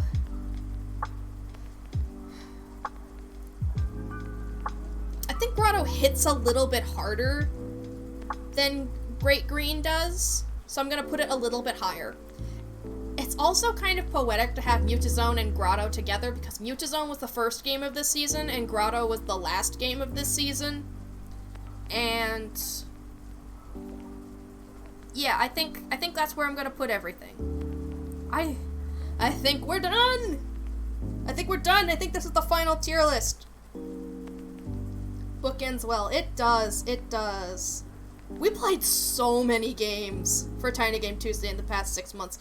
Who knew that as soon as you put in a Tiny Game Arcade, you start to get a lot more games. You start to put a lot more games on your list.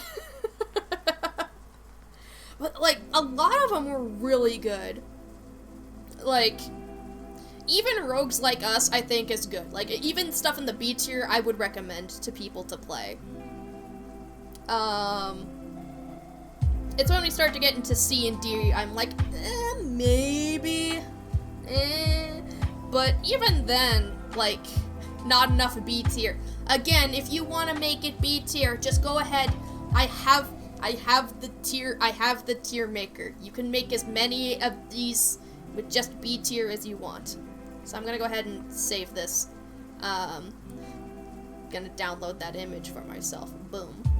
I think I accidentally put it in my VODs folder. Good shit, good shit. Title of tier list. Shuckles. TGT S2. Official list. There we go. I'm gonna go ahead and save. It's done in your other tab. Well, there you go. Congratulations on doing it. That's beautiful. It's beautiful. Because I get to look at this and I get to go, yeah, we played those together. And I learned a lot about, like, my preferences in games. I've learned about what's possible sometimes. And I've had experiences I've never even expected. It's even on the Discord now. Hell yeah, Snoop Pigeon. Hell yeah. But that's it. That's been 1 year of Tiny Game Tuesday. 1 whole year. It's 1 year of my favorite series on this channel where we get to play so many amazing games. So many. And, like, trust me, even though I didn't like some of these games, I don't regret playing them. I don't think there's a single game on here that I regret playing. I think what it would take to get me to regret playing a game is if it had a hateful message, if it was mining crypto, or literally a virus. So I did play all... Okay, another way I might regret playing a game is if I was at gunpoint, but there's not much I can do about that. So that's to 1 year TGT, and here's to more in the future, am I right? Here's to more. So, with all that being said, thank you guys so much for watching. Why don't we go ahead and figure out who we're gonna raid? Let's go see who's live right now. Who's live right now? I don't need Grotto to keep playing its trailer in the background, though. Oh, who's live right now?